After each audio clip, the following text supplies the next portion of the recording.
bass drum 내 기분에 맞게 하나 둘 셋 찬사 올리고 건배 You're on flow 바쁜 세상을 견제 When the beat goes 태도는 못 줄 건데 Ay ay ay look at my lay back 오랜 시간에 쫓기지 않게 This night gonna be crazy 시덥잖은 인생 사는 제발 내일 얘기해 It's time to rock 쓰고 질러 눈치 보지 마 큰 시끄러운 사회가 준 고질병 빌딩 깊이 박혀버린 댄스 플로우 위를 뚫고 닿길 바래 우리들의 보여 Hey this so what you gonna do 숨 죽여야 생존 가능했던 무 바꿀 수 있는 건 오직 너만의 move 스피커 뛰어넘는 목청의 볼륨 안 쓰고 질러봐 목이 터지도록 밤새 speak your mind That's right just spin around 어지러운 밤이 먼저 지쳐 집에 갈 때까지 안 쓰고 미쳐봐 새님들에게는 들려 버프대에서는 미워 안 쓰고 질러봐 태어나서 처음 뱉은 울음처럼 나의 groove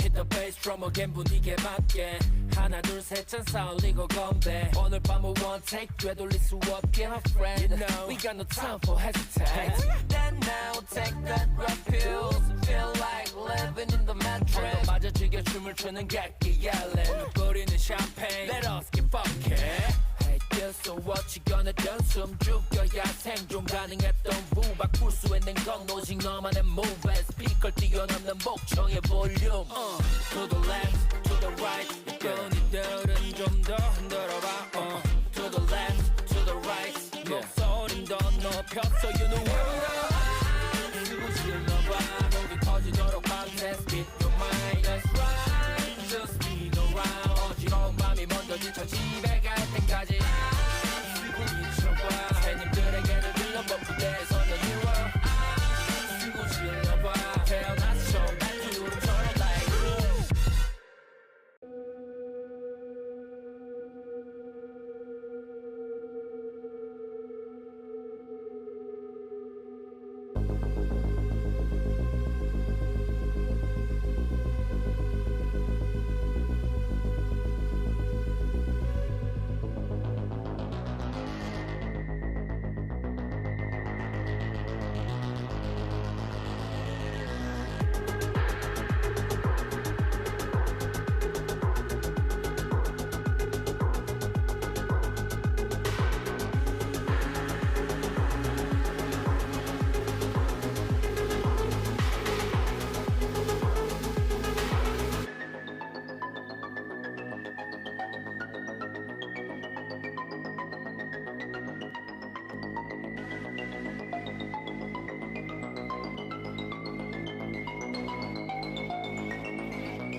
달라 포기해 넌 모자랐다 여기까지 뭐다 갈수록 더 특별해질걸 이제 받아들여봐 Yeah, focus on me 날 봐 눈에 띄지 못하잖아 머리 어깨 무릎 발 하나하나 빛나지 yeah. 언제나 focus on me If I like it, I'ma get it No, you cannot like me 한참 몰랐지 아직 넌 거기 머무르고 있는 걸 때로 더 달려봐도 못할 걸 I'ma feel it in my mind 그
바퀴 다른 손엔 우리의 밤 We can talk for the night Give me something to make me leave it all behind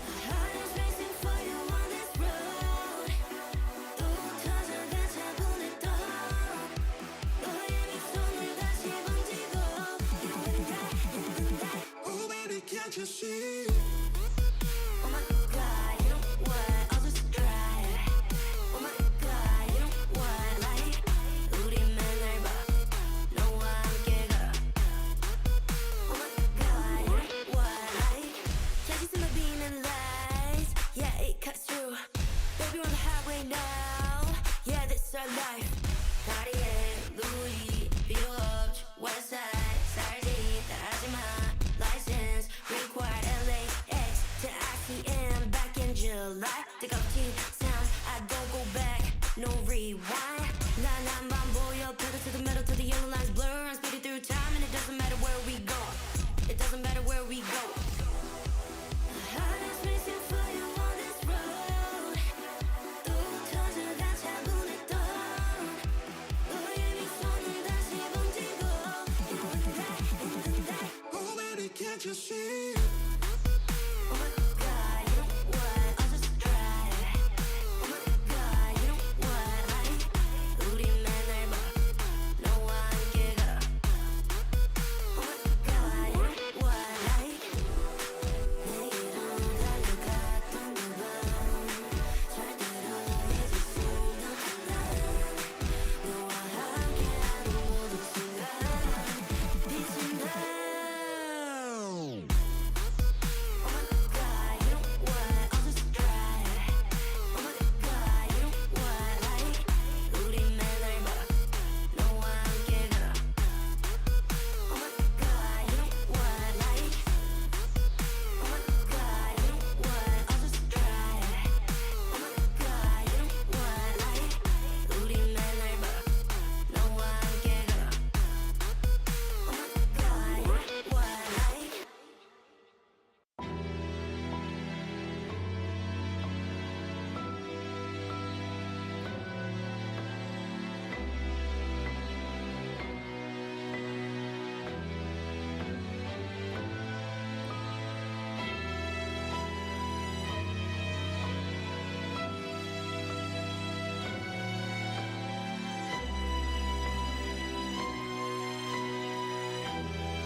from 내 기분에 맞게 하나 둘 셋 찬사 올리고 건배 You're flow 바쁜 세상을 견제 When the beat goes 태도는 못 줄 건데 Ay ay ay look at my lay back 오랜 시간에 쫓기지 않게 This night gonna be crazy 시덥잖은 인생 사는 제발 내일 얘기해 It's time to wax 고절로 넘쳐보지 마 그 시끄러운 사회가 준 고jet병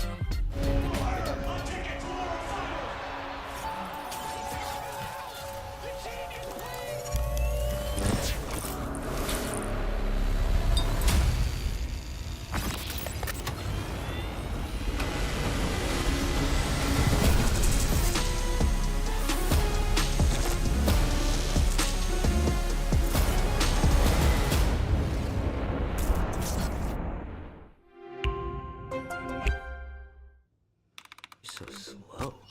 I told you I was done with basic browsers.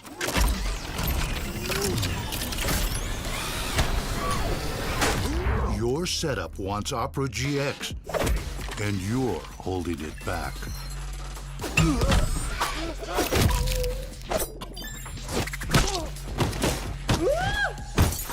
Upgrade to the gaming browser. Download Opera GX. When I was a player, if I was to like make a misplay, maybe it's my mouse, maybe it's my armrest, something feels wrong. If you were at home, you wouldn't do that. The Infinite Precision Armrest is part of the larger Circulab on Stage standard initiative, aimed to bring your home or training room settings to the tournament stage. 이제 저뿐만 아니라 다른 선수들도 세팅을 더 원활하게 할 것 같고 가장 편안할 때 더 강력한 플레이가 자연스럽게 나옵니다.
Tired of the off-season blues once Worlds is over?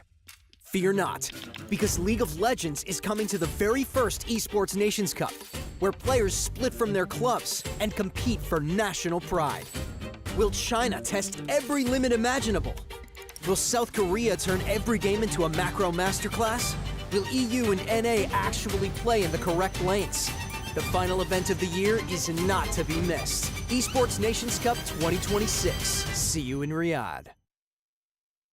With my new phone company, Menace Mobile, our pricing structure will be so confusing, it can only be described as evil. That isn't evil. It's just typical phone company stuff. Besides, people just switch to Verizon. With their new Simplicity plan, there's just one plan and one price. What now? And it's only $30 for a single line. $30! So you're all choosing Verizon. Traitors! Introducing the Simplicity plan, $30 for a single line. Can you hear me now?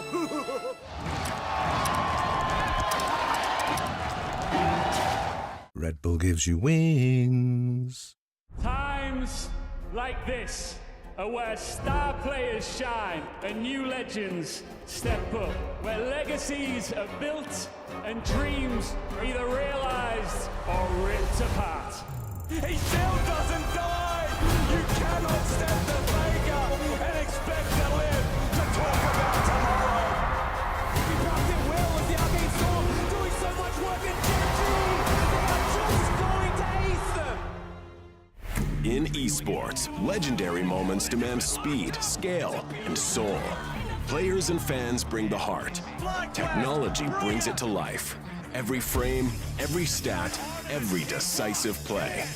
In partnership with League of Legends Esports, we're driving digital innovation that empowers the esports ecosystem to keep expanding. So players can focus on the game and fans can focus on the moment.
안녕하세요. 대전에 오신 것을 환영합니다. Hello everyone and welcome back to Daejeon for another day of MSI 2026. Today's the day we make this personal. Today's the day we settle the biggest rival win, right? Western League of Legends history, guys. Ladies and gentlemen, it is time for EU versus NA. I feel like it's a great day for NA to swim home today. Yeah. I think it'll be good. Yeah, I think you got it in you. Yeah, you guys have a lot of practice lately. Actually, I feel like you're more accustomed to it. I suppose you've been running it more than you've been swimming it, so that would make sense. Yeah. Okay, buddy, let's just zip it for now, okay? Zip it for now, but no, I want to refresh our memory on how our teams made it here. LYON on one side, G2 on the other. Let's check the reactions from our streamers and how people celebrated that amazing win. That was great. Yeah, I am shocked that I did not get noise complaints in the hotel because I was hugging my pillow, slamming it against the bed, just delighted with BB that he managed to pip it right at the end. I mean, that was an insane series. And Broken Blade in this final game, I feel like that's one of the best individual performances from a Western top laner ever, point blank, period. That is a game that people will be remembering for a long, long time. Yeah, amazing day. It felt, you know what? I'm happy that we got to defeat T1 before this, and now that it's getting to NA versus EU, because just means you we're know fine. that you're going to be in for a banger. And it's been a rivalry that we had for years. Let's make it fun. Let's not make it funny, actually. That's what I want to see, because we had a lot of funny moments between these two regions for years. I feel like it originated in 2013, but we're going to bring you back in the present a bit more here with 2018 Worlds. This is Fnatic ancient history. versus No, Nine. nobody cares about this. I did. We do. I went we to do. this event. I sat is like in Korea 420p. watching this. Yeah. With them absolutely performing out of their minds. Fnatic managed to take down C9, get all the way to the finals. Hey, listen, it was buddy, let's such get you a to good bed, Grandpa. moment. This was 50 years ago at this point. That's when you guys started stealing players from us and thinking you would get away with it. And then 2019 Who's hits. stealing from who now? Times have changed, Lord.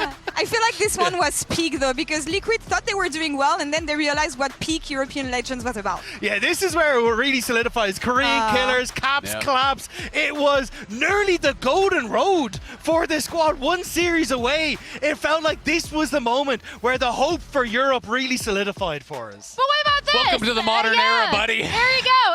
NRG beating G2. This team was running it down in scrims. I had no faith in them whatsoever.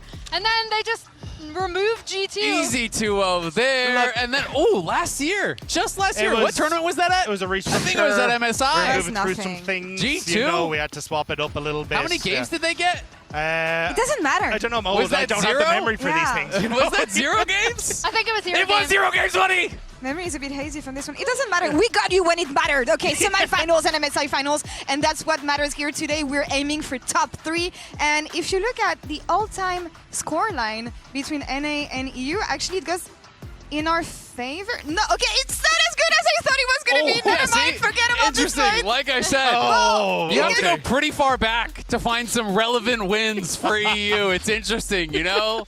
Back in the Stone Ages, they were painting on the my walls God. of caves, and Fnatic had caps. Oh, yeah, like it's weird because in my mind, because I'm old, I've been watching League of Legends for so long, I just automatically think it's EU favorite. Yeah, it's usually But because we get further in the tournament. You It know? So- really hasn't been, and this I expected. This used to be so one-sided, but Yeah, guess it's interesting. who's been winning more What's I than been mean, me? happening? bigger number, better team. You know, so it's still there. I still see bigger number. You know. You know what numbers? It's more about the quality. Like 9-1 at MSI over the last couple of years. No, that doesn't NA sound as good. I like 66. Slam Yeah. them. It's MSI. Yeah. So we'll see what happens this time. This time around, it feels like I like a different history though, but I do feel like over the years, when you had a chance to do something, in the end, you were like stumbling on the finish line. What is that about? Well, I mean, Like, it depends you can't- on your you point cannot of view. peak when it matters. Because, you know, beating EU, that's easy. We don't really consider that to be a big accomplishment. And so some of these other times, yeah, when we take down the world champs, IG, when we take down the Titans of Africa, we did immediately get stomped by EU, and our accomplishments were wiped off the board. The IG one really, really annoys me because that IG team was just coming off a world championship. They were poised to take the tournament. They just stomped the group stage. Yeah, they just flattened T1 in their match again in them, and then yeah. Yeah. I mean, G2 I don't beat us in remember the actually. final. I remember thinking about the later games where we made it to finals. Those were the Yeah. ones that stuck out in my See, mind. this bro. I one don't was know. more of a That's what format matters. issue. Why is it so annoying? See, Yeah. the NA team beat the world champions, and they thought that was the end of the tournament. They thought that we were doing scrims after. So we it was beat more the of world like a show champions match. now today, and then is that We're at this a show MSI, match? Is that buddy, what you this? know. I don't know what you mean, Azale. I don't know. Cut his mic. You Get know him what? out of here.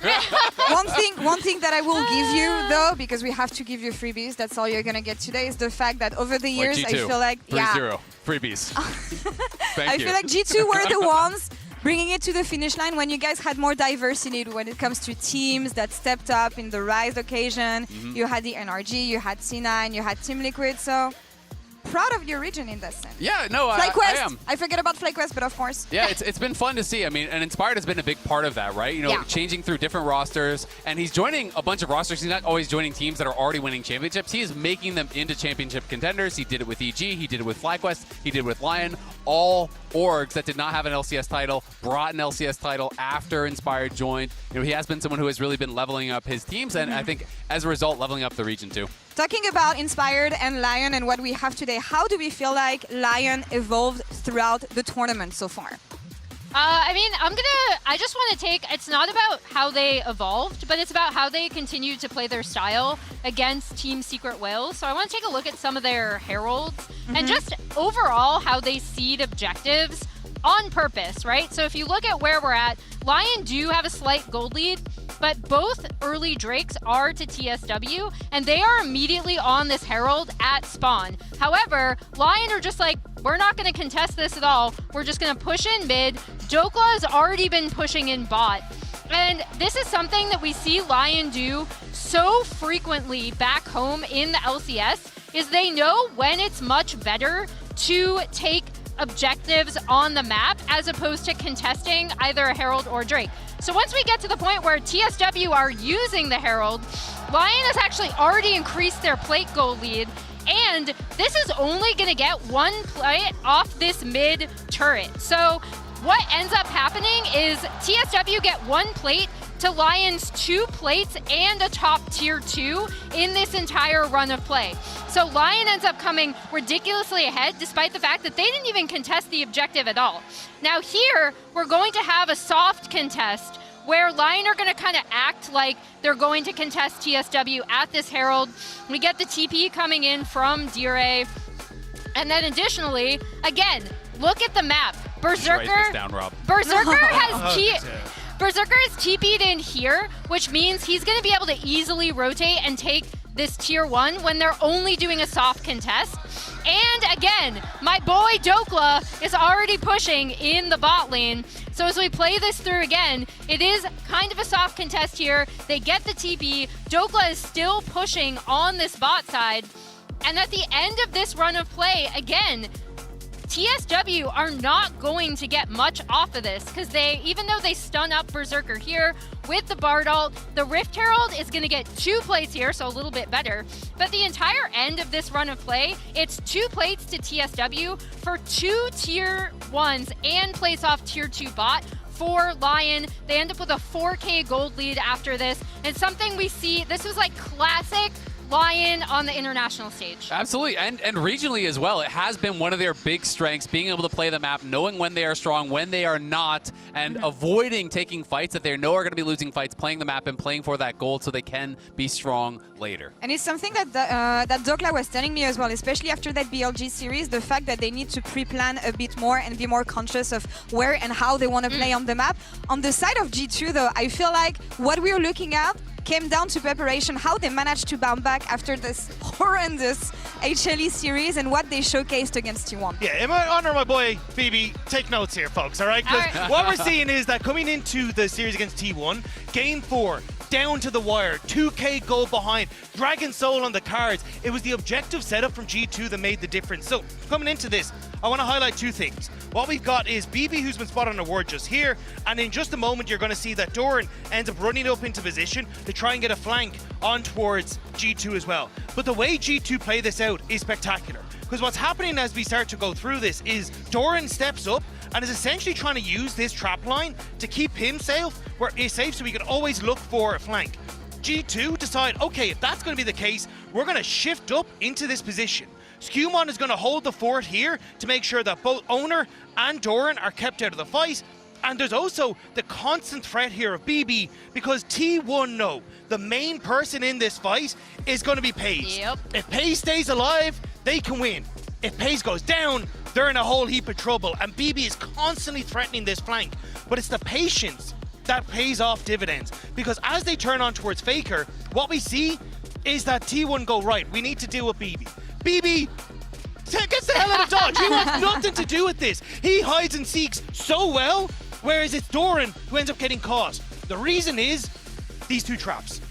Paze repositioned that trap line, which got rid of the gateway, and immediately G2 go, hang on a second, this Olaf is no longer safe. They turn tail onto Doran, he's forced to run, and it's from this position now where Cap stays here to make sure that he can continue to mark Doran, and it's the rest of this play where BB hides. This bait from Skewmond, sidestepping Faker's engage, enables G2 to turn on towards Faker. They finish him off, and then I don't know if this is a reposition or if it's maybe a misclick from BB, but either way, BB manages to get into position for this fight, and it's here where we get the play from Skewmond. Paze connected with the wind becomes lightning, and Skewmond full sends. He knows he doesn't have to kill Paze, he just needs to get that flash, because when Skewmond goes down, we get Caps repositioning up into this area because he can then threaten on towards Kerry and Paze. And I keep your eyes on Broken Blade. He dives in onto Paze, the flash, the E, the bear trap on the rope. It's man down for T1, and G2 know from this position, they stop the soul, they turn the game, and it's that fight right there that wins it for G2. And I think it was one of the best Western performances we've had from any top laner ever from Broken Blade. This guy was an absolute monster. And G2, you have to give them their flowers. I think a lot of teams throughout this event have felt like they're in there with a chance at the team fight, but they can't execute against the best teams in the world when it actually comes to the 5v5. G2 was able to do it 3 times against T1 and get it across the finish line. And what's amazing is when you think of G2 and when you think of their peak at international tournaments, it was that element of surprise. The fact that they were bringing stuff onto the table that no other team could plan. They went back to this with the counter picks that they had, but also the discipline that they had on the Rift, for me, is what created the surprise against T1. And you know what else was surprise here? Inspired. Never would he ever have hoped that G2 would make it here. So turns out maybe he thinks he's getting an easier opponent here today. That's the worst prediction I've seen. I mean, definitely, he was surprised. So was Zeka. We had multiple interviews from pro players saying, yeah, we're expecting it to be T1 coming through because it had been 7 years since G2 took down T1 in a best of 5. So I think it is a reasonable expectation, but that is the beauty of G2 is that they have been able to step up historically in these big moments. And this year, 3 best of 5 wins against the LCK is incredible.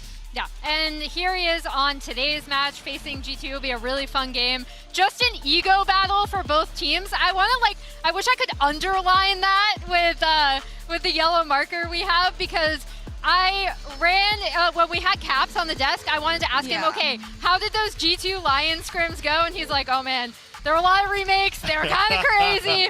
So I feel like it is absolutely an ego battle, and we could see a world where both of these teams are just constantly just bashing their heads against each other, and which is entertaining to me. I love that. That's the thing, like, preparation is one thing. For me, when I think about these two teams, is how much ego is going to come in the way and how is that going to manifest onto the Rift. It's going to be fun. Everybody has a plan until you get punched in the face. Yeah. I mean, I'm excited to see that matchup between Inspired and Skewmond. I think that's going to be such a focus, but you've got matchups across the board that look absolutely insane. It seems like everyone, like top to bottom, wants to try an ego here. You know, we heard it from Inspired. I want to check it what Dokla thought about the matchup against G2. He's giving us daily vlogs here in Korea, so let's check it out. That's my go. Where's the shirt? 안녕하세요. 여기 도클입니다. Today is the day, ladies and gentlemen. Your full-time vlogger has a big match today. NA versus EU, top 3 at MSI. The right to get by LoL Esports. More prize pool all on the line here. So huge, huge implications, and the toxicity is going to be off the charts after this match. I can just feel it. I feel like he hit everything there. First of all, his Korean is improving. Second of all, no Dokla slander on this desk. You wonder why he had no shirt? He finds an orphan every day and gives it to them. That's my boy. How do you feel now, Rob? Also, the toxicity will be off the charts, I think is accurate. Yeah, we know it. This guy right here. Blasting against Shelly at the end of the line as well. That's my boy. We've heard it from LYON and Inspired and Dokla. I want to know what our boys think, actually, as we've heard from Skewmond and Caps in the Verizon Game Day interview. Let's check it out. now going up against your next opponent, and that is LYON. And of course, I know that there's been formidable opponents in the past, but this one has a special flair because of being the EU versus NA matchup and Inspired waiting there. What are your thoughts? Yeah, I mean, definitely going to be like a super hype matchup, as you mentioned. I mean, last time I've actually faced Inspired, we got 3-0'd in the MSI, and I do believe even though like people might see us as like the favorites because we won against T1, I think this match is going to be like really contested as well. So I think they are like a really strong team, so we'll have to do our best to just like keep winning, obviously. And yeah, I mean, for me, it's like going to be a good time to take my revenge from the last MSI. Okay, can you give some more hope to the EU fans? They're waiting. It would be such a G2 thing to beat T1 and not LYON. Yeah, I mean, for sure, like I agree with you. So, I mean, for sure, like we'll do our best to just keep being, I guess, having a good form, right? And yeah, I just hope that we'll go as far as possible because I do believe we have a good chance at this MSI. I mean, we've already shown it, but the goal is to like stay consistent and yeah, do our best. Yeah, best of luck. Thank you very much. Do you have any strong feelings about going up against Inspired? He's kind of become, I think, one of the front runners, one of the poster childs for like NA as a whole. Do you have any special feelings on that matchup and going kind of against him? I know it's not a direct role, but I'm curious if you give any special thought to going up against him. I mean, for sure, yeah. I mean, I think we obviously went up against FlyQuest a lot with Inspired as well, and I think now going up against LYON with Inspired is definitely very exciting because we're doing it like year after year after year. Yeah. I remember in the past we were playing a lot against like Team Liquid, but now with LYON coming in, it feels like the Dragon meme, where there's like T1, PLG, and then there's LYON, you know? So let's see how it goes. You know that Caps is feeling it usually when he banters like this because that is very unlike him. You know what it reminds me of? A little match between G2 and NRG where they were counting their chickens before they hatched. No, they were that's looking past the NA representative. Now, we don't care about this. The past is the past. It's ancient history. It was also... coming from the region of 2019. Yeah, but coming from a roster that they didn't believe in anymore. And after that, G2 rebuilt, trusted in new players. It took a while before it came into fruition, but I feel like this year especially, they decided to stick together, trusting Lebrov, trusting Scumond, had an amazing journey at First Hand, and I feel like, for once, they're back. The bet is finally paying off. Are the stars aligned for G2? I think they are. Like, you talk about 2019, it's starting to feel a little 2019 in here. We're seeing the Korean killers back with BNK gone. We got Gen G. Now T1 we've taken off. Hanwha Life could be next after this one. And it feels like we're getting that magic back for this squad. Yeah, and the thing that I want to shout out is just the fact that G2, after getting stomped by Hanwha Life, again, with this roster that you already talked about, Rob, where they stuck with Lebrov, they stuck with Scumon, they gave them time to grow as a team, and then they were able to recover from what was, I think, a very shocking and demoralizing loss for them. Like, credit to the players and to G2 coaching staff for the mental preparation and the actual like in-game preparation they had for T1. Yeah, I knew you're a real one, Emily. Thank you. Absolutely agree. But I think this draft, you know, it's going to be so big. You know, this series, the draft is going to be so important. BB, one of the big parts of them winning that series was his counter picks. And I think sometimes T1 were looking past that. They weren't respecting the counter picks. They were blinding Doran constantly. It seemed maybe even kind of looked past the potential of that Kled coming out, and that's not something that I do expect LYON to do. Their preparation, even in the series loss against BLG, I thought was really, really good. I think they are definitely respecting G2 as an opponent, and I don't expect BB to be set up for success as much as he was in that last series. Yeah, and I think I do want to give Dokla another small shout out as well, because it was thanks to his willingness to play these ranged counter picks top that kind of changed and transformed LYON throughout the Split 1 playoffs. He's been playing more weak side lately, but he does have a lot of interesting counter picks that he is also willing to pull out himself. The question I have is, though, for these counter picks, because it came down to counter picks, flexes as well between ADC and mid lane. I was talking to Zeus yesterday about this top lane matchup that we're going to have today, and he was saying, I don't think they have more in the tank. I think when it comes to top lane, when it comes to BB, and have you met he did not even mention Dokla, but that's another topic. But he doesn't think that they can bring more to the Rift. Would you agree on this? No, I don't agree at all. I mean, you just look at the list of champions that they have actually played, right? And I think I think that these are players that are always going to have more in the bag. They're players that are veterans, have been around for a long time through many different metas. So I think if they think it is the right opportunity for it, they're always going to have something else to reach to. I mean, even the show got the other day, right? Broken Blade said in interviews, hey, this wasn't actually something we prepared. I just saw that it was a really good showdown angle, and I was willing to take it. And I think that's what shows more, is that they have a depth when it comes to these champion picks. They're willing to bring it out at any point in time, and we're getting to see it on the main stage. Yeah. What do you think is going to come down to? Because preparation is one thing, you cannot reinvent the wheel when it comes to these stages of the competitions, when you have 3 days left, when you don't have a lot of time to improve, maybe scrims are getting a bit repetitive. What are we feeling here? I mean, for me, I think it's jungle and support, right? I think Inspired versus Kumon is the big focus. I think, honestly, I'm going to have to give it to Inspired a little bit. I think Inspired has been absolutely spectacular at this tournament, willing to bring out the Lee Sin, willing to play for those early games. But when I look at that support matchup, Lebrov has been everywhere. He has been the key focus, the mainstay for G2, the most consistent player. And if he can control the early game like he did against T1, I think that's where we have it. Yeah, I mean, for me, I'm just looking at execution. I think it's who shows up on the day. All right. You know what I want to know? I want to bring another EU resident. I want to bring another EU defender. I'm not alone! As we have Wait a second, buddy. the Rat King joining us. You can't do that here. You can't do that here. You can't be looking so handsome on the analyst desk like that. Looking good as well. Everyone's super dappered up. It's great to be back. God, it's been forever. I think the last time I was here was a couple years ago, maybe. Yeah. How are you doing, man? I'm doing good. I'm obviously being very biased to G2, so I predicted my 3-0 scoreline. Nice. I don't know if you 3-0. Yeah. What did you put last year between G2 and FlyQuest? I don't remember actually. Like I've got like recent memory loss. I don't actually remember. But I do know that the game started in Korea at 5 p.m. I booked a dinner reservation for 8. There you go. So G2 told me I'm going to make it. LYON? G2 told me I'm going to make it. Maybe I'll see them drive to the airport as I'm eating my nice little dinner tonight. They're swimming home, that's all we know. I also want to know what the fans think here in the Mastercard fan prediction. I hope it's what I think is going to be, and very EU favored here. Yeah. 20%. Well, another EU win. Easy. Time zone diff. It's 4 a.m. on the East Coast. I'm up at 4 a.m. getting my ice bath and like reading my There's 4 a.m. You fans down there. Yeah, James is locked in today. Have you been talking about James a little bit? I haven't. He's been going crazy, man. James, I'm a big fan of James. The first 2 games. If I was on the Camille and Pike, I know where the game's going. We're keeping him off the Camille and Pike. James is going to have his number. I hope so. Wait, I hear we have more? Wait, we have more predictions coming? Okay, prediction, let's get it here. Oh, wait, Dragos predicted 5-0. Wait, that's it? Yeah, what? It's crazy that this many people are going to be we have wrong more. by the end of the We have day. more. Wait, we shouldn't do that. Whoa, hey, cut the tape there. No, this is gonna... Wait, there's more? No, bro, this is gonna age. Oh my God. Shame. This is gonna age badly. Wait, are we possible moving? Are we way. going into the end? Okay, hang on. Okay, never mind. We're saved. Okay. We're saved. Are we done? Yeah. I guess it's just a free win. G2 doesn't What really does it mean? have to prepare. Azael C next slide. Azael C next slide. Well, we got to hear your guys' predictions first. Explain yourselves. I mean, it needs no explanation. 3-0.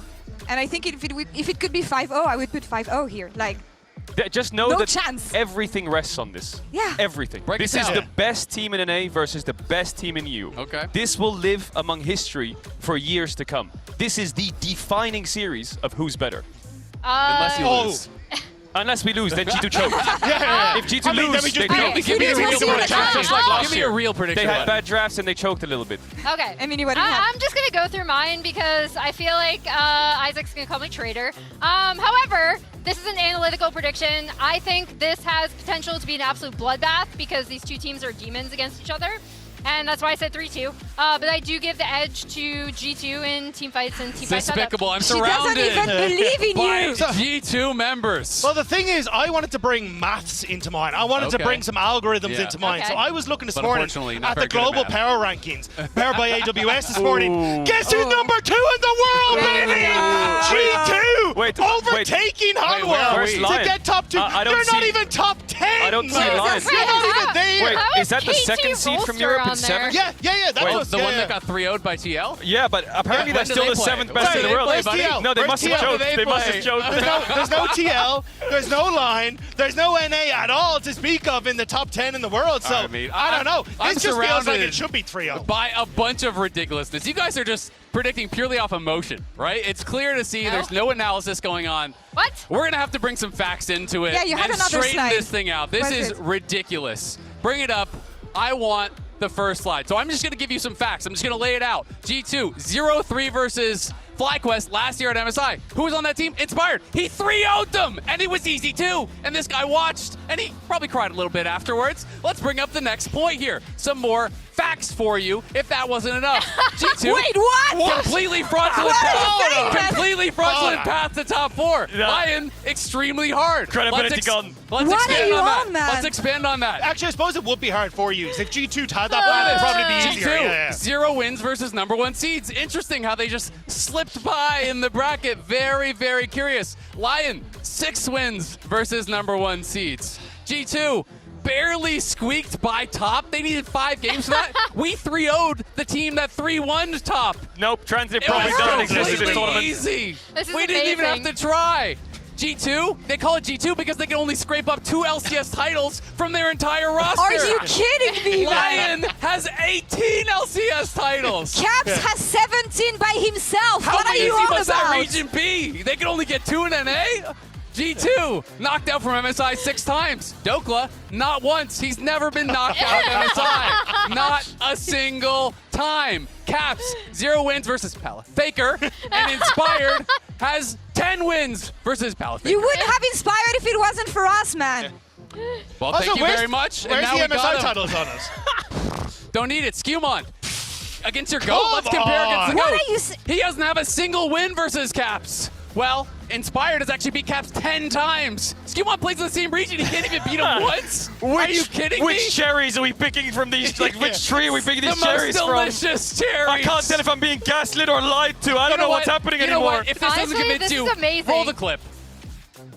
Wait, he brought footage? Roll the clip. Come on. Oh my God. Fall too. Insane. Broken blade will be broken in half. Yike and Hans are on the run, but they won't. It's good to have a stroll See, but down that's the memory thing. lane. That's all you have. The past. That's everything you We're can hold on living to. in the past. Living in You're the past, living in the man. past. We got 9-1 in the last 3 times we played in MSI. We have Still the worlds. past. We Wait, have we it. have beaten you recently. We have worlds. What do you mean? I'm legitimately impressed by World that. Schmerlds. We're at MSI, buddy. We're more of a region that peaks in the middle of the Oh year. yeah, when the teams are worse and they progressively get better through the Like year, that's when G2. you fall off a Exactly. little bit. Yeah, Okay. exactly when the teams are worse, Okay. buddy. That's why we 3-0'd you last time. Oh, here we go. Yeah, And with then how many 3-1 European for players did it take to 3-0 with? Bro, you threw The at us. weather in LA is beautiful this time of year. What can I say?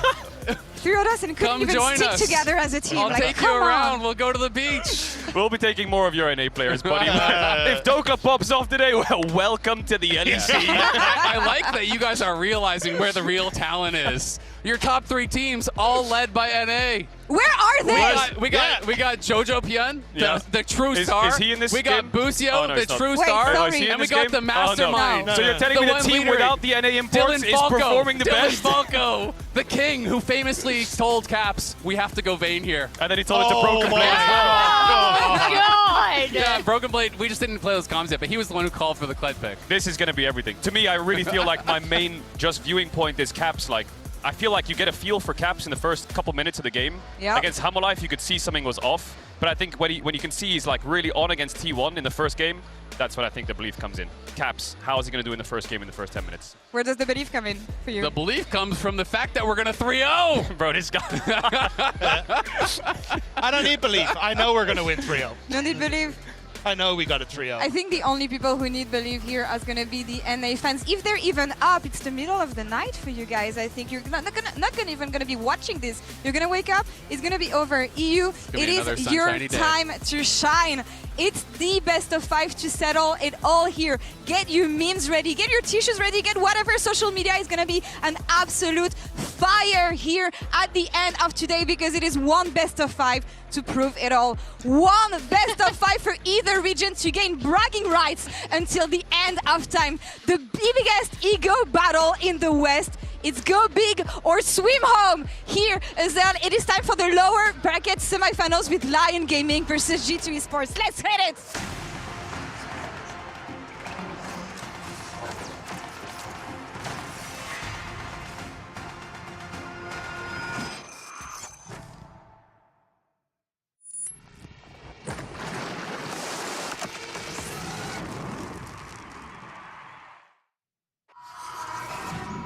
이제 단 4팀만이 남았습니다. 경쟁에서도 인생에서도 가장 밑바닥까지 가봐야 비로소 자신을 알게 됩니다. It's been a bumpy road to get to this point. I wasn't able to find a competitive team where we can compete internationally. It's very difficult to go through those stretches of time. You don't see the light at the end of the tunnel. 이제 새로운 팀과 함께 도클라는 모두가 불가능하다고 여겼던 일을 해냈습니다. For the first time in 4 years, North America makes top 4 internationally. When you dedicate so much of your life to just a single aspect of it, you want to do well in it and you want to be considered best in the world. This is what you play for. He needs one more hit. Oakland flashes in to get it. 도클라에게는 더 높은 곳으로 더 나아갈 기회가 남아 있습니다. 하지만 그 앞을 가로막은 건 그의 오랜 친구입니다. I think that Dokla has cut up many haters, just the same way that I did. I have nothing but respect for him. I really enjoy every time I come internationally to see Broken Blade. We were teammates at one point on TSM way back in 2020. I'm really proud of how far he's come. For me, Dokla is an opponent that I will try my hardest against because that's the only thing he deserves. 한때 같은 팀이었던 두 선수, 이번 MSI에서 각자 역사를 써 내려가고 있습니다. G2 had a really good year so far. They're going to be a really tough opponent. When we're in the game, it feels like family, you know? We move together. There's no one left behind. So I have full trust in my teammates when they want to take a fight, that we're going to win the fight. G2 after 7 years managed to double T1. 협곡 밖에서는 친구지만 협곡 안에서는 적입니다. 오직 한 선수만이 최후의 세 팀의 일원이 될 수 있습니다. When we meet, I hope we both play on our best versions and figure out who's the best top laner in the West. BB, let's have a good match, man. But I have to win. 모든 준비는 끝났습니다. EU 대 NA, call your shot.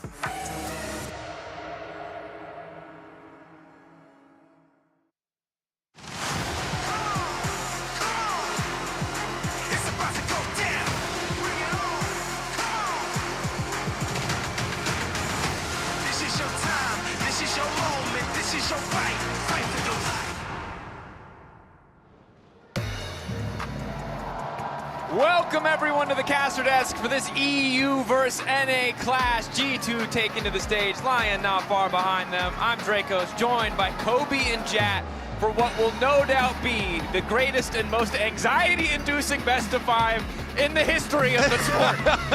Every North America versus Europe match that we ever get, Dracos, at the time, is the most important matchup ever! I don't want to discredit the finals, but this is our finals. True. Unless someone makes it to the finals, this is our finals. It's so rare that we get the #1 seed from the LCS and the LEC with the chance to eliminate each other. Last year, yes, FlyQuest did beat G2. That was the #2 seed, so we're being a little technical here. But the last time this has happened was 2019. Time before that was 2013. This is only the 3rd time in history the #1 seed of each region has played in the elimination series against each other. It's so rare, but it also reminds us why so often we have to resort to the little technicalities when it comes to talking about this rivalry. Who beat who in a best of 1 here or a best of 1 there. But for the first time in a very long time, this is the definitive series. You heard it from Cage, you heard it from just about everyone. Do or die. This is the series. No excuses. What came before ceases to have relevance. So I see how you're already looking past KC losing to TL 3-0. I understand why you want to do that. Second seeds, doesn't matter. Doesn't matter. He's like, this is the one that matters because we lost the one earlier in the tournament already? Yeah, for sure.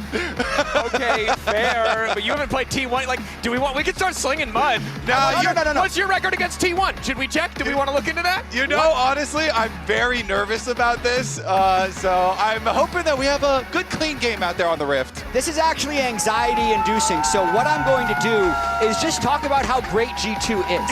Because, Dracos, they are exceptional. I mean, Breeby actually said they're like an Eastern team, and I tend to agree. I feel like if this LYON team can take down a top Eastern team, a #2 team in the world, in fact, they will deserve all the credit. True. It's a long shot. Okay, but you're not going to rug pull me and say the Eastern team is top esports when you're talking about G2, right? Why are we even talking about the East? G2 are the greatest Western team of all time Guys, in League of Legends.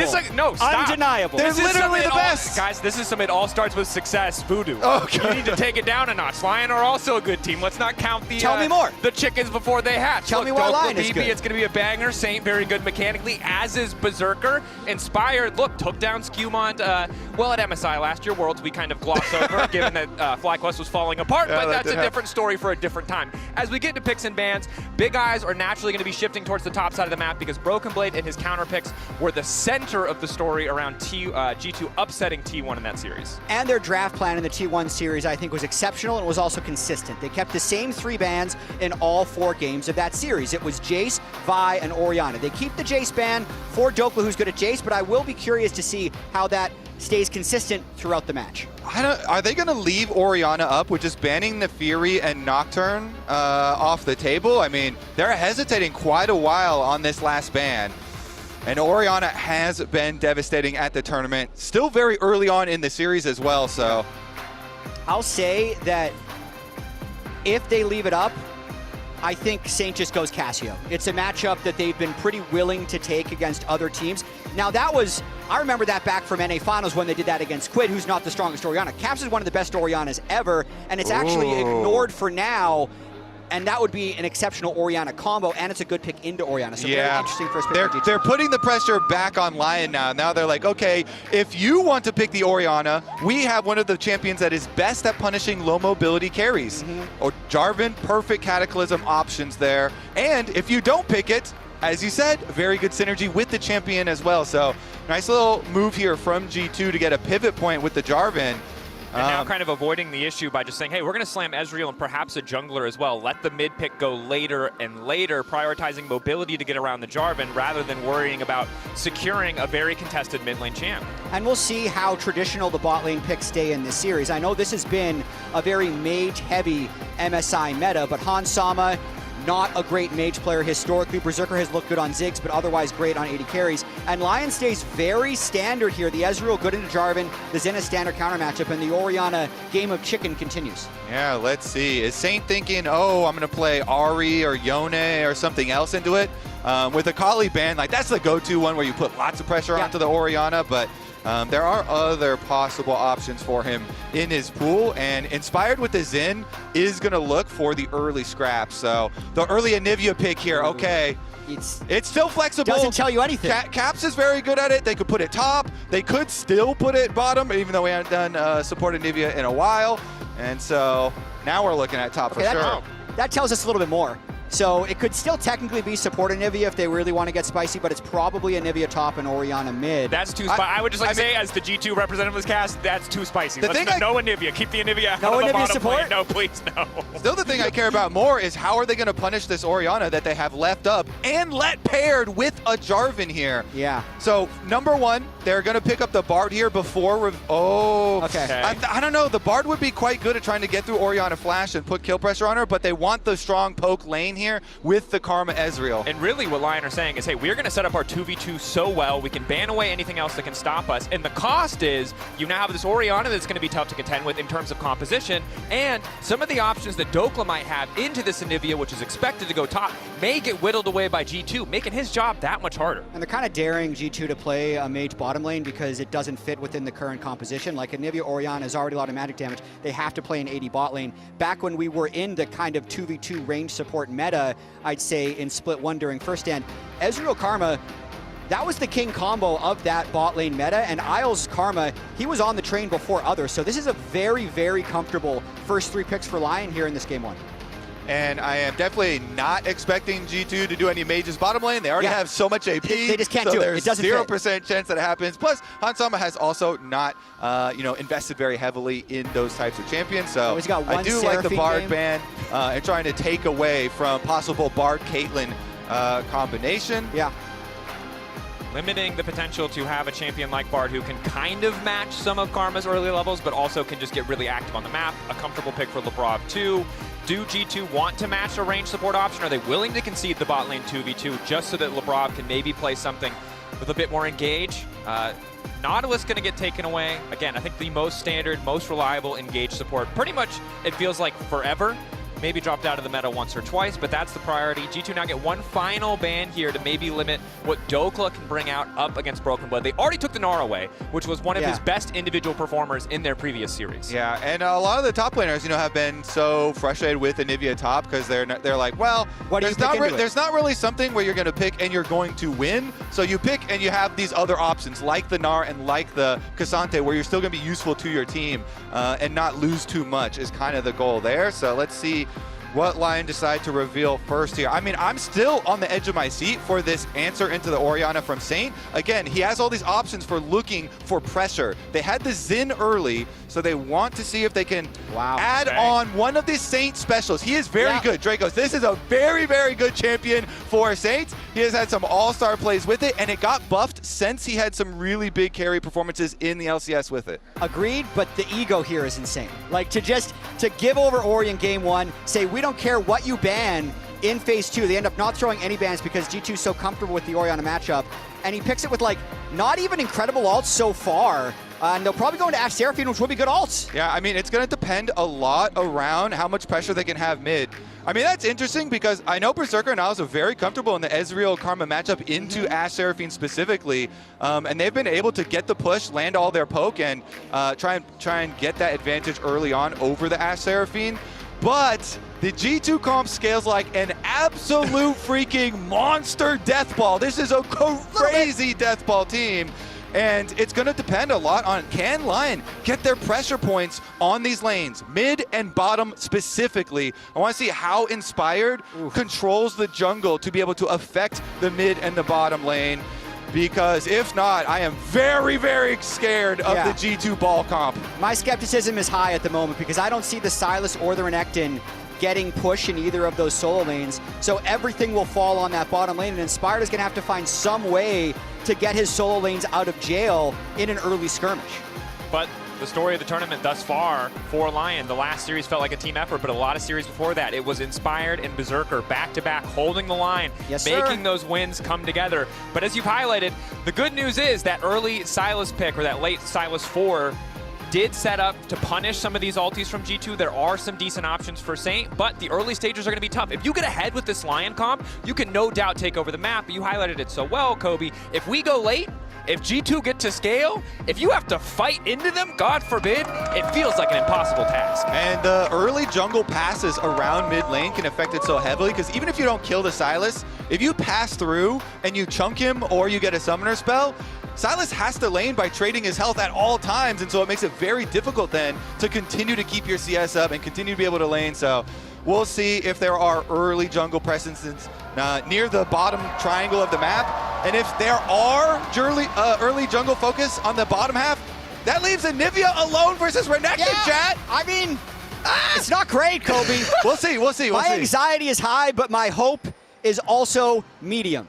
Dracos, how are you feeling? My anxiety is also incredibly high, and my hope is also medium. I predicted 5-0 in anticipation of any bugs or potential remakes, but at the same time, there was one day, it was HLE versus BLG, or HLE versus G2, it looked bad. There's one day that was really good, but those were both just single days. There's not an overall consistent trend of dominance, and I wish there was. First damage? To secure comfort. But I'm going to take this for now. First blood, first little bit of trade. Technically not first blood, just first little hit. First damage. First damage.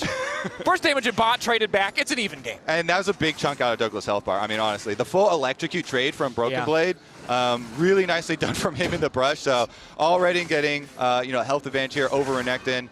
And Renekton wants to try and build up some fury off of that wave too to be able to operate, but we'll see how they go, because bottom lane is supposed to be our pushing lane, and it depends a lot on do you land your skill shots against the Ashe and Seraphine. And currently both junglers are pathing top to bot lane to see if either side can get a really big amount of chunk damage.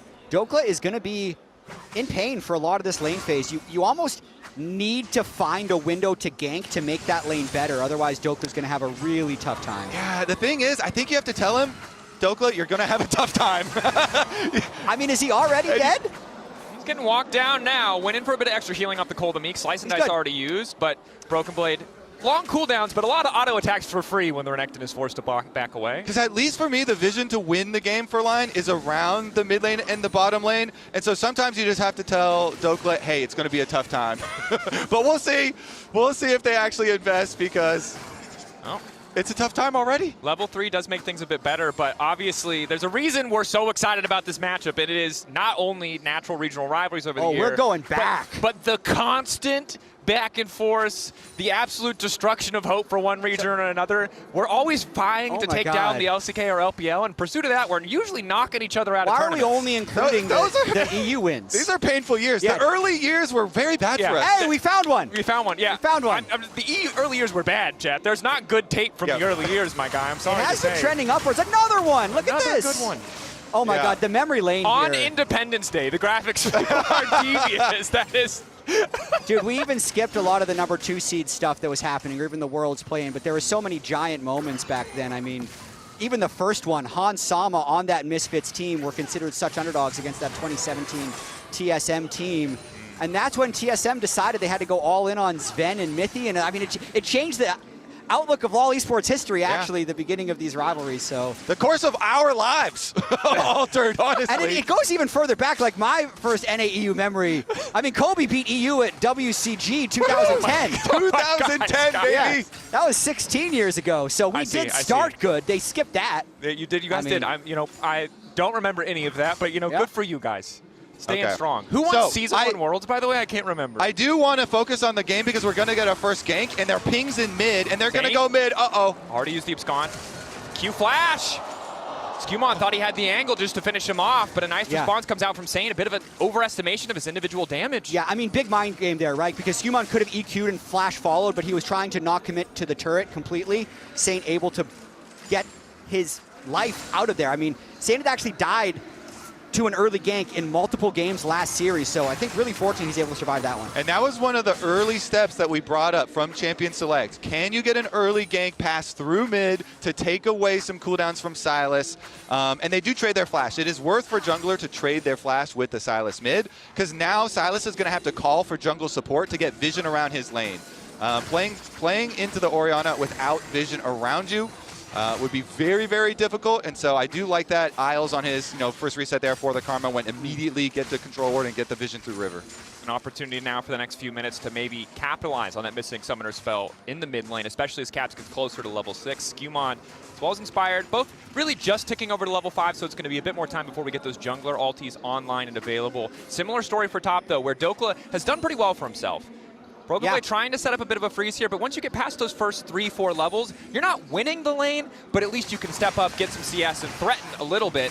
We're getting stunned there, and the Electrocute means that level 6, the dominance, is going to do some work. Getting it ahead of schedule, ahead of Broken Blade is very big, but not enough to immediately shift the lane. The second win in the Doran's Shield have done massive work for Dokla up there, and I'd say Saint spent a lot of his health and his flash to stay even in CS with Caps. This feels like a bit of an early Drake start at the time, but it's a great timing because Saint had already teleported back to have the initial mid push, and the bot lane, because they prioritized this Ezreal Karma so much, that's exceptional, Kobe, to be able to get this first Drake. Yeah, our bottom triangle is going pretty well. We do have to still be cautious around this flash timer from Saint.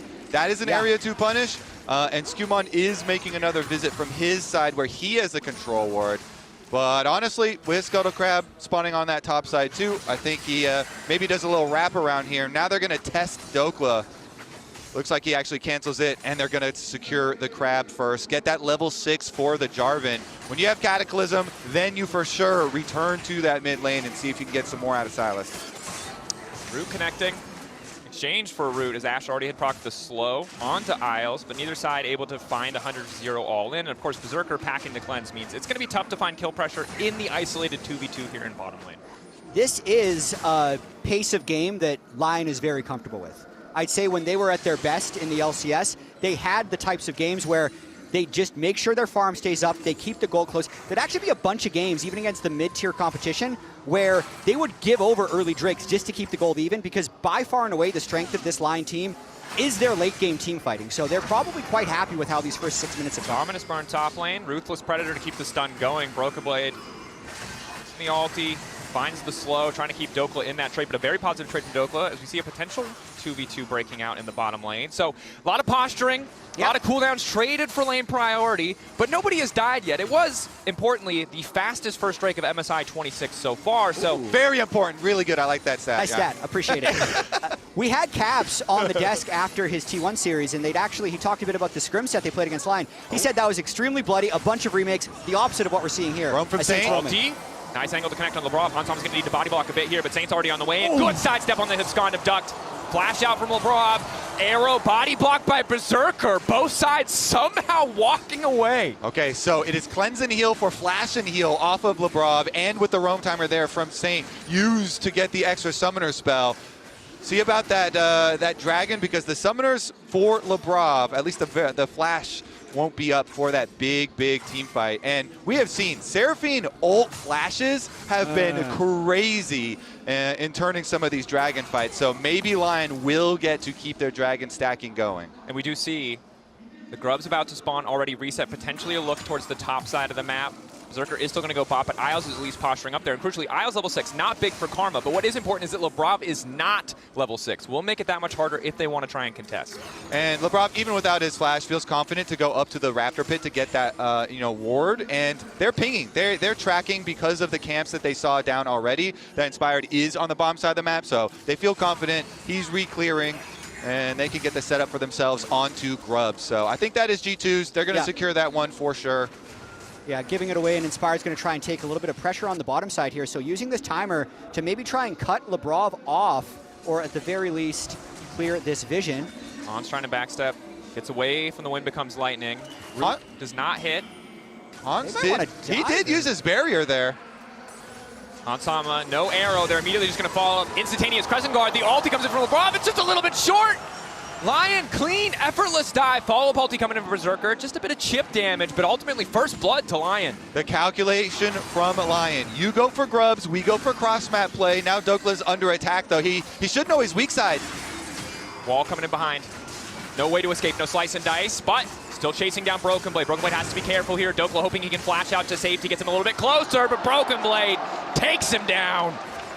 Good cross map by Skumon. You could see Dokla couldn't quite get the wave all the way in, and it was really good timing for Skumon to trap Dokla before he could get back to his turret. Yeah, Dokla on the weak side up there. When LYON had made all these calculations and these calls, hey, they're doing grubs, so let's go dive bottom side. Let's punish there, and they successfully pull off the play. But Dokla at the same time wanted to egg Broken Blade, and so he ends up trading flashes there. Does not get the egg because Skumon had extra stuff to do it, just taking grubs up there. There's got to be an element of baiting there for Broken Blade, right? Dokla's been in this difficult lane this entire time. He finally sees a window to get a really good trade and maybe get a bit of an upper hand in the lane, and it ends up backfiring. And honestly, since we are coming out of such good series from both these top laners, look at how big Dokes was in the previous series and how big Broken Blade was, especially with the Kled game, but truly the entire series. The top lane matchup here, they are coming off of such good series for both of them. I mean, that Kled game was just legendary. He had 15 kills against actual T1. legacy game. It's the most kills a top laner's ever had in the game at MSI. It ties the international record for kills in a game for a top laner. There's one of the best top lane games someone has ever had, and he could have had 16 kills, but he decided to kill the Nexus instead. How insane Which I think that? you take it. He could be in sole possession of that record, but instead, happy to might be a big Drake fight here. The first time is Caps is setting up. Currently just set to be a 50-50, but LYON are stepping forward, threatening for more. W flash from Inspired a bit awkward. Finds the initial knock-up onto Skumon, but has zoned him enough away that they can get the uncontested smite. Shockwave onto only Isles. It's a bit of an awkward start for G2. Saint looking to find some impact with this arrow. Good sidestep from Caps. Uses the movement speed from the heal. But as much as we wanted a bloodbath, as much as that's what we heard happened in scrims, there's not a lot of blood or bathing happening on the Rift right now. Top lane at least giving us a little bit of action here as the Dominus is forced out. Yeah, very necessary ult right there from Dokla to get the extra health to survive the electrocute proc from Broken Blade.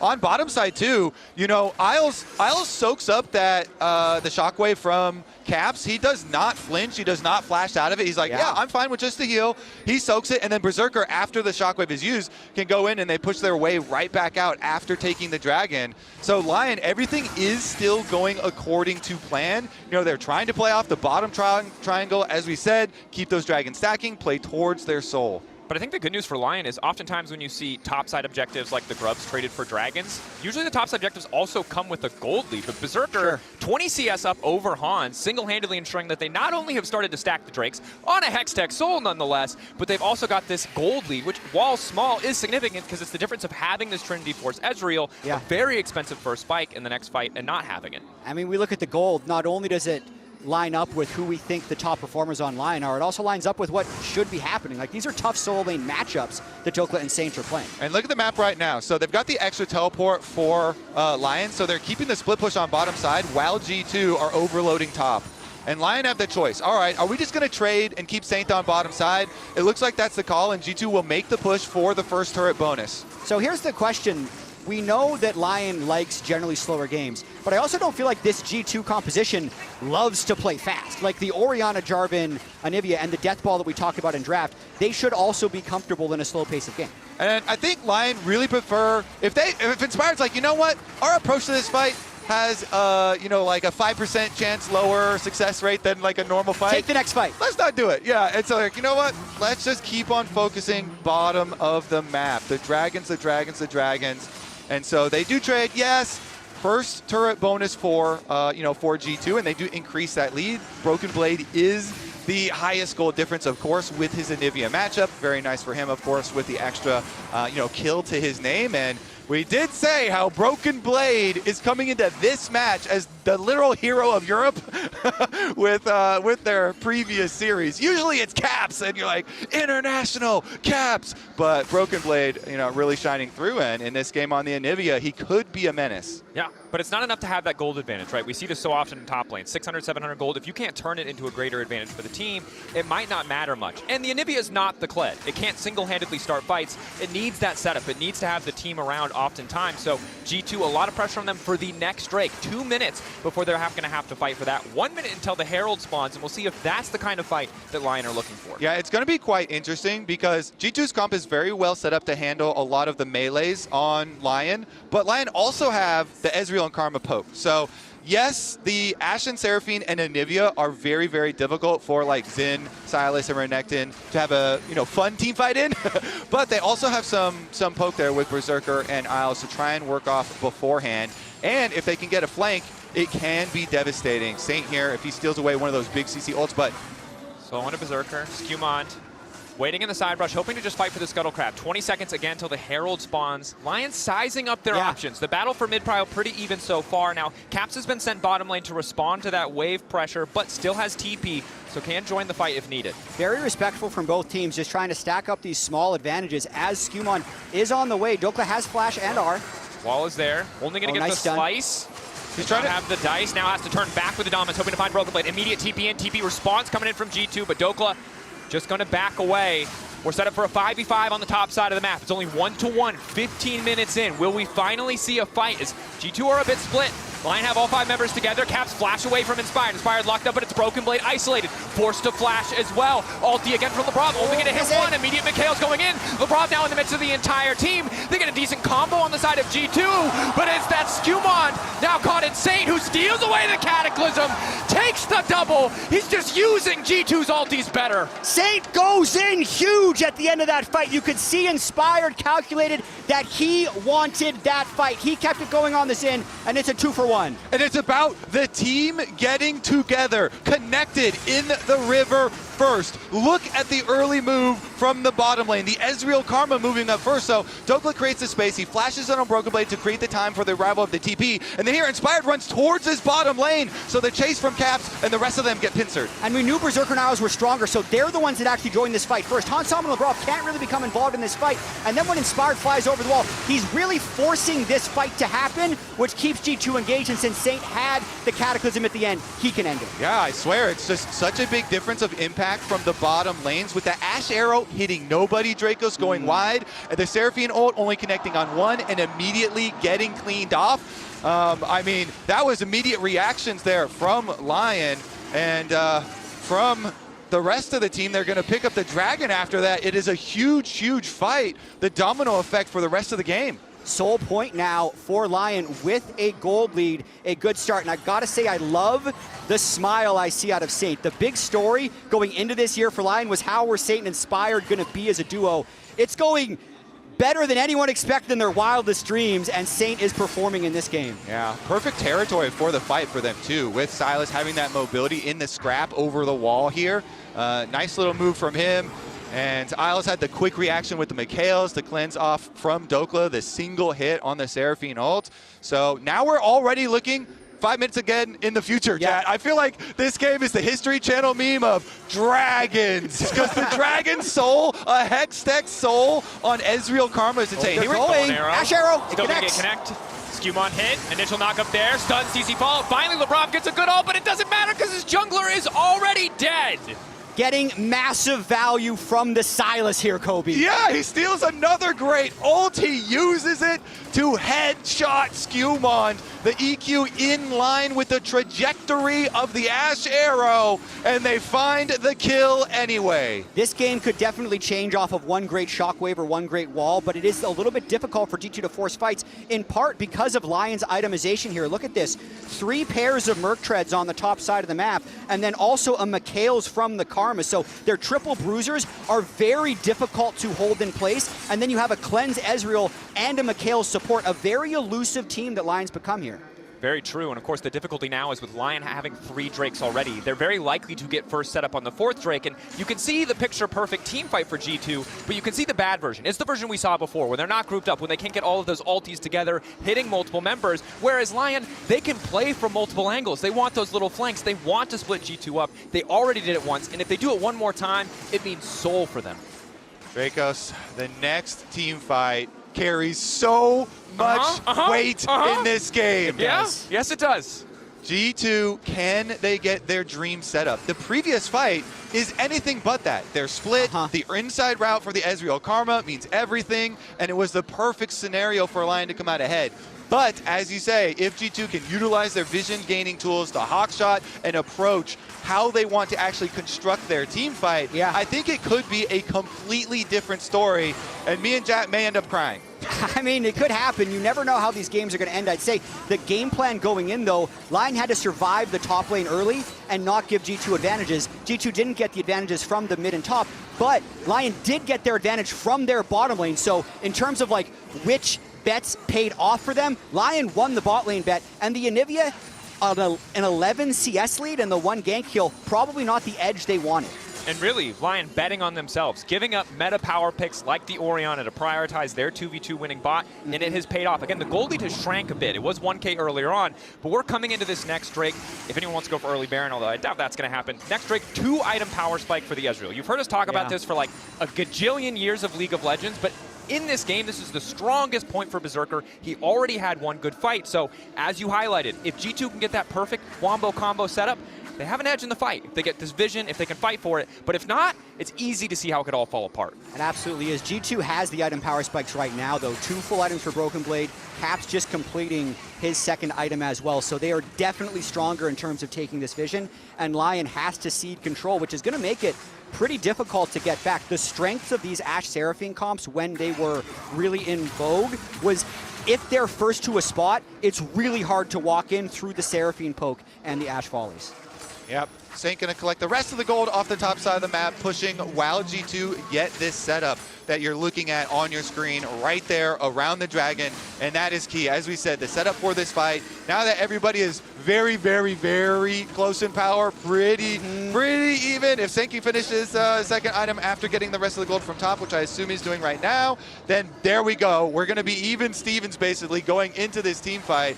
And it is a lot about the setup. So now, though, with the reset from G2, they just invested all these control wards, and looks very easy for LYON to move in and just clean them out, just like that. Yeah, very nice of them, and Nebby had to go catch top. Pet peeve of mine, Saint always builds this item on Silas, even when he's solo AP. He doesn't have the team benefit from Shred, but I had to point it out. I don't think it's optimal. It is a Saint special. Good news for him is he gets a lot of other things from his team composition. Is now we're setting up for a trap in the jungle. Lebrov, just barely getting away from the one becomes lightning. So we opted for G2 priority on bot side to enter, but the Crocodile in the brush here, I mean, he's so far away, I don't know if that matters. He could at least pressure someone if G2 decides to engage. He doesn't really do anything if he's walking straight up, so Dokla has to hold the flank. Oh man, he's got a good flank though. Battle Herald. Oh, especially with Skumon running away. Where's it going to go? Saint ready to come over the wall. Dokla ready to go from behind. The Seraphine being pinged out already. He's just taking it for a lap, baby. Lap 2, perhaps, the engage? Nope, gonna crash into the wall. Wall set up, though. Crystallize a lot of ranks there already, but they spot Dokla on the side. They're trying to isolate him out of the fight instantaneously. Fighting back into the choke point on Lion's side of the river. Arm flash from Lebrov. Doesn't look like it's going to matter. Inspired living for far too long, but Skumon manages to peel off Dokla. 4v4, support down for top laner. Broken Blade stepping up. The flip going in favor of Skumon. Saint burning down. Just barely able to escape the defiance from Isles, keeping him standing. Berserker on the front lines, but Cap's the one to walk forward. The Orianna that they gave him, delivering kills for G2. Absolutely clutch team fight by G2 and an even clutcher smite by Skumon. If they give over the Hextech Soul there, they probably lose the fight on the back end, but they definitely win out there, Kobe. G2 defend the critical moment of this game. What could be the turning point of the entire game right there. And Lebrov with his dying breath, even with this huge flank from Renekton, he does get off his flash ulti, and it buys a tiny bit of time. Then they focus down the Renekton, they're able to turn the fight. Berserker really wanted to A Caps, and he eased forward in order to A Caps. That gives over an extra kill, Dracos, and your Death Ball comp just bought a lot more time to scale. And it's looking nice. And I think a big part of that is the gold lead in top lane does actually end up mattering. Dokla doesn't have a second item completed. If he has Sterix in that fight, it looks very different. The additional tenacity, that massive shield, this game really the tightest margins, the littlest differences. The R flash here. Dokla does his best on the flank, but let's see how it plays out. I can see Saint over on the left. He's a little late to enter this fight, but it's really about whether or not they get the one shot off. He lands a 3-man charm that buys crucial seconds. Then they're able to focus out Dokla, and Inspired, the one criticism has been his smites. Let's watch this one, Kobe.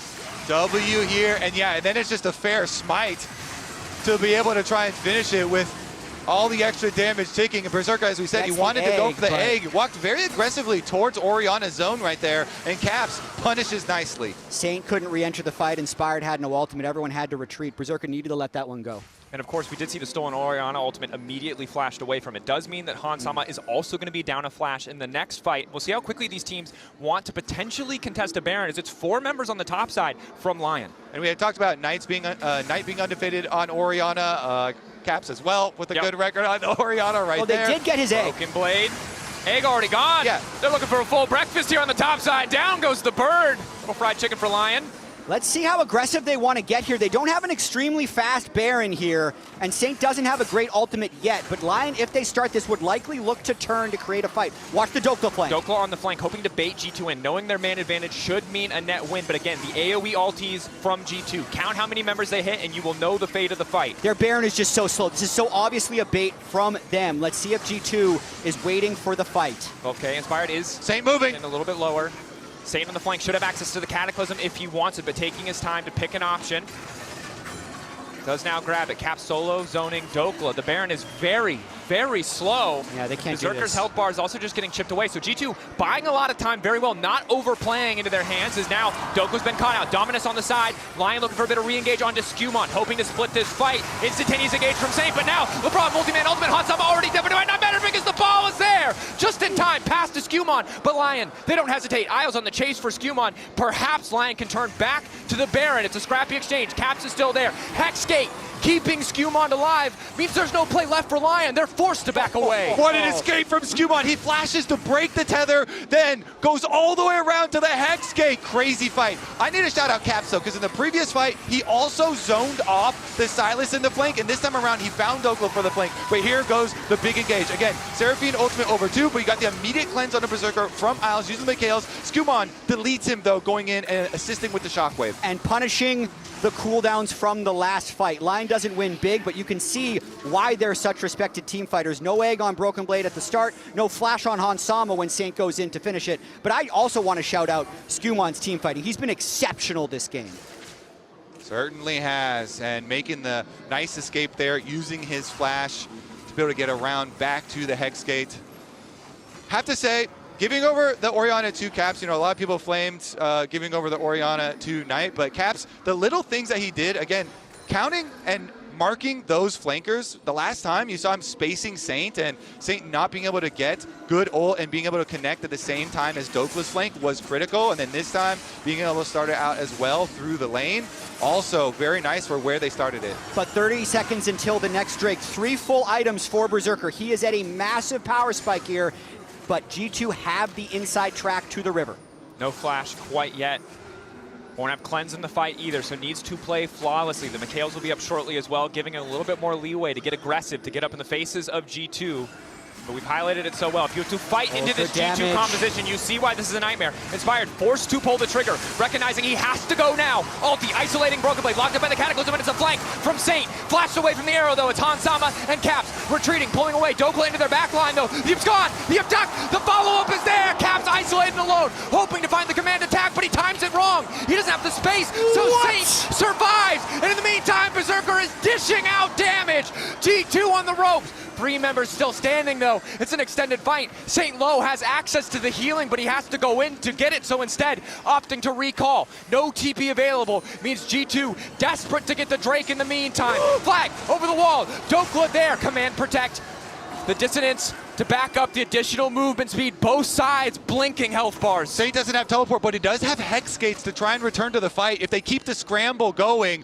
What a scramble there. They found the engage onto Inspired, but he says full set now, and all of LYON attack to defend. It's pretty even for the setup. And how long was that fight? Inspired died at the start. He's back, taking the gates out again.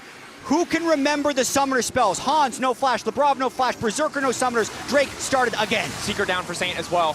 LYON are first to the play. Caps walking in, but he's exposing himself to vulnerability. Immediate control ward to spot out Isles, trying to keep that ready for Flip it. All coming in from Saint, but there's no follow-up. He's going to try to solo make the play happen. Skumon isolated in the pit, forced to get out. They just want the soul. Instantaneous turn. They have to get it. LYON continues to fight. They most certainly get the soul. And now they descend upon G2.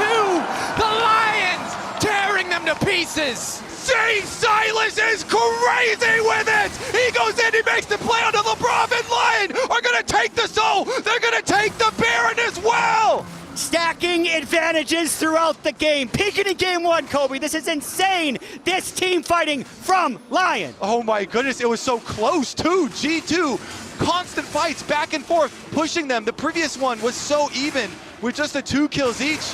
But this one critically means everything with the soul, with the Baron, with the map control.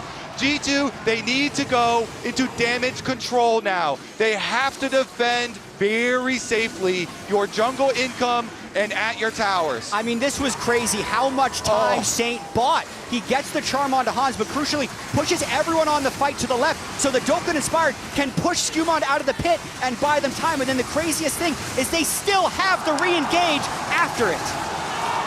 Incredible stuff coming in from the side of LYON. Again, the recognition to back away, realizing Saint has bought you the space you need to secure that objective uncontested, instantaneously turning on Skumon to make sure there is no chance for a 50-50. Doesn't matter if Inspired's missed a few, if the enemy jungler cannot participate in trying to take that objective. A massive fight from Dokka as well highlighted, Jat, and the damage numbers are only going up for the side of LYON now that they have the soul. Yeah, the fact that Saint escaped back to the Dragon afterwards too was crazy after that commitment in. Yeah, because that was the ending fight, the beginning fight. Like Saint basically 1v2ing to kill Hans Sama, getting out of that initial fight with like 10% health so he could base and take the Hex Gates out. It's all connected. I mean, look at the game this guy's been having. Lanes into Caps's undefeated in 2026 Orianna, stays close enough, finds the skirmishes, is currently sitting 5-0-4 in this game 1. Really good understanding of his own strength, the power of the upgraded Merc Treads as well, buying him so much space. Remember, he didn't have Seekers in the previous fight. He didn't have the money, had to use it in the previous play, but now he does. Now he has the full Hourglass available to try to threaten G2, to try to split them up so they can't get that perfect wombo combo that now, it used to be a little optional, now it is mandatory that these key ults connect on multiple members each and every single fight. Yeah, G2 now, again, go into damage control. Try and farm safely, keep your income up, try and play off a grouped team fight, a front to back here, and make some use out of these key ultimates. If Saint is going to steal your Seraphine ult and then make the engage and make that much space before you're able to use your Ashe and your Seraphine and your Jarvan and your front line, then it completely defeats the purpose altogether. Berserker just completes Endless Hunger as well, so 4 full items on this Ezreal. 313 CS, 10 CS per minute, 1,500 gold lead over Hansama, and the Hextech Soul Ezreal poke is just absurd. LYON, especially with the Karma and the 3 pairs of Merc Treads, I don't feel like they're going to go for a hard engage. They just need to bait and poke G2 and then take the fight if G2 brings it to them. Exactly. It's the Dream Soul for this LYON composition. They rolled quite nicely on that one. And so they're going to do the 3-1-1 split push here. Just a slight variation and keep Saint on the bomb side with his teleport. Again, he's a level 16 Sylas with his Zhonya's huge playmaking potential even without his flash. I mean, 1-3-1 or 3-1-1 is a little bit risky. A lot of teams, if you're up against an Ashe, you'd want a more 4-1, but they're getting away with it for now. Saint able to get the solo gold and pretty much the entire turret. And now you can see Inspired joining the other 4. I like this. Additional gold, 4,000 gold advantage on top of the Soul as G2 are forced back here. Shockwave onto Dokla, hoping to get a pick, but instead they're kicking off a fight. Caps isolated, ulti from LeBron, good, but an immediate cleanse comes out from Berserker. Dokla still able to walk away. Wind's becoming light, and Skumon's in trouble. Just barely able to walk that one off. No true shot barrage there, but now it's LeBron getting sacrificed to the Lamb's LYON, going for the throat. Finding that single kill, still have pressure in the bottom lane. Broken Blade trying again to make the difference. TP into the bottom lane as well, but it's going to cost them the inhibitor just to go for this play. Saint looking to find a way out. Healing there, extra 400. Caps forced to flash back. Saint, 2.5 seconds. Gets space for his team to get out in the other play. Wants to go in. Nice sidestep from Caps. Means 1,000 gold shutdown. That is a huge shutdown for the hope of Europe. Caps Orianna does get paid for the loss of their inhibitor. And the only one they lost at that inhibitor was Lebrov Seraphine. Yeah.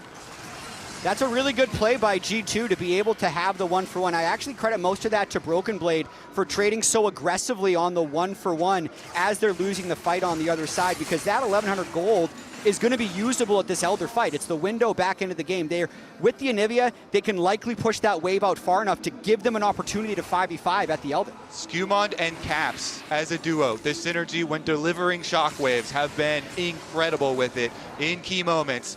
Let's see if they can fight their way out of a Hextech Soul, because even with that Hextech Soul at the last inhibitor, you saw them trying to chase them down, not able to just finish off a few of those kills. Some fairly important cooldowns burned as well. No cleanse on Berserker, no flash on Inspired, although he does still sit on that GA. If Caps could somehow get to his death cap before that fight, it would be huge, but I don't know if he'll have the time. But it goes both ways. No flash for Caps, no flash for Hansama. Caps having to respect even a low health Saint. Potential for him to re-engage, heal right back up with that W. So did flash in that previous play. G2 potentially going to be forced into approaching from this choke point. Now it's going to take a long time for LYON, even as strong as they are, to kill an Elder Dragon with this many stacks in terms of Drakes overall, is now G2 ready for the 5v5. Yeah, and LYON's objective damage is not that fast. If they get it low, they're at risk of a steal, so I think it's going to be this poke war, and I think it's very unlikely we get to a flip situation. Who can fight whom? Engage on Berserker. Shift backwards, true shot barrage across the team. Ball hoping to match flanker. Saint instantly from behind. Shockwave to pull in two. Continuing to dash forward. Dismantling the back line of G2. And it's Big Dokes leading the charge. G2 wanted to contest the Elder, and now they're getting knocked out of the game. Again, it's the Saint of North America. He finds the flank and he shockwaves both G2 carries. Saint has played incredibly. LYON is going to push it in for a Game 1 win. Caps is Orianna. We thought they might have doubted it, but he dismantled it. LYON better in the fights, better in the early game. G2 sent reeling in Game 1 as LYON strike the first blow in this best of 5 for the LCS and North America. and all business for LYON after game one. That is a calm, cool, and collected team here to try and take care of business. Yo, Azael! LYON has your back, buddy! No, I can't say it was unexpected. It was the result. Come on. We all knew what was gonna happen. I called it from the start. I laid out the facts. No one would listen to me though. What can you say? Kobe was listening. He's pointing at me. Jeff does too. Let the record show I doubted them the entire time, but I should not have, because St. Silas is absolutely correct. Look at this Silas. Dagda, I'm gonna have nightmares about this. Yeah, it's like the Shy and now with the Saint as well. Like, oh, that was an insane combo. This man played out of his mind this game. Yeah. And Emily, right off the bat, you said Saint Silas is something to be feared here in this game. He popped off so much. As soon as he locked it in draft, I was like, okay, first of all, it's just a good Silas angle. Second of all, he's 4-1 on this champion. It's his second most played all time in his career. He's so good on this pick. And I think it speaks volumes to him that he's willing to lock it in against Caps Oriana as well. Caps undefeated this year, 7-0 on the Oriana. There was a risk by LYON to leave it open, but that man in the mid lane played it so well to shut it down. Yeah, I would honestly say both the LYON Soul laners deserve a lot of credit for kind of withstanding these matchups, these melee versus range matchups, not getting that far behind. I was really questioning this Renekton pick because, you know, it was a last pick. I was too. I think he was putting himself in a difficult matchup. BB got a really good level 1, and I was like, oh my god, this is about to get ugly. But he held him for such a long time, got BB out of mana, kept it in parity until he got ganked and killed. And I was kind of still wondering, like, is this even worth it if you're even? You know, we thought maybe they were going to gank it, but they didn't. But then in the team fights, Dokla's positioning was really, really good. He was always pressuring the carries. Inspired and Saint were there to follow up. And I feel like Berserker was really showcasing some of his skills. We've had a lot of questions about Isles on Pyke and Camille and this, but I have no questions about this man if he's going to be playing Enchanters. And he played a very clean game. And honestly, that's what made the difference here. The fact that I was always, let's spot the Renekton, let's be careful about those LYON team fight setup. And Emily, you were the ones highlighting them when they played against Team Secret Wells, the fact that they play methodical, that they play super well around those objectives, and they do it once again in our HyperX Reflex replay. Yeah, I mean, this is, they were so patient and constantly stacking Drakes, right? So they weren't seeding objectives this time, they were controlling them. And this was Saint with the stolen Seraphine ultimate, immediately getting onto Labrov. And I actually thought things were going to get a little dicey here, but it's Dokla who really, really steps up and gets into the back line. Yeah, I mean, Dokla positioning really well, and I have to say, Berserker popping off as far as the damage is concerned. And Isles, people always like to meme on Karma, all you're doing is shielding. This guy was positioning so far forward. He was always there with the Mikhails, always there threatening with the tethers if people step too far forward to set up for Berserker. And I was really, really impressed by their play. Labrov, credit to him in that last fight. The R flash, the stolen Seraphine ult, did catch Hans. And so he's get down, Mr. President. He actually blocks the abscond of Duck to save Hans. Otherwise, I think that fight is more one-sided. But LYON definitely going to be feeling good about this first game. Dagda, give me hopes here. If you're G2, if you're backstage, what are you looking at? Because looking at this draft and the setup that they had, I thought they had easy buttons they could press. I felt the nerve in this game 1. But what are we looking at here? Yeah, what are we looking at, buddy? Don't give up on me now! I don't. Look, to be honest, I've seen Broken Blade with the Anivia before. I think it's been a bit scrappy. We saw it against MKOI, where he kind of had a similar game. I think coming back into it, Saint moving away from the Silas, which is one of his best picks, I think we can still open up more. And if we can start to shift away from these enchanters in the bot lane, that's where I give the edge to Labrov. I think there was a little bit of first game nerves. I think we'll be able to bring it back from here. You're not even saying anything, you're just gloating. What do I have to say? This is honestly Isaac's moment. The boys, they proved it with actions speak louder than words. One game. Yeah, what was your prediction? 3-0, it's already wrong. We don't talk about it. What matters is the destination, not the journey. Whatever, the LYON doesn't sleep tonight. That's all I know so far. The destination is Berlin. We'll see you there. Potato. They take game 1. Let's see what happens next. I'm going to find you.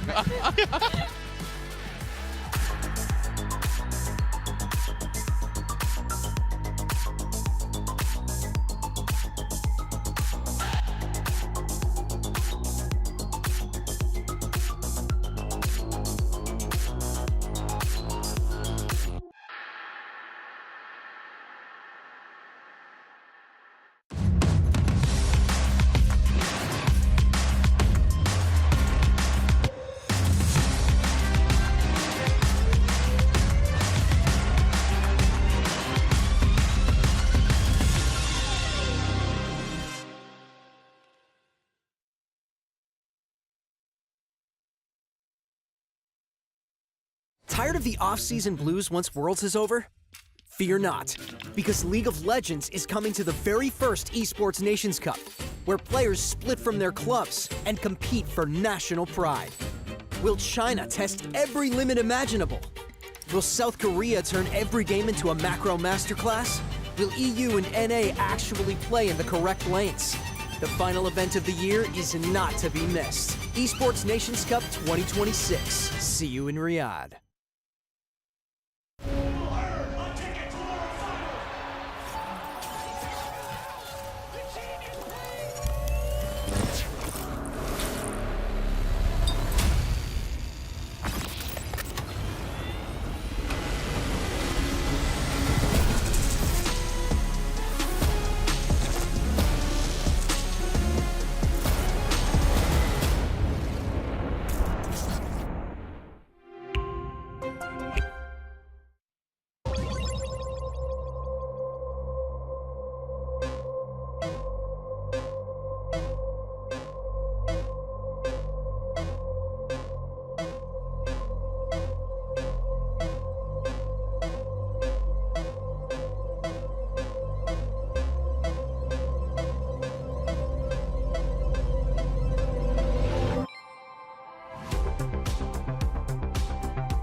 In esports, legendary moments demand speed, scale, and soul.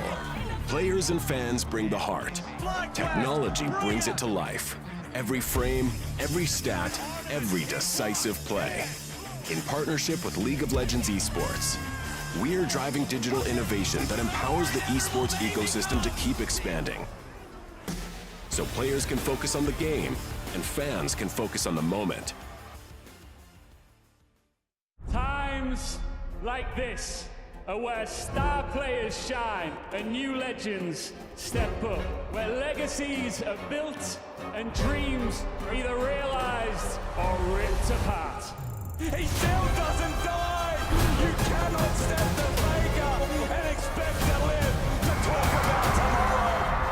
He blocked it well with the Arcane Storm, doing so much work in GG! They are just going to ace them!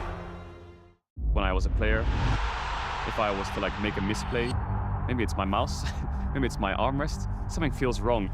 If you were at home, you wouldn't do that. The Infinite Precision Armrest is part of the larger Secret Lab on Stage standard initiative, aimed to bring your home or training room settings to the tournament stage. 이제 저뿐만 아니라 다른 선수들도 세팅을 더 원활하게 할 것 같고 가장 편안할 때 더 강력한 플레이가 자연스럽게 나옵니다.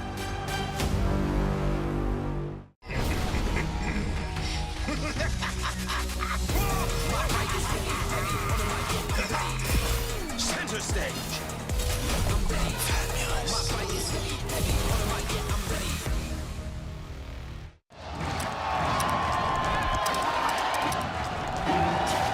Red Bull gives you wings.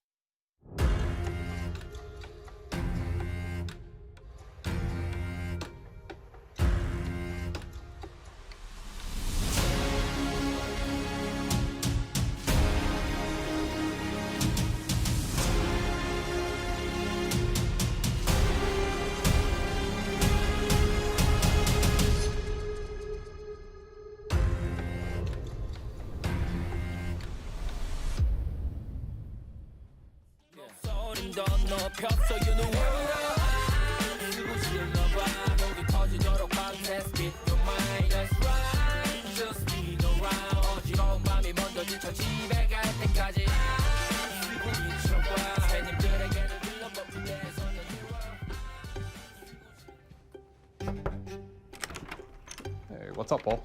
I think I figured it out, Andre. Figured what out? A way to go back. Back where? It's not where. It's when. It's all right here. I mean, we just have to figure out when. When is it, you know? Let me ask you this, Andre. What is League to you? Is it season 1? Is it season 4? Could it have been season 2 when we started having with jungle pathing? Could it be when we had Heart of Gold? It was a shell. Why was it named Heart of Gold? It could be anything that we want. I mean, I get it, Paul, but I really do think 2 Shens in the game? Is it OG Beta when there was 40 champions? Look at Lux, look at the way she used to look. It could be any of these things, Andre. I mean, would kind of like to play Old Graves again. Pretty good. What if we went back to that time? It could be any of those times. Be a lot of fun. What would you call this thing if we did it though? Clash Fates. No, we're done with that. All right, okay. Old League. Who's that even for? Your favorite league. Okay, that was a little weird. Okay, I think I got it. League Classic.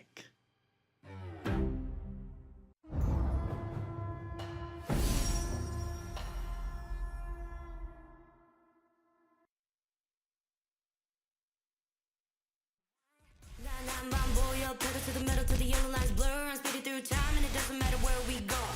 It doesn't matter where we go.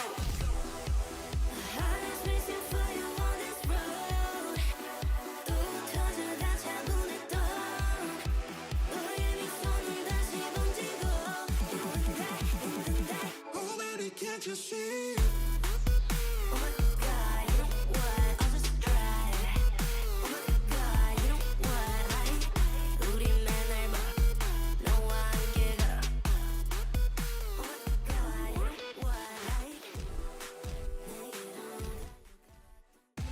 Okay. J4 that's coming, I'm coming. J4 Can we focus the J4? Just look here, look here. Okay, okay. I'm fighting J4. Hey, Renekton, okay, slow. I can make Renekton, come. J4 is out. Finish. Finish. Take. Look, Orianna will get rooted. Yeah. Go meet after. Go there. I don't think we get it. Calm down. Meet after. Silas is crazy with it! Stacking advantages throughout the game. Peaking in game 1, Kobe. This is insane.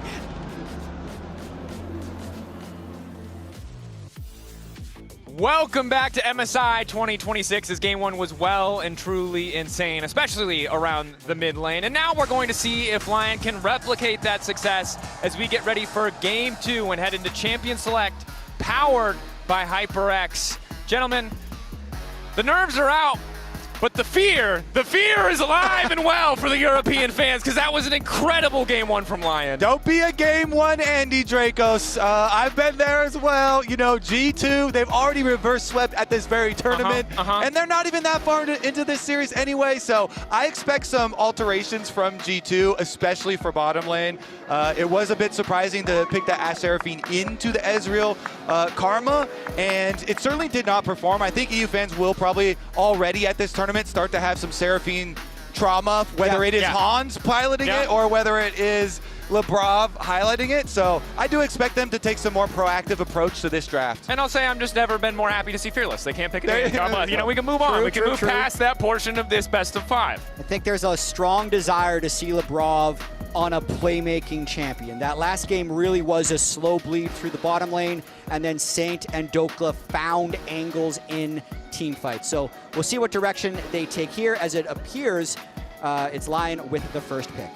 Varus, of course, a flex, nice to have into Broken Blade and Hansama, generically strong 2v2 bottom laner even after the hits, but also has some really strong topside matchups, so that's something that G2 are going to have to contend with as they debate what their options are in this first rotation. Do they want to prioritize that bot lane 2v2 more, or will we see a continued priority on the topside picks? Yeah, and G2, like, they can hold their counter pick really long here. Broken Blade has a lot of specialty stuff like Yasuo and such. So we'll see where the flexibility ends up on that Varus and what sort of counter picks they end up going for. But we are going to get the Ziggs, the mage bottom lane now. Draco's hands on his head already. Look, there's been a lot of times since I've seen Hans play a mage. You know, I remember the Vladimir in 2018. I'm very nervous about the Ziggs, especially against Berserker, who's had some all-star performances on this pick. That said, Ziggs, very powerful in the meta. On paper, if I turn the nameplate off, this is a fine first pick. I'm just nervous to see if the execution is going to be there for Hansama and Lebrov. And one of the biggest things about mages to me is that they give your support that playmaking opportunity that people are looking for Lebrov. Lebrov, if you're looking at the entire tournament overall, has definitely outclassed Isles. And so him getting more time to roam with a Nautilus here, you know, whatever Skumon decides to pick to pair with the Nautilus there, could be just what G2 needed to get back into the series. And we need to remember that this is also G2, so they might flex that Ziggs to the mid. It was originally a mid lane champion. It's not guaranteed that this is Hans Sama. I think LYON wouldn't be surprised by that either, as they're the team that flex picks like crazy. We know for sure that Varus is top or bot. We know it's a flex pick. I will just say, saying after every single G2 pick that it might be a flex pick qualifies you to be an LEC caster. It's like the #1 thing that you have to hit every time they pick anything. Is it the Nautilus jungle? Nautilus mid, maybe. Shout out Doinby, shout out whatever MSI it was that we all did that for a little while. But we send the debate here. We've already seen LYON Vars, which if it is the 2v2, is pretty powerful in the early lane, but the Lee Sin, a big playmaker for Inspired. It's a big power pick this tournament, but it's also a pick that I'd say fans of both of these teams don't love seeing their jungler on. Inspired loves to be cool and calculated, and I feel like Lee Sin is a champ that just has to take 50-50 skirmishes and outplay you in order to get an advantage, and that's usually not Inspired's game. Skumon had a similar game on it as well, so we'll see what happens here as they also take the Cassio, which was the mage counter that other people have been taking into the Ziggs. So those are technically two flexible champions, but it's very unlikely we see an AD bot now, Kobe. Yeah, with 2 protection bans for the Cassio as well. So they can just ban away the Syndra and follow up caps with extra protection here for the mid lane. Debate now, getting those extra mid lane bans out. And I will say, Stats team was quick to correct me. I might be a doubter of the mages, but on Ziggs at least, Hans Sama is 3-0. Played it back in sometime in the early 2020s. It's not the 2018 Vladimir that I'm lamenting and looking at his stats page now about. So a little bit more comfort there. But with double AP, as you've highlighted, we are looking to see a little bit more physical damage in the top lane, setting us up for a potentially more volatile top lane 1v1. All right, you get the Vayne out. That kind of opens it up for some other options of some blind picks as well. So definitely kind of hinting at the possibility of the bottom lane Varus getting a little stronger. Yeah, they need to find good AD damage in top jungle. Broken Blade has a lot of quirky picks here because the Vayne would have been more of the obvious ones. The Jace would have been more of an obvious one. Those are obviously banned away. And we still know that Varus is a flex, although seeing with what is available, I'm expecting that Varus to go bottom lane into the Ziggs. We'll just have to see how it plays out. Getting some stressful hovers here that I think are entirely fake. The Poppy banned away, I do like to see that. Does make a lot of sense up against the Lee Sin and Leona. Really shuts down their ability to make anything happen. Should be an if they lock this in and this Nautilus is a flex. No. No. It's an AD jungle pick right here. Surely. Almost has to be. Sure. It is. Oh, okay. Yeah. Yes. Pantheon's a great pick. I mean, the Jarvan, the Xin are already gone. The Vi's banned out. The Lee Sin's there. It's just another one of the Sunder Sky junglers. And it's not Camille, but it does give you a lot of the same immediate CC setup if Ziggs is in the proximity in the area, and it gives you another kind of semi-global long-range ability to maybe punish whatever side laners do come out from the side of LYON. Exactly. You already have Ziggs, so you can join fights from pretty far away, and Pantheon ultimate as well, so lots of potential there for affecting side lanes very quickly, and you already have very good wave clear as well. If this Nar's locked, I think Broken Blade's Yasuo is an inevitability. They're just okay with that matchup, it feels like, unless Broken Blade has something else cooked. It does point towards that direction, and they were more worried about the Vayne as we were talking about, so let's see what they're going to follow it up with. Some engage. They definitely do want some sort of playmaking here from Saint. He definitely performs very well on champions with mobility, with dashes. Ahri is one of his favorites, but he's also quite good on the control mages. And Victor versus Cassio, you have the laser range. You just want to farm it out and scale up to be a big powerhouse in the team fights. And we have some flexibility here from the LYON team comp overall. Varus there it is. Can be powerful in the late game. Victor that power, but still a lot of playmaking. Now, the Yasuo, if it is locked in, a strong lane matchup, and we've seen BB did dominate Doran, but of all of the potential counter picks, Yasuo is a very sharp champion. He does some things really well and some things really poorly, so if anything goes wrong in this top side, you're stuck with a Yasuo on the top lane, which is not a good vibe, is not a good feeling. He has to dominate. High risk. That's never stopped G2 in the past. Hans Sama mages, Broken Blade Yasuo, but they're ready to throw down. I mean, the most comfortable picks I see in this comp for G2 is the Skumon Pantheon and Lebrov Nautilus. They have very strong mid jungle. They have a lot of playmaking from their support jungle, and I think that's how they're going to try and play this game. And they do have some good knockups for Broken Blade from the bottom lane. Not just the Nautilus, but also the Satchel Charge. Deceptively good opportunities for them to set up Broken Blade later into the game too. And this counter pick is a good counter pick for a reason. You get to run down the minion line basically onto the mini Gnar and try and force those plays. And you have a Pantheon jungle, Dracos. Level 6, he can ult in there. They can make that gank guaranteed happen. So Dokla has to play very safe on that Gnar. Luckily for Dokla, he's coming up a series. He had a huge Mega Gnar game. And we'll see if he can stand up to the counter pick that they must have been looking at and knowing is coming, especially seeing so much AP already on G2, just playing right into this Yasuo. And he did in game 1, crucially. Now we head into game 2, see if he can weather the storm once again.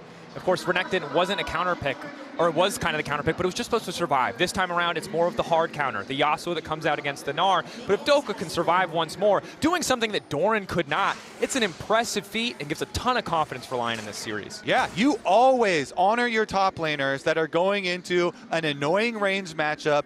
He didn't go that far down, and then he still had big impact in those team fights at those dragons, getting into the mix of it. So let's see, can G2 bounce back here? They have been rewarded previously here with the counter picks from Broken Blade, and Skumond on his Pantheon could be huge. Another quick point I have on Dokla is he's almost the opposite archetype of player that usually get prioritized. Like so many players that come in nowadays are just these like incredible laners who then struggle to side lane and team fight effectively. But Dokla, to his own admission, is a very average laner in most situations, but he knows how to win the game. He plays side lanes well, he recovers in game well, and he team fights great. So I think that's why LYON is okay saying, okay, we're gonna blind pick you the Gnar. We know the Yasuo is coming. Even if you fall behind, we trust you. Yeah, and so you see there, Inspired is splitting the map because of the counter pick. So this is their choice to deal with the Yasuo counter pick. BB has information though. You saw that the ward from G2 was placed after the LYON ward, so they saw it. Plus they know that the ward, the other ward is there, and Broken Blade off that push, he is kind of hovering back. He kind of knows this is happening. He's a nervous man. And look, we saw the head-to-head between Inspired and Caps, a ton of history domestically, a lot of best of ones, but in the best of fives, Inspired has the edge courtesy of that 3-0 that we saw at MSI last year.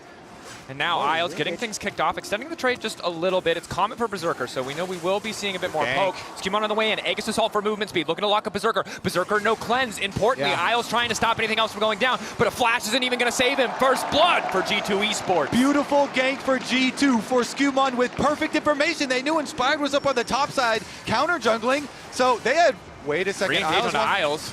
TP back in, they're hoping to get a bit more. That's a slow TP. Empowered Spear is going to be there. That's a very slow TP, but now Inspired's hoping to find the double. Berserker on the way, and they'll at least get one. Flash out from Skumon. Minefield to slow them down. If Skumon gets out, it's still a good trade, but if he doesn't, they're in trouble. Hansama body blocking the Q, going in. Skumon getting lower. The Aegis assault up in the nick of time, just barely makes it out. That's so huge for G2 right there. Hansama still has his TP as well. Almost a disaster for LYON there as they attempt to extend the play, because the beginning of that play was pretty poor. They know they're getting map split on, and they take very aggressive 2v2 trades without combat summoner spells. So a good start for that G2 bot lane and Skumon. Hansama sent bot lane to catch the wave. Now it's Lebrov wandering into mid, but Inspired is here first. 3v2 in the favor of LYON. Does have the flash, wants to hook to the wall to escape, but LYON are just going to respect it. Good read from Isles to be exactly where Lebrov was, setting up Saint now to push out this wave, and an excellent sidestep on the hook. Yeah, so nice. Okay, so Skumon has a lot of options now, especially with Lebrov still mid. I mean, it's only Isles giving Saint the confidence here to stay into mid. Inspired waiting over the wall, starting to walk towards red, immediately turns his attention elsewhere, trying to cover his mid laner. Saint getting lower and lower. Cap says to be careful. Nice back step. Not sure if he spotted Inspired, but manages to hold on. Forces the flash out from Isles to escape. G2 getting the better of LYON in that brief exchange. Yeah, Inspired was finishing up the Raptors there, so he's in the area to save the play as well. And they get the flashes out though, so both supports with no flashes now, definitely very vulnerable, but we have to look at Skumon and how he continues this game, because I do like that call. Go for the first blood on bottom side, really get them snowballing, and it was just after Lebrov and Hansama had gotten a great trade. They landed the hook combination into Satchel Charge combo, into Explosive Bomb there from Hans, and that is definitely what they want to see. And really accelerating the pace of this game. I mean, at the time of that mid gank, Skumon was at 12 CS, but he'd clearly impacted the map. He'd helped win the bot lane, and didn't quite get Saint's flash, but still managed to draw them a lot of pressure there. G2 doing what they can. Of course, both supports leaving so much means a lot of solo XP for Berserker and Hansama. One of the nice things about the Lethality Varus is he uses level ups and skill points almost as well as mages do. So normally we'd see a big discrepancy. Level 3 in Q for Hansama is a big damage spike. It's not a big damage spike for a lot of AD carries, but it is for the Varus, which helps keep this push battle pretty close. Yeah, as we see it directly in the middle of the lane, and both supports hovering on their brush because they know the junglers could have a huge influence, but they've got vision. Slow one. Inspired is here, but it's a tough start. Q3 ready to go. He's in the Mega still, though. Inspired on the way up. Skewmon, though, such a low health bar. Whoa! And this means LYON are taking the fight. Level 6 for Broken Blade. Hoping to get something back. Stacking the Q3 up. Needs to lock up Dokla. He flashed backwards. Broken Blade is nasty with it. Are you kidding me? Dokla, though, wants to turn it back. Has the advantage. Broken Blade running for his life. He just can't dance around those autos. And it's Dokla who strikes back. The teleport was a bait. Dokla had just a bit of rage left on that Mega Gnar that landed the CC to set up Inspired. That is one hell of a wallop on the arrival of the teleport, just the remnants of the Mega Gnar coming in, and that surprised them a bit. Plus the timing of Inspired was right there at the arrival. So Dokla goes back as he's about to transform into Mega, and then look at the bar as it's ticking down, coming back from the fountain. He still barely has the Mega. And look at the vision as well. Like now Inspired's in vision as they're already stunned, so they're completely committed to the play. They managed to shut him down early, but credit to Broken Blade for turning this back into a 1-for-1. Yeah, clean from Broken Blade. Gets the combination onto Inspired. He went for the level 6, focus on the minions, gets it, gets the... Wait, we're not done. Another key play there. The wallop is there, though. Dokla didn't use ult in the previous fight. Broken Blade's getting dunked on! Once again, he has been broken! Big Dokes with the Gnar, building on the Gnar game that he had a couple games ago. He was already down. Broken Blade had the kill from the last fight. Now 2-0-1. No TP on the Yasuo. He's going to be able to shove that in. He's going to lose a whole nother wave and try and snowball this Gnar game. And for the second game in a row, it's the counter pick. It's supposed to be the strong lane for Broken Blade, and initially it looked all right, but it is so quickly falling apart. Look at that XP chart. Pulling further and further ahead, almost a full level over Broken Blade in that top lane 1v1. It is a bloodbath. North America versus Europe here, and they are throwing hands. Both junglers getting very active, and now you have Skewmon level 6. Where is this Pantheon ult going to go? Everybody still has flashes basically on LYON, save for their support, of course, and mid lane is the battlefield. Hold that thought. I'm watching the replay. There's two fights happening at the same time. We can see the 1v1, but Lebrov now with backup from his jungler wants to make this happen. Nice flashback coming from Saint. Excellent mechanics from Inspired. Gets Lebrov low. Isles also on the way in, and now it's G2 on the retreat. TP coming in. Dokla on the side. All 5 of LYON have arrived to the play, and G2 forced to run back to their own jungle. Nowhere left to go. It's the Varus out of nowhere with the steel chair. Yeah, even Berserker teleports mid and uses the flash with the ulti to help secure the extra kill. LYON snowballing. Everyone on LYON assembles in mid lane to make that happen. 1.3K is the advantage now. All Broken Blade can get back is a single plate as Inspired turns his sights on the Grubs. Everything going in the favor of LYON. Broken Blade has to be careful about stepping forward, uncertain about how many members are still lurking on the top side of the map. Isles starting and stopping that recall. We look back at this play. G2 overcommitting. We're not ready for the response. I mean, the Victor ult into the Inspired kick just chunks them and buys enough time for the rest of LYON to arrive. Yeah, I was looking for a good angle for the Caps ulti, but Inspired did the early kick, and so Caps never really got a good angle for his ult early on, and then at this point it's just way too late because they've already chased him down. And so with the Pantheon ultimate being used that we were looking for, it is again going the way of LYON with the early pressure. Dragon, though, for G2, they're going to be able to claim it this time around. Should be theirs, as Inspired had to buy items, go back through his jungle, and the lanes reset. So good job by G2 to still read the tempo of the game and know what they can take. But it's with LYON building that gold advantage, something we've seen them do before, willing to sacrifice Drakes, willing to sacrifice a lot of objectives just to get the gold in their favor, often amounts in a lot of these stronger team fights. And you can see G2 have the idea of how they want to play their composition, but can't get all those cooldowns synced. And if one of them goes awry, they don't really have the damage to burst out that member. The extended plays still very heavily favoring LYON, especially until Caps gets that first item completed. The Casio damage just really not there.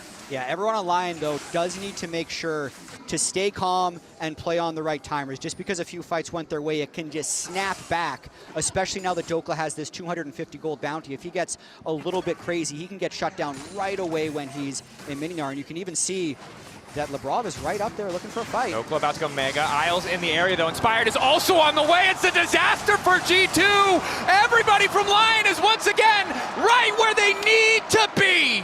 Team play for LYON and Mega Gnar, Dracos. Mega Gnar again. G2 decide to engage on it. Now LYON following the play. Quick stun. Inspired and Skumon take the same angle on the blast cone. Skumon's still going to throw a spear on the way out, but it is a 2.5k gold lead.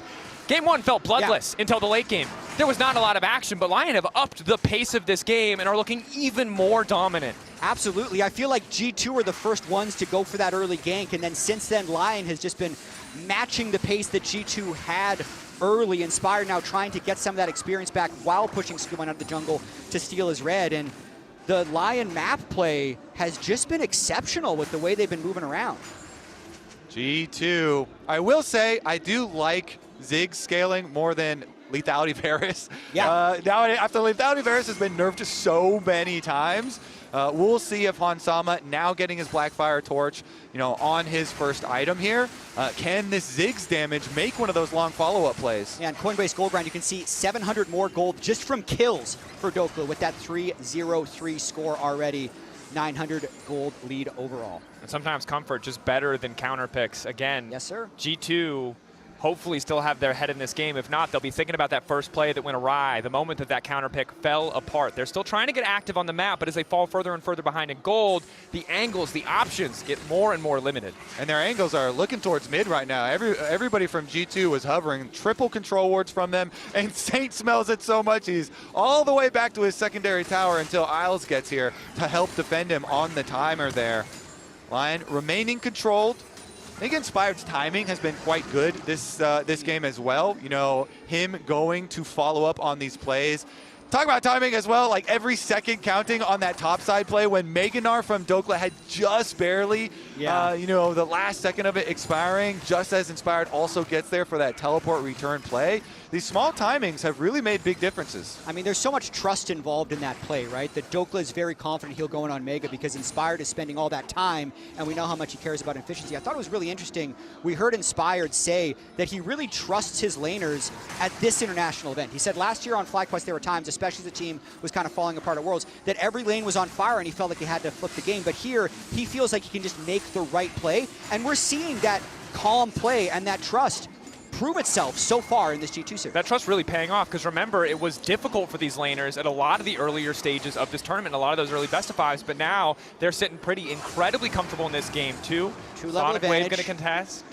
Q3 ready to go for Broken Blade, not gonna get the angle! He's dizzy, he can do nothing! Big Dokes dunks him down once again!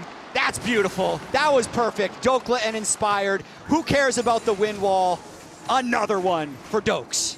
Nice juke there from Inspired going in, and Broken Blade down on this pick that has been focused so heavily. Another counter pick foiled. He's too big, guys. Please, take it, please. Make him smaller. The Dokes is too big. Please have mercy. It's because Broken Blade gained so much size from the T1 series that Dokla is just able to, it's an infinitely stacking buff, right? Yes. They're just going back and like Heartsteel, Mundo, Tank Engine, whatever. They both just keep getting larger.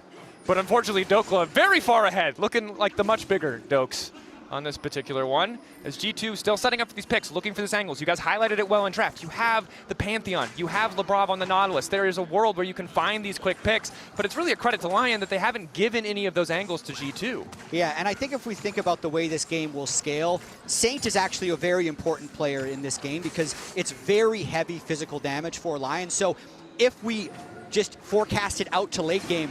Having strong AP damage will be very important in how G2 will able to kill him. But also, like, LYON with this 3,000 gold lead, I don't love that they're just giving over the second Drake. They clearly have a lot of confidence in their ability to play with the gold lead, but G2, you should take those 2 Drakes for sure. Happy to fight for it. I imagine the third Drake is we'll see a little bit more of a contest. Yep. And to your point earlier, with Mountain Soul potentially on the board, even if G2 don't have a true tank, it will still be really valuable against that single AP threat, just to up those baseline resistances. Caps playing with a lot of respect here. There's no semi-globals on the side of LYON, but they've been so diligent in finding these moments, these opportunities, that he's still just going to back away on the top side. Yeah, I think it's just a hover play because they don't have eyes on the Pantheon, so they don't know if that's going to come in. So ensure that this Victor that you said is going to be so critical, and I 100% agree, is going to be able to safely take the side. But I also really love what they did there, giving the gold to Saints Victor. Like, Dokla was far enough ahead, he could have taken the first turn and continued to snowball. But they know, like, okay, the Victor is going to use the gold better than the Gnar, so if they have the choice, let's give it to Saint, and they did so. Really comfortable position for LYON. Again, the third Drake, really the only thing that feels like they have to contest. Everything else, they can take their time. They're in such a comfortable spot. The plays that they've made on their own have been good. The plays that they have punished from G2 when they've been over-eager have also turned in their favor. So with a 4K gold advantage, with the Herald falling uncontested, LYON set up to dominate in this mid-game. It's on G2 to look for those little angles, those tiny moments where they can pick off a key member on the side of LYON. Dokla, Inspired, Saint, all rocking those bounties on their heads. Potential targets for G2 to try and take down. Yeah, and I think they really should try and focus on a way to inhibit the income from Saint. Like, especially if they can take him down, take away his flash or something, make it harder for him to farm. The Victor scaling definitely is paramount.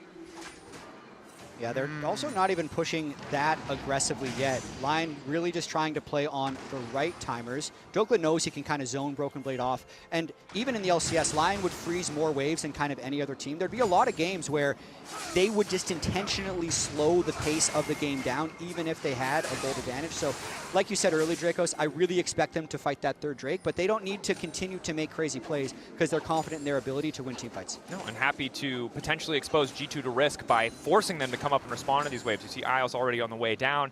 If they can chip away at a few of those key cooldowns from G2, leverage some of the advantage, they have to take a bit more space as they're doing now. Zenith Blade ready to go. Q flash forward. Inspired looking for a bit of setup. Broken Blade has to flash over the wall. LeBron not able to do anything. It's the R flash from Inspired. Again, the mechanics are too damn clean. I guess they can also just do that. So they're confident in that play. Inspired.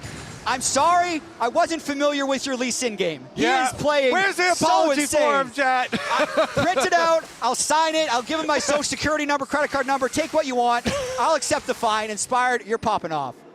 Completely dominant, that top side. Top jungle, not often the story of LYON. We've talked so much about Berserker and Inspired. It was Saint in the previous game. Dokla, credit for weathering the storm, but really it is the Inspired and Dokla show now here in game 2. For a big performance to take us to match point. And so often, we look back at these matchups, Broken Blade on the way and looking to stack the Q3. Skewmon ready to get it kicked off, but they present a response TP. They get Dokla's flash, and I think that's the most they can hope for. G2 just gonna back away. Yeah, they really wanted that big bounty. That's 525 gold, so Dokla just flashed away, made sure that wasn't a disaster, and now they're trying to repush. I don't think you can hold this turret either. So G2, TP in. LYON commit their resources in response, and now the tier 1 falls. Sonic Wave not going to turn into a resonating strike. Mind and body saying no on that one. I will say, at the very least, as we have another engage. Blade. Immediate ulti, they get the flash out of Hans too. Everything is going in the favor of LYON. I just don't know if G2 are going to be able to contest with all these summoners and ultis just getting chipped away at. Both teams had the same idea. With the Dragon, was about 1 minute and 20 seconds away at the time. G2 say, hey, we're going to go for the flash off of Dokla. We need to get this flash away from Mega Gnar so he doesn't destroy us in the fight. They do that, but then Isles also finding the flash here now off of Hansama. And the approach for LYON to this Drake is already lit up with that vision. And it's so important for G2 to be mentally strong in this situation. This has to be so frustrating. All the early plays you tried to make did not work out. Your counter pick is not working out. And we've seen so many NA versus EU 3-0s. G2 do not want to add their name to that list any further. It happened once with FlyQuest, and the momentum in favor of LYON right now seems just a little unstoppable. Kobe, would there be a reason that Lebrov is just sitting on an unupgraded support World Atlas? Because he's had it for a while. There's not some tech. Because So this happened, like sometimes when you're really locked into something or maybe you're a little tilted, you'll forget to do something like this. But okay, he finally upgraded it. He sat on it for about a minute, which was just a little peculiar to me, but it's completed now, no worries. All right, he is gonna have that Blood Song, is gonna add that little bit of extra burst damage, and maybe that does make the difference, because Dracos, we've been looking from the very beginning with this comp, are they gonna get one of these bursty plays? And they are congregating around the top side of the map. So they're thinking that LYON is taking Dragon, but LYON are actually up here kind of answering it. Saint does not have teleports though, and he is showing bottom lane. G2 so, ready to potentially commit more members to the play, but Dokla not stepping up, not taking any trades, even if he's ahead of Caps in terms of gold, doesn't want to take the risk, and now LYON instead turning towards the mid lane. Yeah, LYON just trying to make sure that their efficiency stays high, don't want to give an easy cross-map play to G2, so Saint ends up pushing that wave out, basing once again, and now they will look to take this trade from this one. Inspired already starting it. Baron has spawned as well. LYON with a 6K gold lead, taking their sweet time. This is the LYON comfort zone. No pressure on them to do anything on the map. Looking for little advantages, chipping away slowly at G2 in this game, continuing to extend that gold lead, and now denying soul point from G2 as Hans does what he can to use that ulti and just clear out some of these waves, stop some of the pressure coming out of this LYON lineup. Yeah, even invading the jungle. LYON now trying to take over the safe pathways of rotation between objectives. Dragon taken away, and mid lane, looks like it's going to be the next target here. It's already so low that it's a pretty much one shot, and that's the last of your outer defenses now down for G2. Good smite. Oh, good smite. Try and turn Locked it. up. It's huge. Back under the tower. Lockup is there. Double knockup coming in from LeBron's ulti. Zenith Blade is there. The Solar Flare does a bit of work, but now it's Doku's locked up, about to turn mini. Caps on the chase. G2 know this is their window to try to force a greater advantage. Broken Blade on the side, but there's no one there to alley-oop him. No one there to set up the knockup, so they're forced to back away. Happy to have that shutdown. Really smart smite there by Skumon, trapping the Lee Sin under the turret, does not let Inspired even flash away. They'll get that bounty. Yaz traded one for him. That's way more gold in the favor of G2. And they were looking to make more out of it, you know, rotating Broken Blade over, trying to get the chase down, but they will be happy at the very least to get the shutdown. So here it is, going in. The Herald only has 756 health, so Skumon one-shots the Herald, and then they go in with the CC chain to take down Inspired and get the shutdown onto that Ziggs, which does scale well. And continues to be able to clear waves. It's always difficult to end the games into a Ziggs. So even if we may not be super confident in Hansama's mage play, he can definitely make this game last a while. Bot lane Ziggs. The other thing about Mage's bottom lane, you get more gold and you get an extra item space, and that death cap being so close does spell a comeback avenue. And that multiplier on the AP means that extra item means even more than it might for an AD carry, i.e. the equivalent multiplier, but you get capped with a 100% crit, right? So need to see if Hansama can get there. Exactly. It's a tall task, but hey, if you have to stall a game, you highlighted it well, Jet. A control mage is pretty much the best way to do it. And they'll still have the pick potential from the Pantheon, Yasuo, and Nautilus, but LYON is still going to be pretty comfortable with their position in this game. We just got to see if they're able to close it. The early Drakes that G2 was able to secure just make sure that the game can go quite late game. They have the wave clear, and then they're also greatly delaying the potential soul from LYON. So LYON's going to have to play very well to close this one out. Yeah, and I think their biggest tool is going to be these side lanes, with Dokla having this nice advantage over Broken Blade, of course, with all the focus that Inspired and the rest of LYON have taken towards this Yasuo counter pick, and keeping Broken Blade down does make those side lanes for G2 a lot more difficult to play. Dokla. Nice play there on the wall up. Yeah. Wall up hop there. Now you're at least going to get some plates. Wave immediately going to get deleted. That's Solar Flare. Skumon waiting for a bit more time. Hasn't been able to pop the Aegis Assault. Can block some of the fall-off damage now. The wind wall there as well. So this is all during the split push for Caps. Caps is getting gold for G2 on the other side of the map. They're playing 3 lanes at this time, while LYON only playing the 2. Rob fishing, maybe hoping to catch someone on a sloppy recall. Again, LYON very much grouped up. You highlighted it well. Mid lane the main focus, moving up now towards Caps, or at least maybe just trying to control Baron vision. With a Cassio on the enemy team, a rapid Baron always has to be taken into account. And I really like the way G2 has been able to stall this game out. And, you know, even if the gold has stayed at 4,000, the percentage of the gold difference decreases as every CS is acquired by G2, so they're not that far behind in items when we do see a fight. I mean, looking at Cap's completed Seraphs, the upgraded Mercury Treads, he's going to be able to pump out a good amount of sustained damage if G2 decide to find a fight. And again, the Ziggs with the multiplier here, with the death cap done, you take that any day over these nerfed Varus damage here that you do have as a comparison. Even with the spell shield here picked up for Berserker. You can also say, if you find really good value out of the CC of the Varus ultimate, sometimes that can really change team fights there too. So, it's not a one-to-one as far as just comparing the damages, but we'll see at the approach to the next fight if they're able to get some poke damage done as well. Yeah.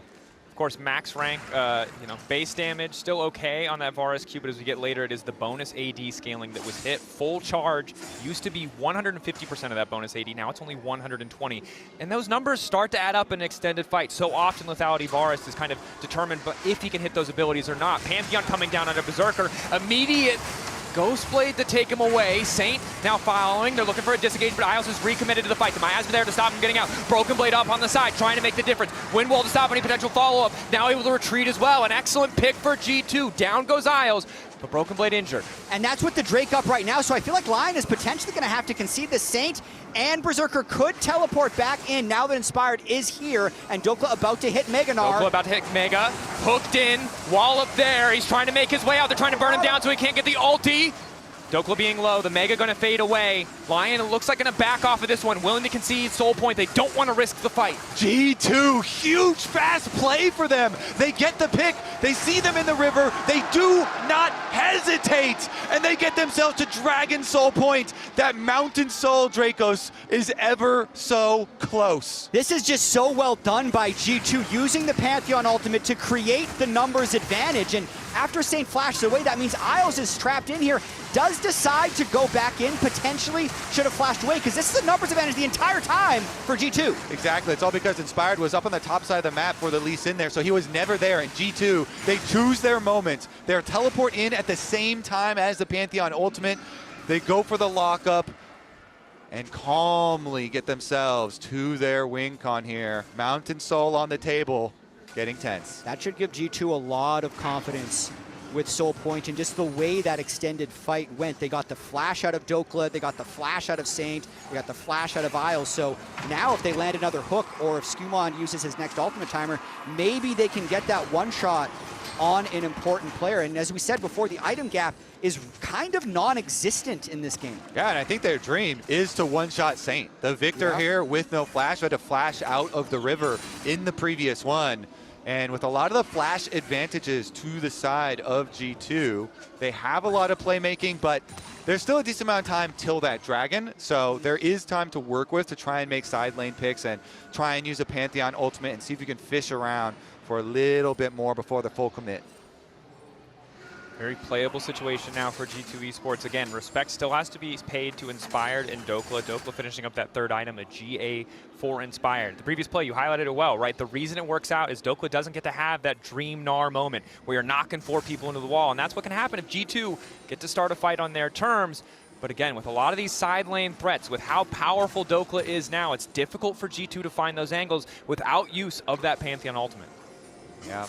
It's very scary as far as the pick potential. And when you position your Ziggs in mid lane here for Hansama, he's level 16 now, and that ultimate is all that you need to add on top of any of the CC from the Nautilus, from the Pantheon. So you can see LYON are grouping together, trying to move cautiously around that mid lane. They know the potential with all that vision control set up for G2. It is very dangerous. I mean, LYON has to overload the mid lane just to make something happen to be able to move into the jungle right now. So they've even lost vision on the Baron area. This game is feeling more and more like an even game, just by the way the map is moving and kind of ignoring what we see on the gold. LYON doing what they can to hold on to mid prio, but again, just the 2 minutes until this potential soul for G2 will spawn. The tension continues to grow as neither team feels like they're in a good spot to force the Baron, but now Pantheon heading bot lane. Dokla running for his life. Inspired just reset. A tiny window now for G2 as the Mega Inferno Bomb is laid down on top. Dokla running for his life. Miasma there, now wants to turn it with the Mega Gnar. Hits the wall up onto 1, hoping to find the Gnar, but only connects onto 2. And down goes Dokla. The shutdown for Caps. The side lane pick that they were looking for. The Pantheon ult comes in, and Dokla, no flash. There's no way he can get out of this one. Caps uses his advantage to make sure of it. He flashes forward to make sure they can miasma, and they get the kill ahead of time. Saint has gone to split push during that time, though. They tried to get something cross-map. He gets the minion wave at the very least up to the top tower. G2, though, going to take control of this Baron area. Dokla's still dead for another 30 seconds, and Cassiopeia kills Baron so fast. G2 hiding in the darkness. You can see LYON don't have the best vision set up. You highlighted it well. The Cassio tearing through the Baron, but Inspired. Can he take the 50-50? Will G2 take the risk? More importantly, Berserker ulti connecting onto Lebrov. The follow-up not quite going to connect on Hansama. Lebrov getting lower. Sonic Wave connecting. Resonating Struck in the way in. The flash. They spotted Saint. The instantaneous Zanya's the Seeker keeping him standing. Hansama's blinking health bar being zoned away now. Inspired looking for the follow. Ready to ward hop over the wall. Ready to turn it back. But Hansama still lives for an extra moment. Burning down Isles. Not quite able to finish it. A disaster of a satchel charge. Turns into 2 for LYON. Skewmon and Caps. The last one's left standing, but this fight, it's all LYON. The triple for Saint. Saint and Inspired come up clutch. The Victor gets the early kills, teleports in behind him, but it is Inspired with his fearlessness chasing them down. I think that is just so well communicated from LYON. They call for the Verisol into the Leona ult to buy time for Saint to get there. They CC chain the Nautilus and delay until Saint can get there over the wall, the Victor ultimate, and he was ready with his Zhonya's. LYON looking to finish it here. Don't want to give any more time to G2 Esports. G2 might have taken down the back-to-back world champions, but they're on the cusp of losing back-to-back games against the best in the LCS. We've already seen on a reverse sweep here from G2. They'll have to do it again. Azael, when you're up though, right? When you're right, you're right. You know, last year I called the 3-0. This year I called the 3-0. What can you say? It gets a little sad at a certain point, you know? You should rip me apart for being a non-believer. Doubters, where are you now? In the ground. 6 feet under. 6 feet Make under. it 12, because it's been doubly bad, to be honest. It is not look good for G2. No. It's been a Would you like to stomp in the early apologize? game. Give it a game 3. We'll wait for game 3. Okay? I almost had you. I just love the fact that it's Dokla showing up, right? Yeah. Because we talked so much about Broken Blade's counter picks and how important they were against G2. And this Gnar, we saw him have a really big game on it already at this tournament. But I just love Dokla so much. His story is so interesting where he keeps kind of getting benched or like kicked off teams. Yeah. Needs to find another home. Gotta stop underestimating him. Castle was brought in, right? And he showed the F up in this game. Always the bridesmaid, never the bride, but damn, he is showing up here, especially in this game too. And I'm mad because during the series against T1, he was Broken Blade leading the show against Doran, and here I feel like he doesn't even exist, man, in his matchup. It's so sad. That's the thing, like, it's sure Inspired was up there a little bit, but Dokla... A little bit? But before that, Yeah. Dokla was killing BB in the 1v1. Like, Yep. Dokla's outperforming on the Gnar, and outperforming, honestly, in both Game 1 and Game 2. Like, he played well in the Renekton versus Anivia, really didn't let BB get a lead there, Yep. and now coming into this game as well, he just blew Broken Blade out of the water, counter pick or not. And this is why I talk so much about prep, and we even got to see the prep in-game, and every second counts, and thanks to the reliable Cisco network, the top lane just goes and goes and goes. And the beautiful thing about this is he TP'd so aggressively because Inspired was behind him and because he still had Mega. So the fact that he arrives in Mega, throws down the wallop, Skewmon had used the Aegis Assault offensively, which meant he had no recourse in that fight. And then the 1v1, the solo bolo Dokla giving him the business. Wow. Yeah, the fact that you didn't even have the last breath there, really setting it up perfectly. Dokla, understanding. Here, I was so confused. Like, we know that line have left mid, and we're like, we can 2v2 this. Like, nothing can go wrong against the Fed Gnar. Like, there was some question marks here. He was just about to hit Mega too, right? Like, that was the thing that I really loved is they played so well around Dokla's Mega usage. And that's a team thing as well, right? Like, that's not only Dokla playing really well individually, but it's the team tracking and making sure. And this is consistent from his previous NAR performance as well, where I also thought they used his Rage Bar really well. Also, shout out to Inspired in so many of these clips. This man was everywhere supporting Dokla and styling on it. This looked like a Lee Sin montage. Like, we're literally getting TikToked right now. And we know we had the Yasuo. We know that Inspired is deadly on Lee Sin, but he's been deadly when it comes to smashing Europeans' hope time and time again. Ezel, you were talking about it last year with FlyQuest. He's doing it again this time around with a different team, with LYON. Him and Dokla are running the show right now. This is not the first time that EU is let down by some kind of lions, but I feel like it's just gonna get worse and worse. G2 turning into a pumpkin this time around. I will say though, take my bias hat off. I think G2 is a team that is extremely mentally strong. We saw them actually reverse sweep against top. We've seen them pull off, some crazy upsets, some crazy, momentum shifts. And I do think if I am G2, I'm betting it all on Caps. Give him the matchup, send everything mid lane, and get this man to take you to the promised land. I actually have some real-time footage of how it feels to be a European fan right now, if we can check it out. Oh, no. Jokes aside, G2, you need to reset. This is how they're doing it backstage, but Dagda, give us some hopes. Once again, if there's any, G2 reverse swept 4 times in their history. 2 of them were this year. Do we think they can do it again here? I mean, that has to be the one thing that you hold on to, but it doesn't really feel like we're seeing the same G2 that we got to see against, like, the top esports or the T1s. Like, we're not getting Lebrov out on the map. Skillmon isn't syncing up with him as well as he could. BB's been found out in the top lane. It is looking dire. I think we have to try and find some sort of stability there. Easy matchup for BB in the top lane. Try and get Caps going, but try and get Lebrov out of the bottom lane. Like, he has been so good when he's on the Bard. When he's on these roam picks, we just haven't seen it this series. A wise lady once said that it starts with success. It starts with overcoming your failure, and nothing represents more this than LYON right now. There are 2, and they only need 1 more game to make it happen. They will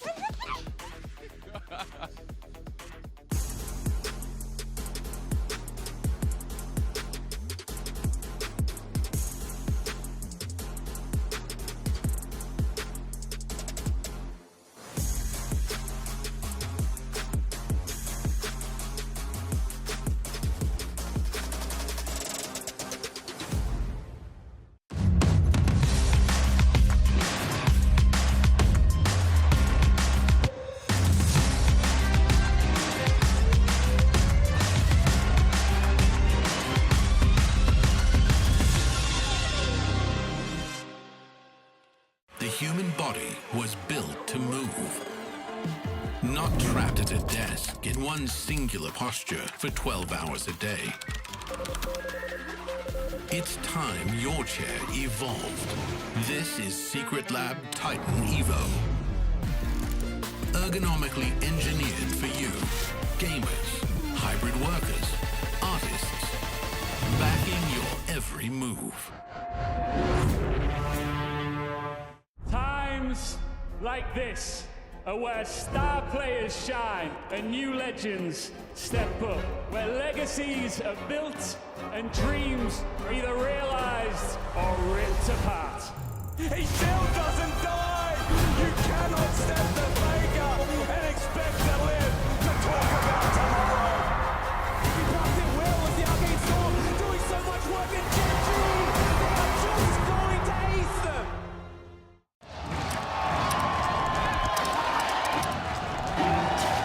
Red Bull gives you wings.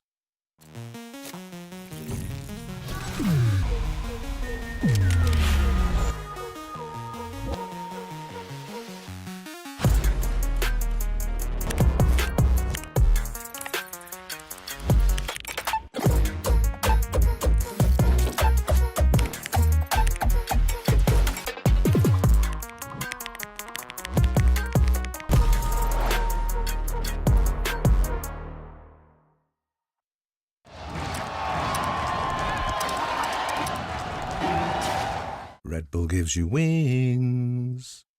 Tired of the off-season blues once Worlds is over? Fear not, because League of Legends is coming to the very first Esports Nations Cup, where players split from their clubs and compete for national pride. Will China test every limit imaginable? Will South Korea turn every game into a macro masterclass? Will EU and NA actually play in the correct lanes?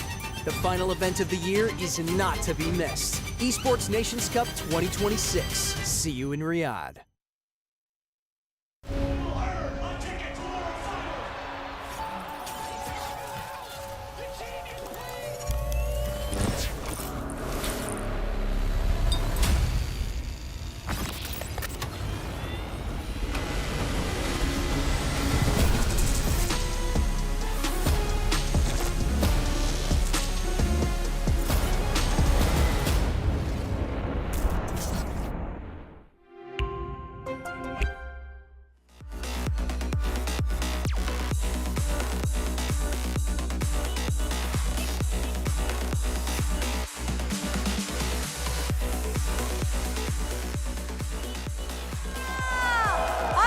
라이언이 정말 강력한 힘을 보여주면서 2대 0입니다. What happened, Sean? I don't know. I'm so sad. How was the match? Second match? It wasn't good. But G2 reverse swept TES. So maybe lose, win. Yeah. Oh my God. 패패 승승승을 예상해 주시는데요. 그래서 저희가 G2 팬과 라이언 팬을 모셔봤습니다. 자, 그래서 가위바위보를 진행해 볼 건데요. 자, 준비되셨나요? Are you ready? Yes. Are you ready? 네. 자, 가보도록 하겠습니다. Rock, paper, scissors. 와! G2 win. Rock, paper, scissors. Rock, paper, scissors. 와! 2대0. Rock, paper, scissors. 와! 2대1. Rock, paper, scissors. Rock, paper, scissors. 와! G2 팬들이 강력함을 보여주면서 가위바위보 승리했습니다. G2 fan is so strong. Yeah, congratulations. Luckily, the fans are doing better than the team. Yes. Let's cheer for LYON and G2. LYON, fighting! G2, fighting! Yeah!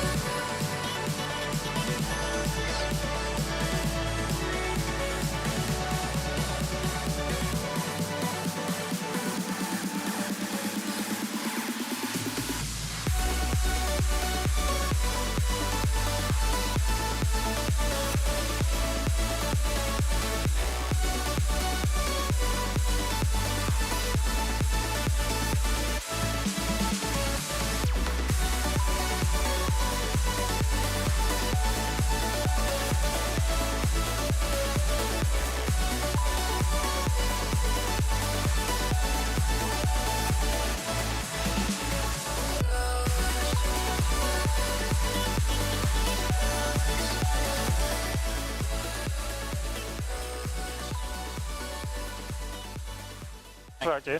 Yeah, damage now is good. Play slow. He wants to ult someone. Okay. Yeah. Look here. I'm fine. Come. Okay. Play slow. Yeah. 6 flash. Look. I will TP behind. Keep going. I TP behind. Okay. Don't play slow. Yeah. Look good. Yeah. 6 no flash. Can't kill. Look Hunter. Hunter no flash guys. Go. Keep going. No flash, Cassian, no ult. Yeah. Put up. G2 might have taken down the back-to-back world champions, but they're on the cusp of losing back-to-back games against the best in the LCS. Welcome back to MSI 2026, where the mood is at an all-time high in the G2 camp because they've reverse swept before, and they're certainly going to do it again. Listen, certainly. Of teams that reverse sweep, G2 doesn't do it more often. They have 4 reverse sweeps in their organization's history. They have 2 in the last month. They did it in the LEC playoffs. They've done it at this MSI. So this is not a place of comfort for LYON to be like, oh, we're 2 up. Surely we close them out. They have to continue to play well. It's extreme nerves, Dracos, okay? Yeah, it's extreme nerves. There's a mental fortitude that has to happen because remember, we've never had, in Riot International history, a 5th game in an EU versus NA best of 5. We've gotten close. That's crazy. It was TL versus Fnatic, although the series was horrendously not close. That was 4 games at the very least. There's a lot of 3-0s. Yeah, but 4 is close to 5. 4 is close to 5. Adjacent numbers, which we'll take as coming into this game, G2 choosing blue side, LYON choosing second pick, wanting that counter pick for the top side, and every counter pick that G2 have been able to grab really has not worked out for them thus far. And G2 has varied their bans a little bit throughout this series. They banned Jason every game and Nocturne in every game, and crucially have left it open this time. They were giving respect to Dokka's Jace, but this is actually the pick that I'd identified, Dracos, between games of, I think G2 should let Dokka play it because they might be able to neutralize it. I think that's the gambit they're taking here. And G2, they have given up on this counter pick thing. You know, LYON is going to have the counter pick this time around, so we'll see what Dokka does, because Dokka has done such a good job without it in the top lane thus far. And now G2 are going to have the first pick instead. Oh, they take Jace. Jace. Oh, BB Jace, or Caps Jace, or Skumon Jace. I don't see a Jace this I mean, they could. They're all viable. One of the biggest criticisms levied against G2 in meta's past has been that Broken Blade does not play Rumble and that he does not play Jace. And while he has littered some games in there to kind of contest that narrative, it is not considered one of his strong picks, his signature picks, or even one of his good picks. So to bet it on a potential top lane Jace is a hugely ballsy move for G2. But remember, after the disaster versus HLE, they bet on BB against T1, and it absolutely paid off. They might be doing the same here. And my favorite iteration of G2, the most successful iteration, was when they were, flexing Pyke in all 5 roles, and even the coach would play it. And so we'll see as they keep it very flexible early on. But still, the payment for that Jace is quite big. Rise here is looking very good with the current champions out of Fearless. And they also are going to get extra side lane pressure with a Bard. So this is kind of a classic combo. Having the Rise and the Bard really early on does make your mid game. You have a lot of leeway in side lanes. Well, it's not a jungle Jace. I'm still surprised that. And it's not a mid lane Jace. That's Broken Blade Jace guaranteed. So if this wasn't MSI, where teams look at Sion's win rate and see that it's 0-9, Dokka would lock Sion right here because it's double AD top jungle, and he would just play to neutralize it, but they might just drop him to 4-5 to secure the bottom lane, which, as again we were discussing, Dracos, the bot lane for LYON has kind of taken Hans Sama and Lebrov out of this series, and Lebrov has been such a big playmaker. When G2's at their best, it's because Hans and Lebrov are like pushing the tempo 2v2, getting things to happen, and they haven't been able to do that this series. So again, high priority by LYON on their bot 2v2. I do want to point out, Caps has a pentakill already at this tournament on this champion, Dracos.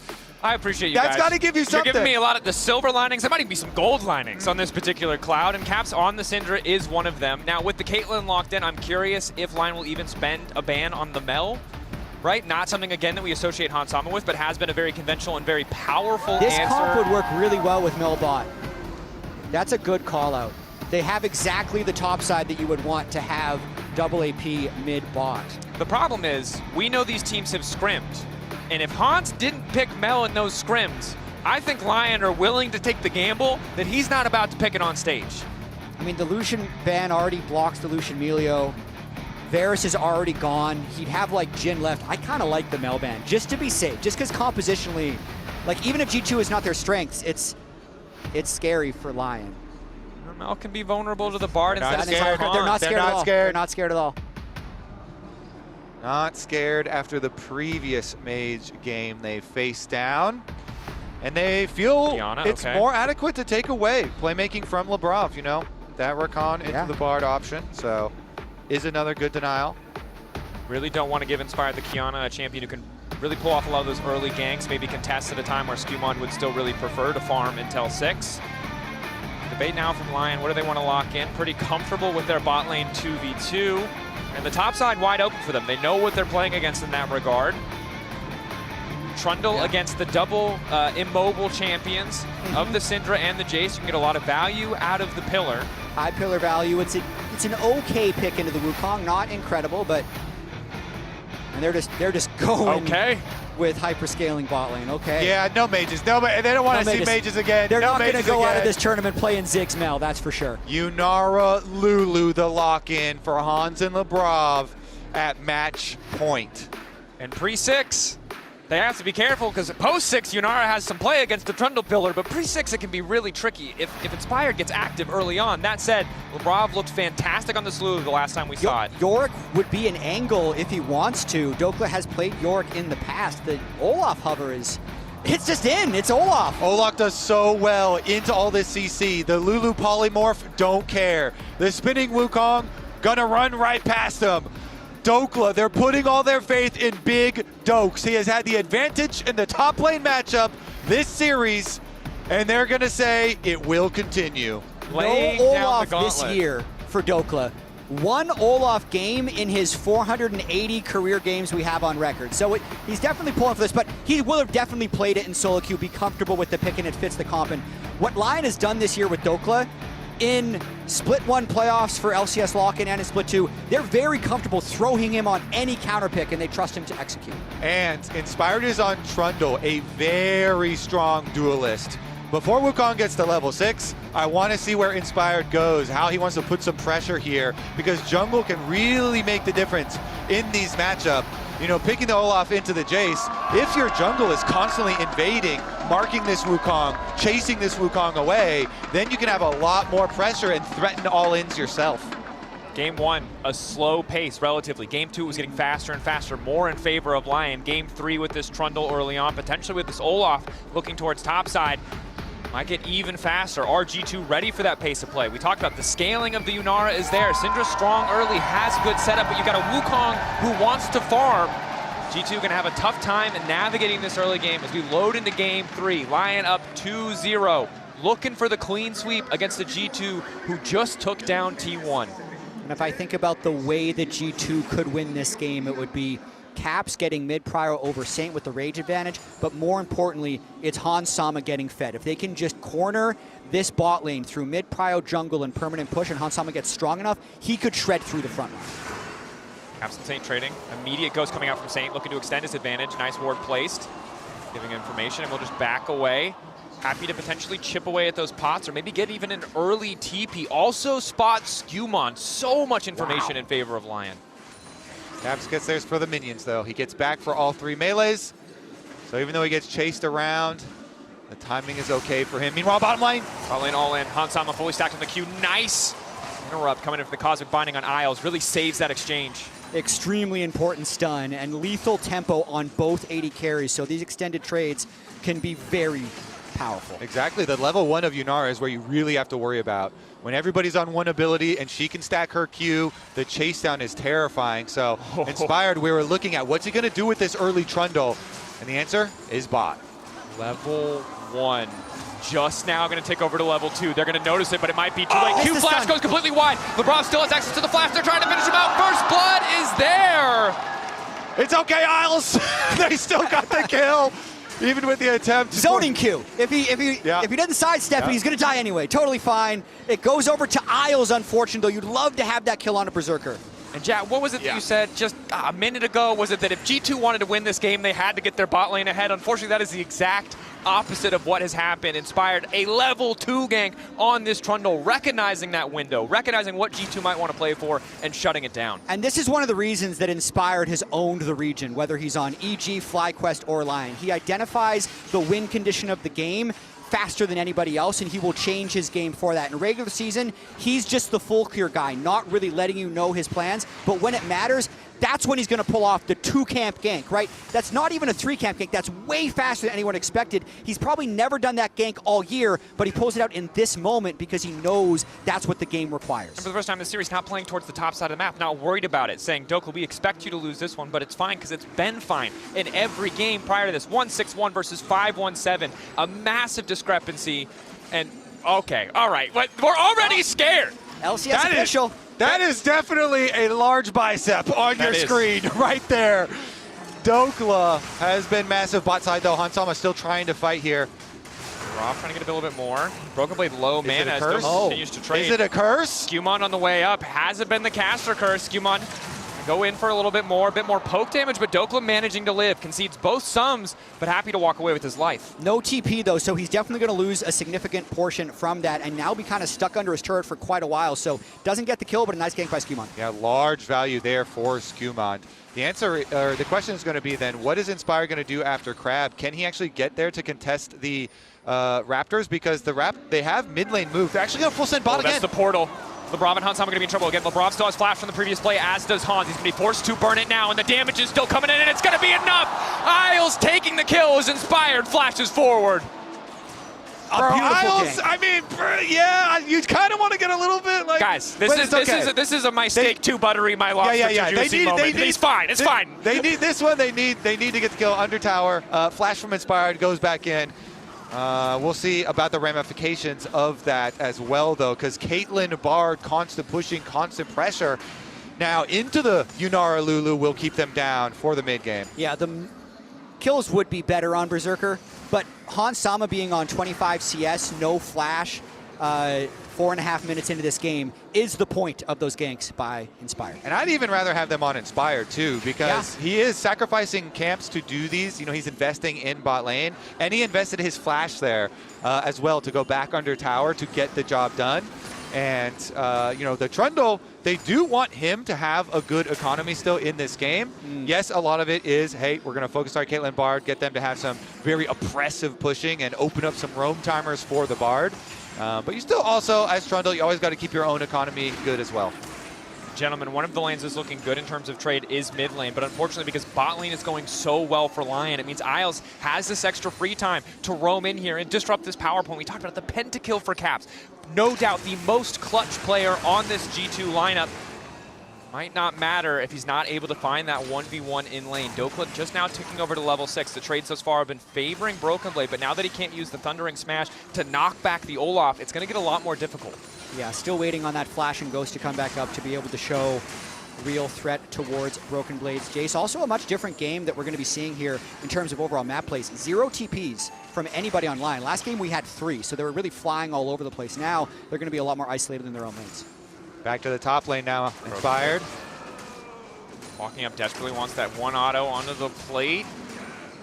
So look at Wukong as well. So this is interesting because he's wrapping around and is going to place the deep control ward. They go for the ping here. Yes, thank you very much, observers, to try and get that information on Inspired's route. Wrap around to mid. Saint first on the push. Rise wave clear at this point, still quite good. We're going to have a hard time bursting out the Rise, especially as he gets closer and closer to completing that mid lane quest and the tier 3 boots. The extra shield can make a big difference. And trying to keep info on what Skumon has taken as he uses the overload just to poke at the Raptor camp, but it doesn't connect, so Skumon's fine. Yeah, Saint, even though he's down a little bit in CS, still able to keep the pressure up in this lane. Tries to get a little bit of information for Inspired, who's on his blue. Bot lane, Berserker and Isles continuing to push up, and you can feel the tension in this game. The explosion of early action in the favor of LYON has slowed down a bit as they continue to build up these gold leads for Berserker. Yeah, and a lot of the point that we were making about Inspired's early jungle power on the Trundle over the Wukong. Wait. Journey coming through, heal for additional movement speed, locking up Hansama, ulti onto him as well. Skumon on the way in, wants to start spinning, has to body block the shot, and crucially does so. The play stops. Skumon continuing to walk up. Realm Warp on the way in, being Saint on the way too. That's going to be a kill back for Skumon, but he might just trade his life. Wants to take down Inspired, but does not have the damage. Berserker to finish it. Saint hungry for more. Yeah, Saint ghosts and roams. Look at the mid lane too. They had Dokla walk down there. It's over vision. He lands the axe. He's going to run at Caps. Slowed him down. Caps has the flash, but I don't think there's really anywhere for him to go. Flashing finally away, but Saint over the wall as well. Locked up. The tower shot will not get them one in return. Saint making plays, but LYON shift everything down bottom lane to really overload and win those skirmishes. They're all on board with the map movements. I mean, they send 4 people bottom to shift, and then Isles and Berserker. Magical Journey. The Cosmic Binding connects. Oh, this is devastating. The trap there as well. This man can't move. Running back into the tower of LYON just to hit a plate, just to take time to contemplate what went wrong. He's as good as dead, but he's running for his life. He wants to go out on his terms. Broken Blade falls. Trying to time out the execute, but the red buff definitely helping extend the damage. What a beautiful sequence there by LYON, shifting all over the map. Yeah, it's just the rotations are so good. Everybody's on board as they make the play bottom. Then Okay. Isles in trouble. Magical Journey, not enough. Quick kill for Caps. Some hope back for G2. Caps does get the execution. LYON still snowballing the map here, but that is some money where they want it. Let's see how the lanes shake out here because role quests still aren't completed and they did a great shift, but now can they make it back? Remember, it's no TPs versus double TP, so G2 should be able to play a little bit of catch up as they're going to use that kill onto Isles to be able to secure these grubs. That they are, although Broken Blade losing out on that cannon. It's like one additional CS on the return to top side. The grubs, though, going to feel nice for G2. Neither side has taken a Drake yet, so there's not this big pressure point that's going to force these fights as we saw in the first 2 games. But still, the early game looking rough, and Berserker is going to be the problem. You mentioned it. Once those role quests are done, that Caitlyn gets out of that lane, all your tier 1 towers are going to start to fall. And the roaming will continue for LYON. You know, with Bard and Ryze especially, both Isles and Saint going to be making a lot of visits between bot lane and mid lane here. Isles, ulti dash to the side. Spawning with an ulti as well from Isles. You know, Isles is doing stuff. I'm not trusting what he's doing. He's missed a couple Qs, he's taken a few kills, but still trying to provide the pressure. And I will say, getting that Yunara ult down, maybe that is super valuable for this Dragon. No Yunara ultimate, and a lot of the power budget is in that thing. Whoa. Nice full connects. Isles able to magical journey out. Got to be careful about this Drake, though. Skumon would love to find another ultimate, especially on a flashless, altless Bard. So LYON needs to make sure they don't rush this. Berserker's in a good state in the game, and I think they just want to really play around this Caitlyn and possibly the Ryze when he moves. They do. Isles still a long time left on that Tempered Fate cooldown. Top side play. Look at the rotation now. This time from G2. They've got Caps here. He wants a burst. Nobody is there to defend for Dokla.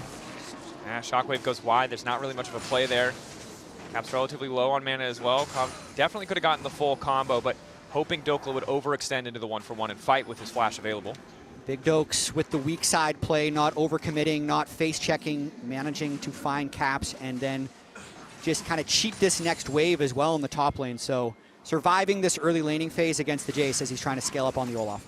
That he is. Broken Blade doing what he can to build up this gold lead. You can see the CS very much in his favor. The assist helping balance things out for Dokla, but we saw this in game 1-2 with the Anivia. A little gold lead, not enough when you have this really powerful topside matchup. You want to turn it into more. You see a potential play in the mid lane. Yeah, G2 try and get something because they know LYON are going to set up for the Dragon, and now they're going to make their way over. The objectives should be burned down in time for LYON, but can G2 close the trap shut here? It doesn't look like they'll be able to cut off anyone from LYON. Lebrov and Skumon still hunting.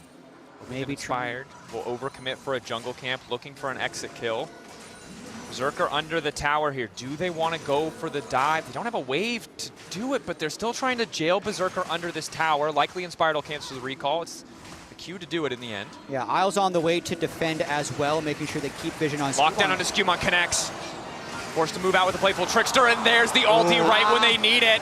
Skumon gonna have to start spinning if he wants to get away from this one, trying to back up the Q! Isles clutch in the moment, living for an extra second before Inspired bites down, takes a chunk out of the G2 jungler.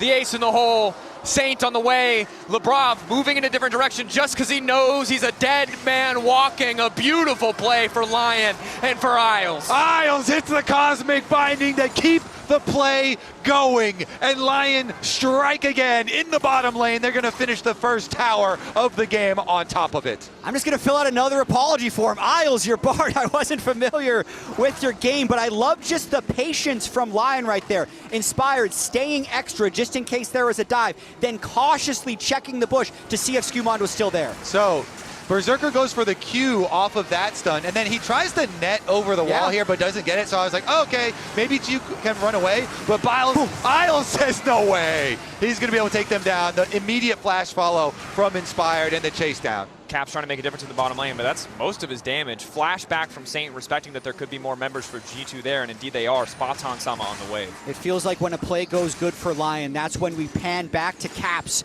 making a play. Can't quite get the kill there, though. Just gets the flash from Saint as Berserker is just moving around the map, trying to farm the plates. Skara, quick to get the tweets in. Oh, buddy, fair enough, fair enough. 2-0 up, LYON looking very dominant, and you highlighted it. Caps trying to hold the line, trying to do what he can, but his small gold lead in lane, the small trade advantage is really starting to fade away. Again, the tier 3 boots are there. There's not even a Roa, and Saint is still surviving the full combo from Caps. Skumon looking for an angle here in the river, really trying to find that game or series-changing fight. I remember G2 being down 0-2 to TES, and the game really turned on a scuttle crab chase into the turret. I hear G2 you. looking for a similar type moment to pull things back. Inspired. Just walk into jungle. Go for that scuttle crab. LeBron, don't do that. Come on, Inspired. Tasty, tasty crab right in the river. Just walk in, don't auto-attack, and then for some reason walk into Syndra our tier can 1. steal it. We had Cap Bait the Syndra hook. in that TES game. Little fishing. I don't think he'll do it. Yeah, I think we got one of those in this tournament as an EU rep, but maybe we'll get 2. The NA brain cannot resist a crab. True. It is our weakness.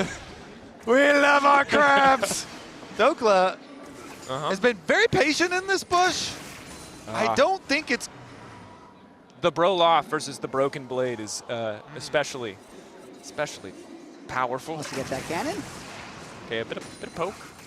Yeah, just cheating some experience. Still in survival mode against this Jace. I mean, Broken Blade's Jace has been able to accrue a 500 gold advantage for himself, and that's after absorbing that one gank. So really trying to just slowly chip away at this game before he arrives for the poke. Skumon here for the cover, but LYON are bringing more members. That they are. Skumon not positioned against the wall, so the Cosmic Binding won't do much here, but he's just getting poked. It's a bit of damage back onto Isles. Quick Magical Journey takes him out. Just this constant thorn in the side of G2 Esports. Isles has been playing this game very proactively. I know you guys are like, we could have like some kills to go here. We would have like some other stuff to go here. Yeah. But overall, his impact in this game, incredibly positive. And with those kills, you want all of the damage so that you get the kill for sure anyway. Yep. Yep. They were close. Yeah, if one of those kills does not get, you actually secure it, then you're way more heartbroken. So let's take a look, because he's on a good power spike too. Does get his blood song now for Bard, even with the nerfs to the damage of Bard. Still very powerful there, and his Mikhail's at the ready to try and deal with that CC from G2 when they go for the big play. It's so nice for LYON to be able to have Mikhail's for your Trundle and Olaf having his own ultimate to go CC immune, so their front line can really, really be difficult for G2 to solve. Yeah, but LYON's got to be really careful with how they approach the Lulu Yunara with the current power spikes. They can go beast mode. They have the Arden Sensor, the Yunara Art, the Lulu ult, and really try and run over fight, especially if Skumon finds a good engage. And prioritizing the Ardent Sensor means there's that much more pressure on Hansama to play incredibly clean. If that Bard Binding lands, there's no Mikhail's to save him. Tower getting chunked out here. 4 members of G2 committing. Saint pushing in the top lane. Skumon tanking a tower shot. Now it's Dokla who's going to run in and then immediately run back, opting out of the fight, but the tower still stands for an extra second as the wave will finally crash. So they are going to continue their split push. It's top side for LYON and mid lane for G2 as Broken Blade gets his way up to the tower as well. And I think that is just going to be LYON sacrificing this dragon for sure. Yeah. There's no way for Saint to get down there, so they want that side lane rise to become that priority. They can open this map up, get those outer towers down. And I think that was a pretty big power spike for G2 to play off of with the Yunara and the Lulu overloading that bot side. So they get the turret, they get the Drake, and it's just LYON doing a pretty classic LYON play, cross-mapping to try and get Saint a little bit ahead so we can split push later in the game. Saint 2-0-2, not the biggest gold lead against Caps, but definitely going to be a terror, especially against so many short-range champions on the top side of the map. See if Caps and the rest of G2 can keep him at arm's length. Yeah, Caps is doing a trailing play at the moment. They are kind of expecting a move from LYON, and so when you keep the Syndra in the Fog of War there, waiting to see if you can get a stun from long range, if anybody went to attack Broken Blade there, they're covering their bases. They're really trying to guess at Inspired's game plan, and which has been very difficult for G2 this series. Yeah, Inspired had the 2-camp gank bot, which really set the tone for this game, and has just been trying to keep Berserker ahead the entire time afterwards. Lebrov had to flash away from Isles there. Lebrov losing that flash, pretty devastating. Again, the pillar from Inspired, excellent pick tool, especially when you got that extra bit of movement speed from the Scuttle Crab, from the Trundle W, running in to set that behind. Follow-up could be there too. Have not really seen that full 5v5 fight. Neither side willing to fully commit, but LYON getting first setup means G2 very unlikely to contest. Again, a lot of range with the Syndra Jace. When you have to move into that Fog of War, you are incredibly vulnerable. Skumon the only one who can face check, and he's going to check with his face. And now sees nothing as LYON immediately back off. And I do think LYON is not looking for fights at this particular stage of the game. I think you want 2.5 items on Dokla if you're really going to force, but you also want your Caitlyn to have an actual item advantage over the Yunara to show the gold league. He's just sitting on Collector and Components, whereas Hansama is essentially as strong, but then stronger because of the Ardent Sensor Lulu. So this is a state of the game where G2 can actually look to make some proactive plays because their items give them a lot of power. Yeah, I'm definitely looking at Skumond here on the Wukong with Flash and ult both available. Level 11 spike for him. Let's see if they can find that pick, because mid lane is definitely on everybody's radar over there. As Isles does pass through the G2 vision, they're going to collapse and not open any opportunities. But you are looking at the flashless Lulu as a possible pick target, so have to remain very safe in this vision coverage. Yep, and flashes up across the board for LYON. The opposing side, we take a look at the coin-based gold grind. Of course, Hansama pretty far Berserker. Keep in mind that's with the Cole gold as well. So Berserker really had his number in the laning phase. Hansama doing what he can to scrape together some gold to get to that second item. And that gold turns into meaningful power with the Infinity Edge being completed here for him. So side lanes being dealt with. Saints able to get the top side as well. So that's objective number 1 for LYON with this comp. You know, get those side lanes nice and open, and then they can return to the Rift Herald here. Again, really good vision setup. They're doing their due diligence here, getting all of the information prep, and then securely go take the objective. They didn't have a reason to risk it earlier on. They back off. They give it the time. They had to take it, though. It was about to despawn, so they had to, they had to rush it. They're very patient. Controlled, rushing the objective down.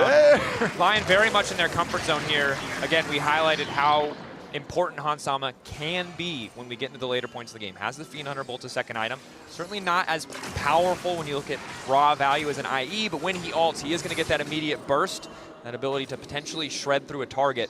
Dokla, the other person we have to keep our eye on, because while he suffers in the 1v1, will eventually be a big problem for G2 Esports, especially as he can just build a lot of armor, and if Caps burns his cooldowns on the Olaf, it feels like a winning formula for LYON. It is going to be interesting, because G2, they're very fragile, but they have so much damage. Yep. I think the term glass cannon is applicable. If you just kill the Olaf, then you don't have to CC him. So this is true. If the timings aren't correct on the engages, then you certainly could have a lot of damage. And especially like if Jace does get some poke damage ahead of time, there definitely are some opportunities there. But again, I'm going to be pretty worried about what can Isles create with this Bard ahead of time. Maybe they burn some flashes or something, and then it's harder to operate. I do really feel like LYON has to flank for these team fights. If it's Dokla just trying to run through Jace, Syndra, Yunara, Lulu, he's dead.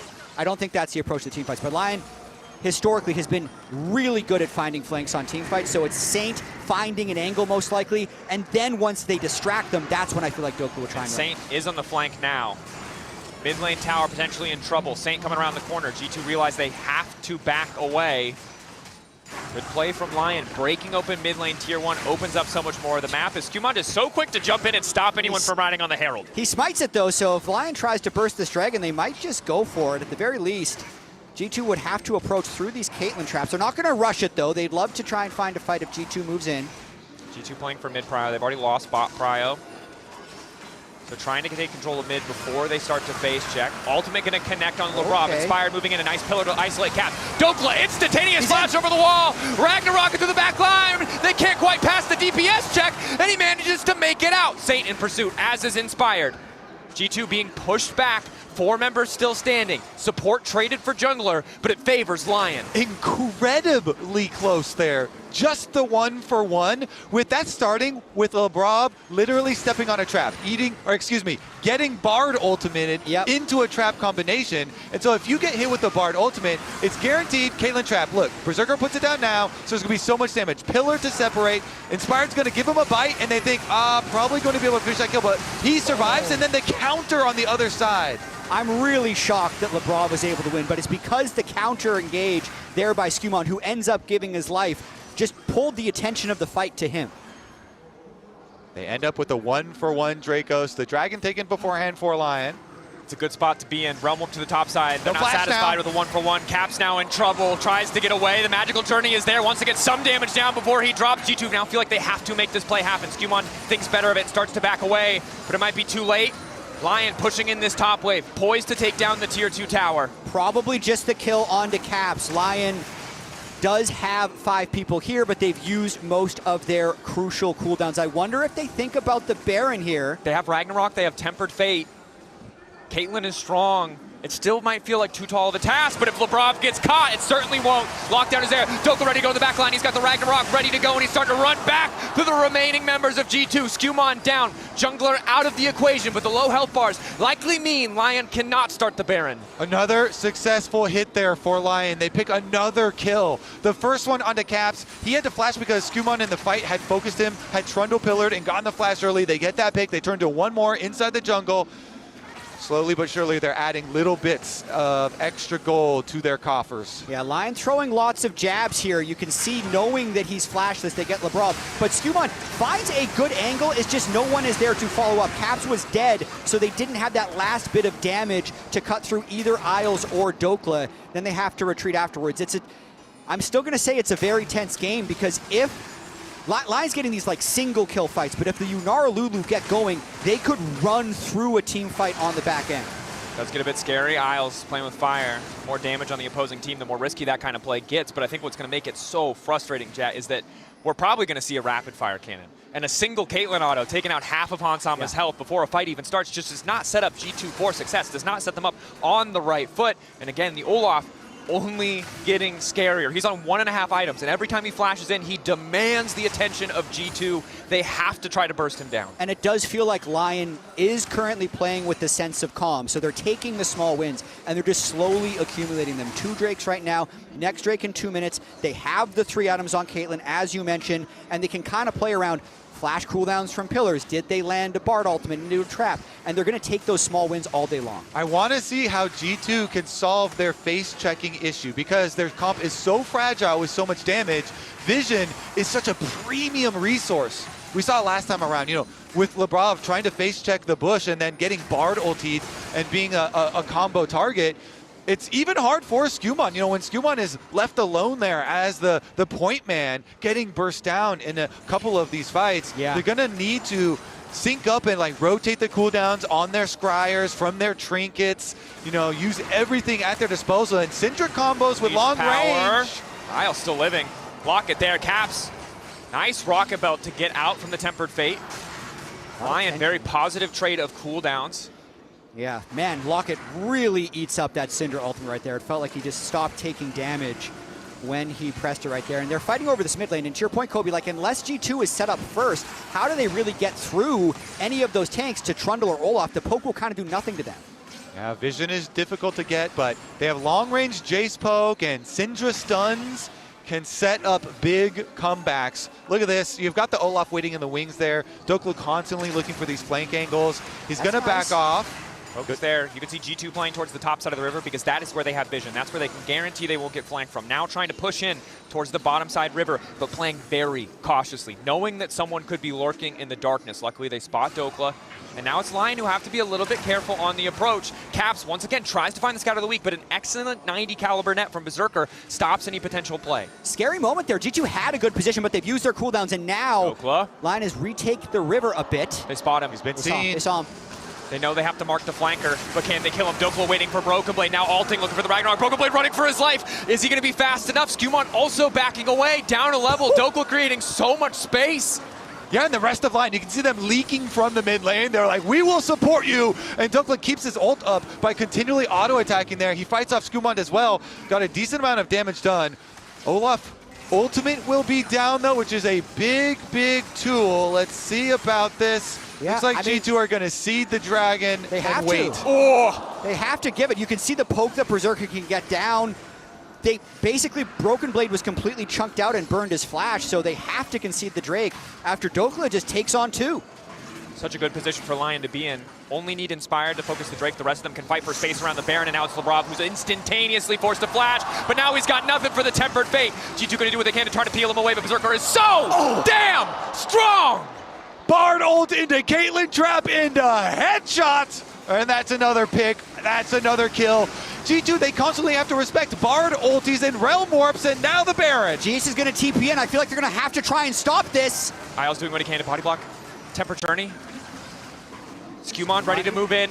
Cyclone there. Can he win the 50-50? LYON aren't going to give him the angle. Backing off at 3K.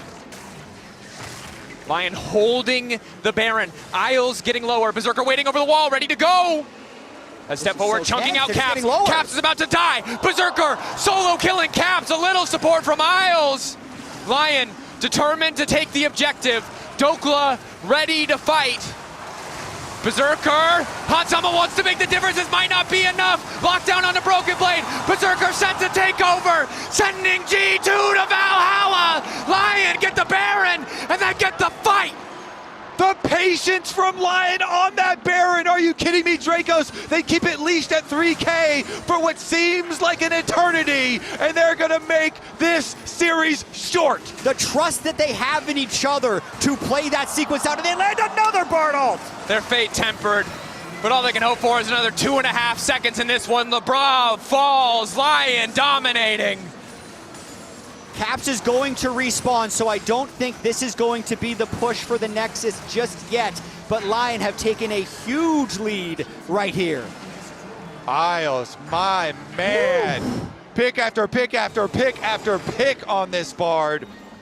LeBron cannot avoid the tempered fates from Isles. He's landing every single one, but the key point in this fight is Berserker on the side here into Caps. The Caitlyn marks over, gets the headshot, lands the ultimate, and they just hold this Baron at 3,000 the entire time. Yeah, they just let Berserker get to work while they're staring him down. They didn't care about the Baron damaging them inside the pit. And then, once they know they have the advantage, once Caps is down, they go for the play, and even Dokla survives on the bottom side.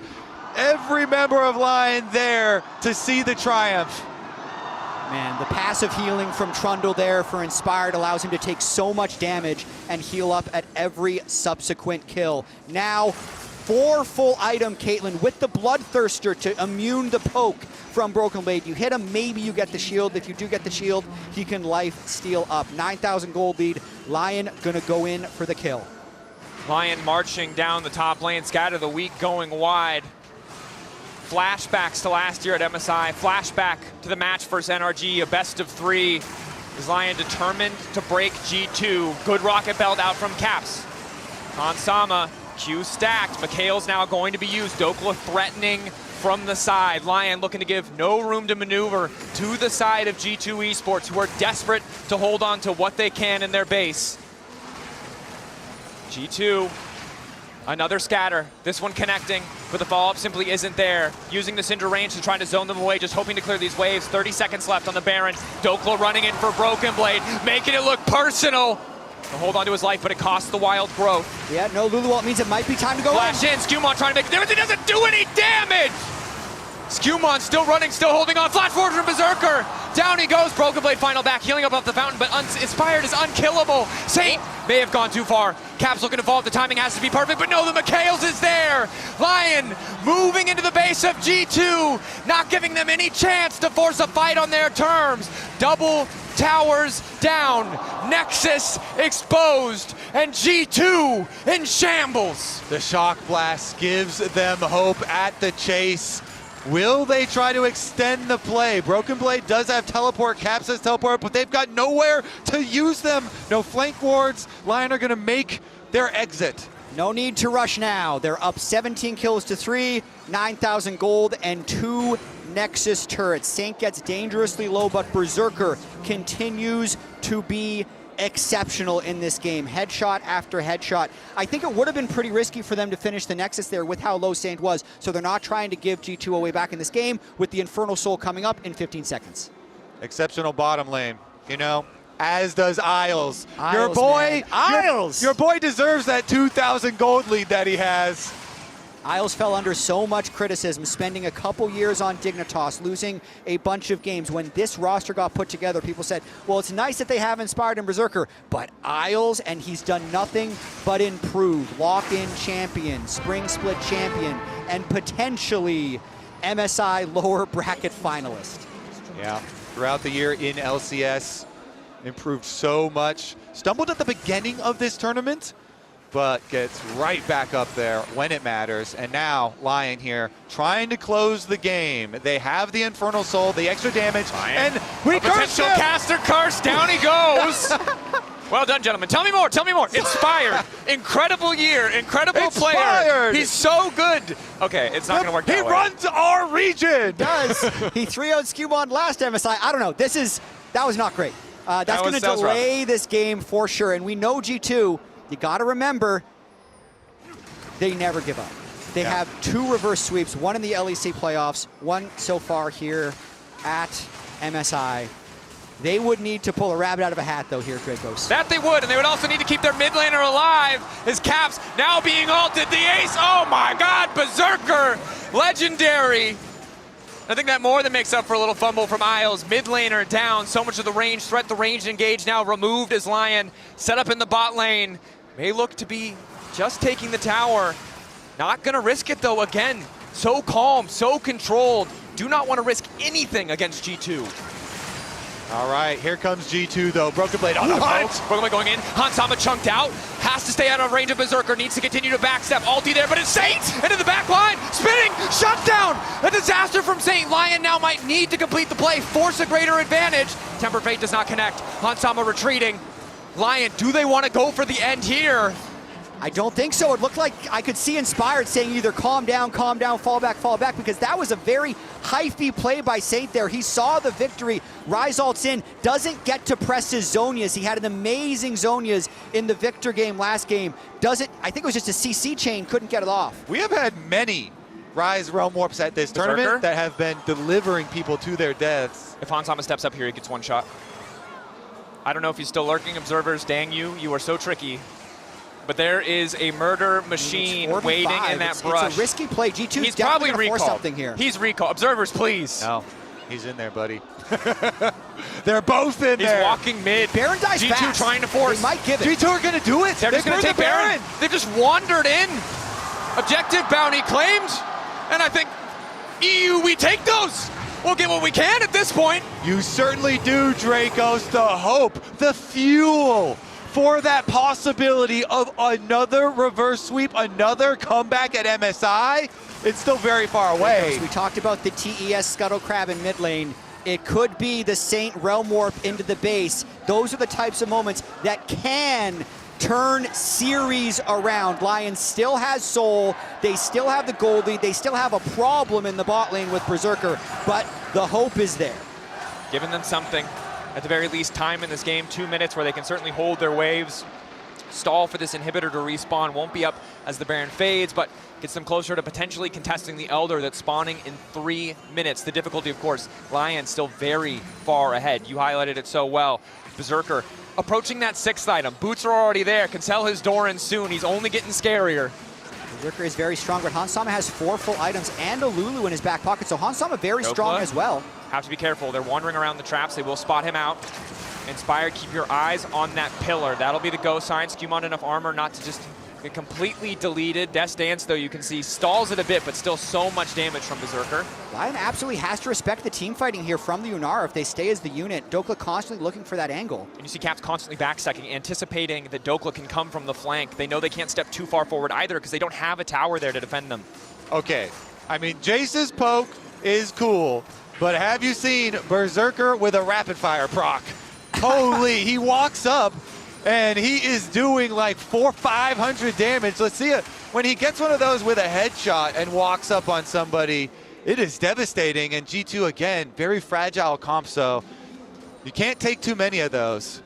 No, you cannot. Puts pressure on their poke composition if he can land one of those on a key target to immediately force the engage, which I think LYON are more than comfortable with. And even just onto Skewmon there, who is most likely to be the person at the front of the fight. We'll see how. Power still alive. Caps now has his death cap. 4 items, does not stop for any defensive itemization outside of the mobility the Rocket Belt provides. Temper Fate once again connecting onto Labrov. No follow-up there. Caps poking over the wall, chunking out Isles. Stops the engage from LYON critically. Big damage. LYON really careful not to overcommit like they did in the base earlier, so I mean, the game is telling us objective bounties are still up, so the LYON is quite ahead, but you can see G2 is playing extremely well around this mid-wave to keep the pressure up.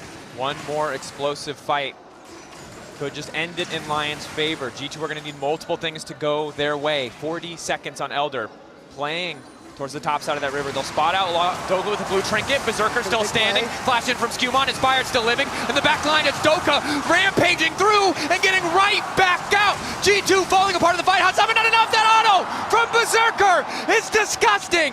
Realm more forward to ensure Broken Blade has no room to return to his own base. Berserker is too damn good. Inspired dancing on the graves of Europe. Top lane toppled. G2 have collapsed, and Europe has been gapped by North America. LYON taking their time, making it look damn good as they sweep G2 out of this tournament. Inspired dancing and waving. Sending Europe home. A lot of beef, I think, for Inspired against G2 has talked openly about how he'd want to play against Caps, but sends him home from MSI 2 years in a row with 2 sweeps.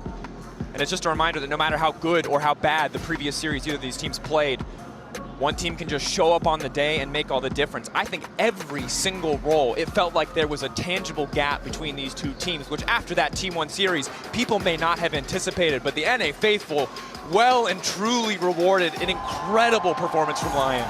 This team is playing with so much confidence, and Inspired has full swagger right now. He is trying to turn himself into the biggest possible villain, but he is just continuing to win. He's hushing the crowd. He's planning the games, the well-laid plans here, and the well-executed plans from LYON on top of it. G2, a sad goodbye. We'll hold on to the series against T1, but this was not the exit that they were looking for. That's enough from us here at the caster desk. Let's send it over to the analysts to talk about this clean 3-0 from LYON. I've got two words. Go Let's go! Go ahead. Oh my God, they played so well today. It was really, really fun to watch. I mean, hats off to G2. They are a great opponent. Obviously today, not their day. I don't want to, punch down, but oh, you can. I feel like LYON just. I'd rather celebrate LYON. I feel like they played so well, and I'm so impressed with the individuals stepping up here at the big moments. Isles had an incredible series. I think that was one of the big shockers is coming into this. People had said, Labrov, myself included, played insane against T1, but Isles was having more of an impact, and LYON's preparation, I think, was stellar. They were able to set up matchups where Isles could really thrive in the bot lane. Ezreal Karma, Caitlyn Bard, Dokla was such a big playmaker, and that man on your screen. Once again, he does it. 2 years in a row against G2. 2 sweeps. It is Inspired once again. Not the same teammate standing by his side, but he keeps on beating us all the time. I have no words for how good this guy is and for how good he is at helping his team shine, because I feel like every LYON member today had something to show. You've talked about Isles. Honestly, props to them because they kept on ramping up throughout the entire tournament. Sure, G2 didn't show up, but this LYON team has been amazing. Yeah, and I think you saw what makes Inspired so formidable in every single game, right? Like game 1, he played super patient. They dragged out the pace of the game. He wasn't really on the map early. Next game, adjusts, is super, super active on the map. Game 3, he's doing an insane wraparound gank, super early bot lane. He adjusted every single time based on where the lane state was, where their compositions were, and we see this all the time. This happens every playoff run that he's in. He always adjusts so well to his opponents. It does feel like every single member just outperformed G2 though. Like, it did not matter what part of the map I looked at. Dokla was getting advantages in top lane. Berserkers, Ezreal and Caitlyn was popping off. Isles was outperforming Labrov. And the mid jungle was just significantly stronger. Like, even Caps versus Saint. Saint on that Sylas in game 1 ripped through G2. And that was the focus here today. Like, there is no excuse for G2. They were outclassed at every single step.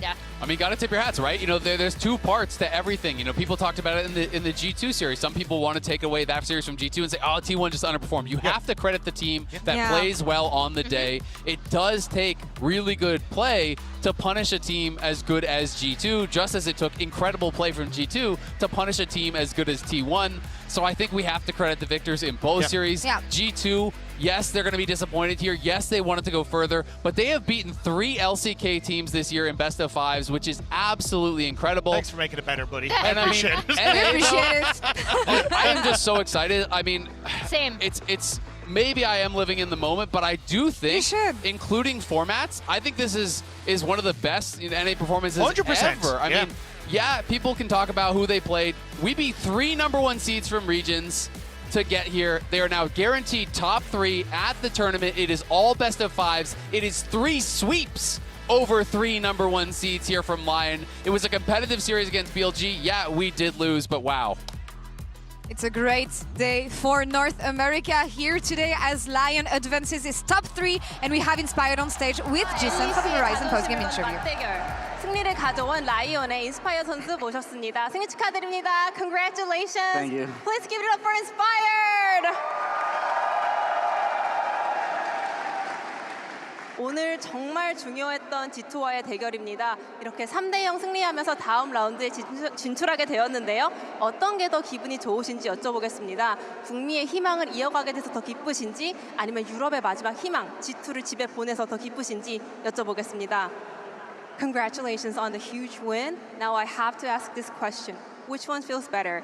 Winning and keeping the NA's hope alive, or sending the last hope of EU G2 back home? I think it's a pretty obvious answer. I think sending G2 home feels way better.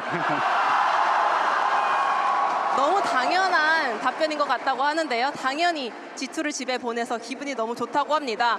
사실은 G2의 기세가 매우 대단했습니다. 오늘 어떤 점이 잘 풀렸기에 이렇게 3대0 깔끔한 승리 가져올 수 있었는지, 그리고 3대0 승리 예상하면서 경기장에 오셨는지 여쭤보겠습니다. Well, G2 was also in a great momentum. Were you expecting a 3-0 win today? And what allowed you guys to get such an easy and clean win today? I mean, I knew we are a better team. I think they were just really lucky to win yesterday. I think T1 just played not to their standard. That's why G2 managed to sneak a win. So I was very confident going into the series, and I'm happy we took revenge for T1. And yeah, honestly, I wasn't surprised by anything. I expected them to kind of do nothing in the games, and they were doing nothing. So it was pretty easy. 우리가 더 강한 팀이기 때문에 당연히 우리가 이렇게 쉽고 깔끔하게 3대0 승리할 것이라고 예상했다고 합니다. 사실은 저번 T1전에서 G2가 그냥 운이 좋아서 어쩌다가 승리를 가져온 것뿐이지, 오늘 우리가 이렇게 승리하면서 T1의 복수를 하게 돼서 너무 기쁘고, 사실은 오늘 예상한 대로 G2가 경기에서 아무것도 보여주지 않은 것 같고 우리가 훨씬 더 좋은 경기력이 나와서 이렇게 예상한 대로 깔끔한 3대0 경기 가져갔다고 합니다. 오늘 사실 많은 분들이 또 서양 최고의 정글러의 만남이죠. 인스파이어드 선수와 스큐먼드의 선수의 맞대결을 매우 기대했는데요. 오늘 어떤 점을 가장 중요하게 생각하셨는지 여쭤보겠습니다. Everyone was really hyped about this matchup in the jungle. You versus Scuman, the best 2 junglers in the West. What was the most important thing going into this jungle matchup? Not sure. I didn't really focus who I'm versing. I was just playing, having good plans, trying to predict enemy plays. There wasn't many to predict, so I think they didn't really contest our game plan. It felt like from the beginning to the end of the game, we were the one driving the game. Honestly, I don't know. It's easier than expected, but I didn't really do anything special, I would say. 사실은 오늘 누구를 상대하냐는 그렇게 중요한 안건도 아니었다고 합니다. 그냥 우리가 계속해서 경기의 주도권을 갖고 있었고, 우리가 준비해온 이런 승리 플랜들이 너무 스무스하게 잘 이어갈 수 있었고, 우리가 그냥 게임 내내 경기의 주도권을 가지면서 갔기 때문에 사실은 그냥 게임하면서 상대방이 어떤 플레이를 할까 예측을 하면서 플레이해야지 생각을 했는데, 사실 예측할 것도 그리 많지 않았다고 합니다. 그렇다면 이제 서양 최고의 정글러는 누구인지 한번 여쭤보겠습니다. Now at this point, who do you think is the best jungler in the West now? I mean, for me, it wasn't a debate for a long time. I think I'm the best since a few years already, but there was a lot of people thinking there is a competition. So yeah, I'm happy that I showed today that the competition is far away. Hopefully we're gonna meet again at some tournament where they will be able to try to get the revenge, because today it seemed easy. 사실은 몇 년 동안 나에게는 그렇게 논쟁거리도 아니었다고 하는데요. 언제나 내가 서양 최고의 정글러다라는 생각을 가지고 있었고 오늘 이렇게 다시 한번 경기로 너무 쉽게 증명할 수 있어서 좋았다고 합니다. 다음 경기에서 다음 대회에서 또 한 번 이렇게 매첩이 성사돼서 한번 또 이 타이틀을 두고 싸웠으면 좋겠는데 오늘은 너무 이지했기 때문에 다음 대결에서 조금 더 팽팽한 경기가 나올 수 있을지 기대해 본다고 합니다. 이제 결승전으로 가는 마지막 관문입니다. 다음 경기에서 LCK의 1번 시드인 하나생명 e스포츠를 상대하실 예정인데요. 각오 한마디 들어보겠습니다. Now next up is the final gate to the finals and you will be facing the number 1 seed from the LCK, Hana Life Esports. What is your mindset heading onto that match? Not sure. I mean, they are really good at fighting. They're very aggressive. So we definitely need to have good champions in the early game to contest them. Because if we don't do that, then they will probably run over us. And I think just trying to force maybe some early game fights. I think that's what they made mistakes against BLG. I think they took some fights that were not that great for them, but they just like to fight everything. So maybe we need to look for that, because I think they're really good individuals. So if we keep the game slow and let them just play laning phases out, I feel like it's going to be hard. So maybe the game will be fast and we'll get some lead in the early game if they fight us on bad timers. I think that should be our best approach if we want to win. 하나생명 e스포츠라는 팀은 굉장히 공격적이고 또 교전력이 매우 좋기 때문에 이런 부분을 염두에 두고 초반에 강한 그런 픽들을 많이 꾸려야 될 것 같다고 합니다. 만약에 우리가 좀 무난하게 라인전을 흘러가는 식으로 천천히 게임을 가져간다면 또 경기 난이도가 매우 높아질 것 같기 때문에 조금 초반부터 난전을 유도하는 식으로 경기를 풀어나가고 싶다고 하는데요. 저번에 BLG에서 볼 수 있었듯이 하나생명 e스포츠가 조금 불리한 구도인데도 초반 싸움을 많이 하는 것 같은 그런 모습이 나왔기 때문에 우리도 비슷한 장면을 좀 노리면서 초반에 계속해서 난전을 유도하는 식으로 경기를 가야지 안 그러면 게임을 계속 천천히 가져가다 보면 하나생명 e스포츠가 너무 잘 성장해서 경기가 좀 불안해질 수도 있기 때문에 이런 초반에 많은 난전을 유도하는 식으로 게임 승리 플랜을 가져가 보도록 하겠다고 합니다. Thank you very much, Inspired, and wish you the best of luck. Thank you, thank you. 여기까지가 Inspired 선수였습니다. 감사합니다. Can be proud, and so does the rest of LYON here, and we have big dogs joining us Let's after go! that amazing victory. Different A. Let's go. Go, dude. Congrats, man. Here, Jocelyne, I need you to accept my apology for him for betting against you in predictions. Yeah, thank you. Jealous of my muscles. I'm always jealous of your That's muscles. reasonable. We'll take it. Look. That can We'll happen take to it. any of us. That Yeah, can we'll happen to take any it. of us. Any immediate reactions after today's I just want to say stomp? 7 teams pass up on me in NA, and I'll leave it at that. I mean, it's true. People have got to stop Yeah. overlooking you. I think not only regionally but internationally. I felt like Honor Thieves at Worlds, you had a really good individual performance. Then you came back, you didn't get the offers. Then you weren't even, initially supposed to be on LYON. Yeah. You get another opportunity. Here you are. Yeah. You've taken down G2.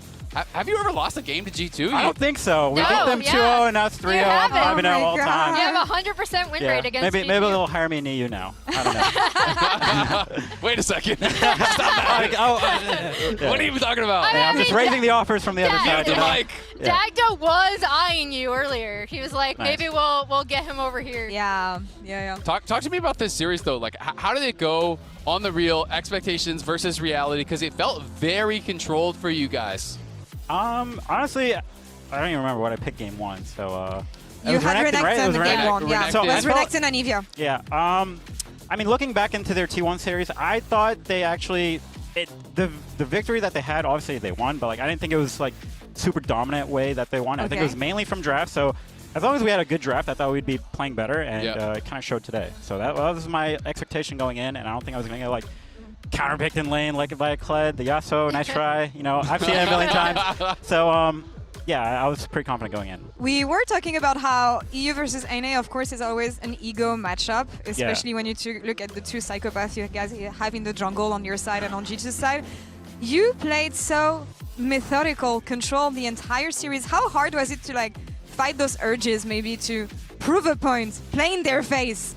I mean, it was hard for Sane in that end sequence. Like, this guy's trying to just realm war? and he wanted me to go into it as well. I'm like, bro, I'm 1 HP. Anyways, it was a little hard once we like felt the victory right there in game 3. Yeah. But before that, I think we were pretty focused for the most part.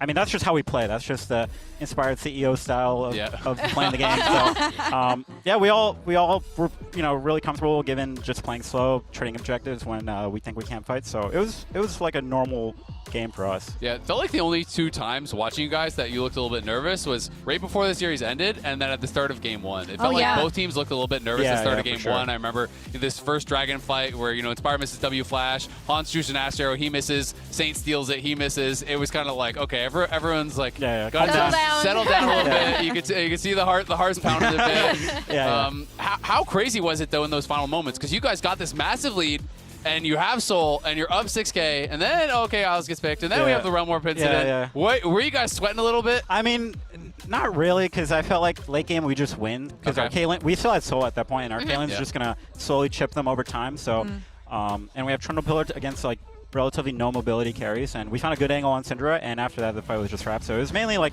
we threw, but we were still confident that, if we just fight how we want to and don't realm alt forward or don't do something really stupid, then it should be fine for us.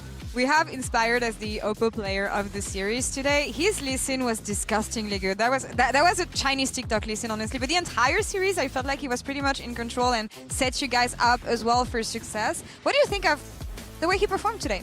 I mean, exceptional, pretty much shot called everything. Just gives really good vision on how we're going to play the game, which objectives we're going to trade and all that. So really just unifies us, gets us all on the same page, and games look relatively clean once we have control of it.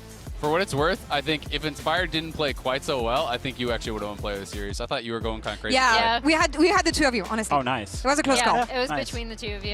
Yeah. But the whole team really stepped up, I felt like, today. I also had a really good series, and I don't know if this was your guys' perception, but I felt like Lebrov has been playing a really, really good tournament. And some people, like myself included, I guess, were less confident in Isles on some of the meta picks like Pike and Camille and stuff, but I felt like you guys did a good job of actually setting up we implemented a no rule, no Pike.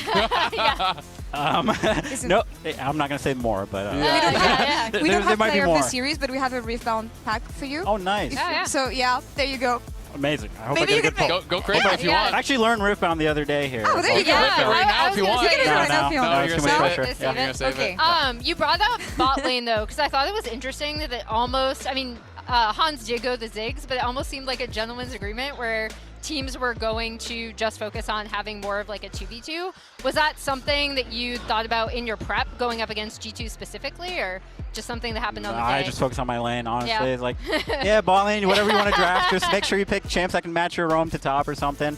And that's they did have a really good roam. They had a couple of really good roams top. Yeah. So we did a good job there. So good job, team. Yeah. So congrats, you smurfed it, but now you have HLE. Yeah. How are you feeling? Yeah, so we fluked our way to top 3. We played fraudulent teams the whole time. And now we play the big boss. Hanwha Life is obviously a very dominant team. They made G2 look extremely silly. So, it's going to be hard. And but we'll take the challenge, Thoughts on Zeus up there in the top lane? Yeah, he's pretty good, He's really good, even. So it's going to be hard for sure. I don't think his Jace is going to miss as many Qs in lane. I don't think we're going to give him Jace, but What do you think is the hardest thing when facing off against a team like Hanwha? What do you guys have to be careful about? Their laning is just so oppressive. If they have really strong laners, and it's really easy for them to snowball once they have like a winning position in their lane. So just try to, hold on for dear life, and don't get gapped too much, and then maybe we can make something happen. Or Dopo magic in the team fight. Yeah. Let's see. Buddy, you gotta sell us. Delusion is the first step to belief, my friend. This sounds too much like the vlog from this morning. I'm excited for tomorrow's vlog. The vlog. right to get expletive deleted by Hanwha Life Esports. Yeah, exactly. So those are my thoughts going into it. Obviously, it's a good opportunity. Give us hope. It's a good opportunity, I will say, just to play against the best teams in the world on the stage, and think how cool it would be. And think how cool it would be if we win. It's only 3 games, buddy.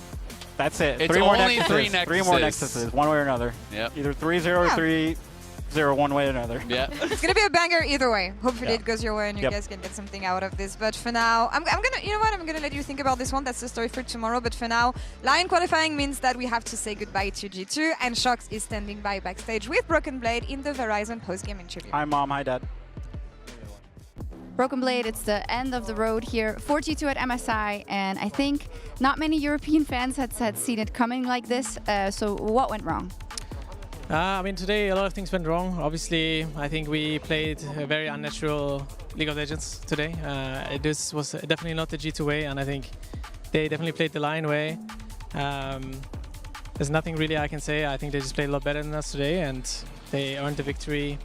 And for us, we will have to go back and think what we can do better for next time. Yeah, you said it there. I feel like we didn't see the G2 that we've even seen this tournament. The amount of the resilience and the calm to come back in these games versus T1, in the series versus TES. So why do you think you couldn't activate that G2 today? I mean, I think it's something that we are working on, because it also does happen in the regular season where we drop our momentum a little bit. I think this is something I think we've gotten better at.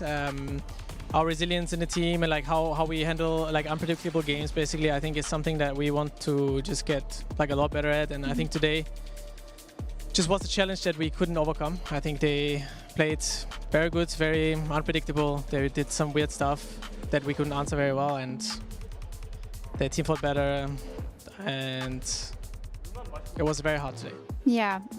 What do you take away from the totality of this tournament, and perhaps also the earlier part of the year where you did get some results that you worked really hard for and that were really big for you guys as a team? How do you take the correct things from that, knowing that your schedule is going to be crazy from now on? I mean, for us, I mean, we know that our peak is very high, and we need to work on being more consistently getting those performances out of each other. And I think, yeah, I mean, we've shown a lot already that we can beat a lot of strong teams, but we can also lose to teams that are perceived weaker. So for us, again, we need to be a bit more consistent on the team play side. Other than that, I think I would say the tournament was a success in the grand scheme of things. Obviously, we wanted to push harder. We wanted to obviously win, and it was looking very winnable from the last series. That gave us a lot of hope and morale, and obviously we are very upset. And I mean, we didn't want to go out this way. At least we wanted to make it very competitive. So I'm also sorry for every European fan who was watching and cheering for us, which is definitely a bit devastating. Yeah, we support you no matter what. You all know that. Can I get a word from you about LYON versus HLE tomorrow? Because as you said, paying the respects to how well they have played today. If they show up like this tomorrow, right? How competitive do you think that can be? For me, I think it will depend on how HLE will perform on the day, because I'm a bit biased here, but they did stomp us very hard, so they would definitely have to perform very, very well. And I think HLE will have to underperform, because I think HLE is a very, very strong team. Okay. Especially on an individual level. I think all the laners and the jungler is very mechanically skilled, and they will play to outplay you. So if they get that, they get leads through that basically, and then they snowball that very well. As for LYON, I do think they got leads even against the good teams. Yeah, I can't be salty because I know we lost to them. It sucks. I mean, I would love for them to beat an Eastern team, so Yeah. they can talk back to us, you know. Exactly. Obviously, right now they can talk back to us. We lost. Yeah, you're allowed to flame us, I guess. Yeah. Until the next one. Until the next time. Yeah. Thank you, Bibi. Thank you very much. Very humble, very good manner from the top father here. Obviously, the road stops at top 4 here for G2, but we'll see them again. We'll see them again after first hand, after the performance they had this time around. Farewell, fought well. NA is our nemesis, but that's how it is. I meant to say father. I can't even be mad, man. 12-1. I'm just gonna say 12-1. It's pretty good. You can, yeah, you win this one. You guys win this one. Shout out to And the Broken last Blade couple. for okay. Shout out to Broken Blade for doing that interview. Honestly, Yeah, like always. it's always really difficult to do those kind of interviews when you've just been like really shell shocked, right? Because you heard it from him. He like maybe also didn't expect to lose, but certainly didn't expect to lose Not like that. in this fashion, right? Like I was thinking these two teams were a lot more evenly matched than people were saying going into this. But I did give the edge to G2, so I think regardless of the loss, this is such a stunning defeat. So for him to come out and and actually talk and do an interview. Like, I always appreciate when players are willing to do that. He remains one of my favorite players in the world to watch. Oh, I he's think great. he's fantastic in interviews. I loved him when he was in NA. I was sad when he went back to EU. And I think, you know, Broken Blade at his best is definitely electric to watch. So shout out to G2. Still a good performance, though obviously not the note they wanted to end on. Any closing thoughts on you guys tomorrow? Because today is a day for celebration. Tomorrow is going to be a day for the next celebration. surprises and upsets. Honestly, I want to say. I'm just so happy. Like, I'm really happy. Like, I'm just so happy for this team. Like, that's. I'm surprised, but I'm pleasantly surprised. I'm ecstatic, but I will say, like, obviously, I fully agree with BB. Everyone knows that HLE is a massive challenge to overcome, but LYON did get it close in 3 games against BLG. Yes, they lost all 3 games, but they gave themselves real chances to win in these team fights, and that is what I want to see from them. I want to see them play their best game, go out there, and be able to win or lose, leave with no regrets, and hopefully pull off some upsets. You know what? I'll leave it to this note. A note of hope for NA and celebrations for you guys. Congrats on taking us down and smashing us once again. That's all for us here for now. We will be back tomorrow at 10 a.m. CST and 1 a.m. PST for HLE versus LYON in the lower finals. That's all for us here for now. We'll see you next time. Be kind to each other and see you tomorrow. Oh, well, G2 falls, so I guess this falls. There you go. Bye. Bye. Bye. You have Mikael, right? Yes. I'm walking up now. Yeah, look. I use Mikael's. Yeah. Look good. Play slow. You gotta eat. In Arner flash. Lugokong. Yura. Lugokong. Nice! Go mid. Don't check. I got it. We got it. Nice, guys. Woo! Fucking noobs, bro. G2 have collapsed, and Europe has been gapped by North America. LYON taking their time, making it look damn good as they sweep G2 out of this tournament. Hello? Yo, wave at me, guys. Hello. Why so quiet?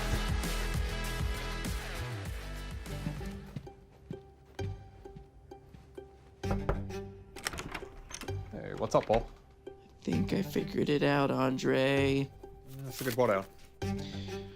A way to go back. Back where? It's not where. It's when.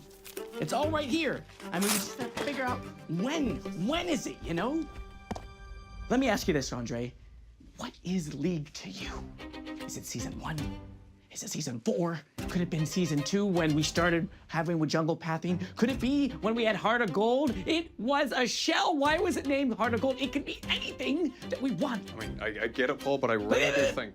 2 Shens in the game? Is it OG beta when there was 40 champions? Look at Lux, look at the way she used to look.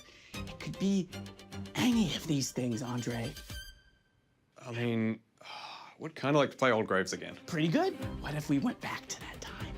It could be any of those times. Be a lot of fun. What would you call this thing if we did it, though? Clash Fates. No, we're done with that. All right, okay. Old League. Who's that even for? Your favorite league. Okay, that was a little weird. Okay, I think I got it. League Classic.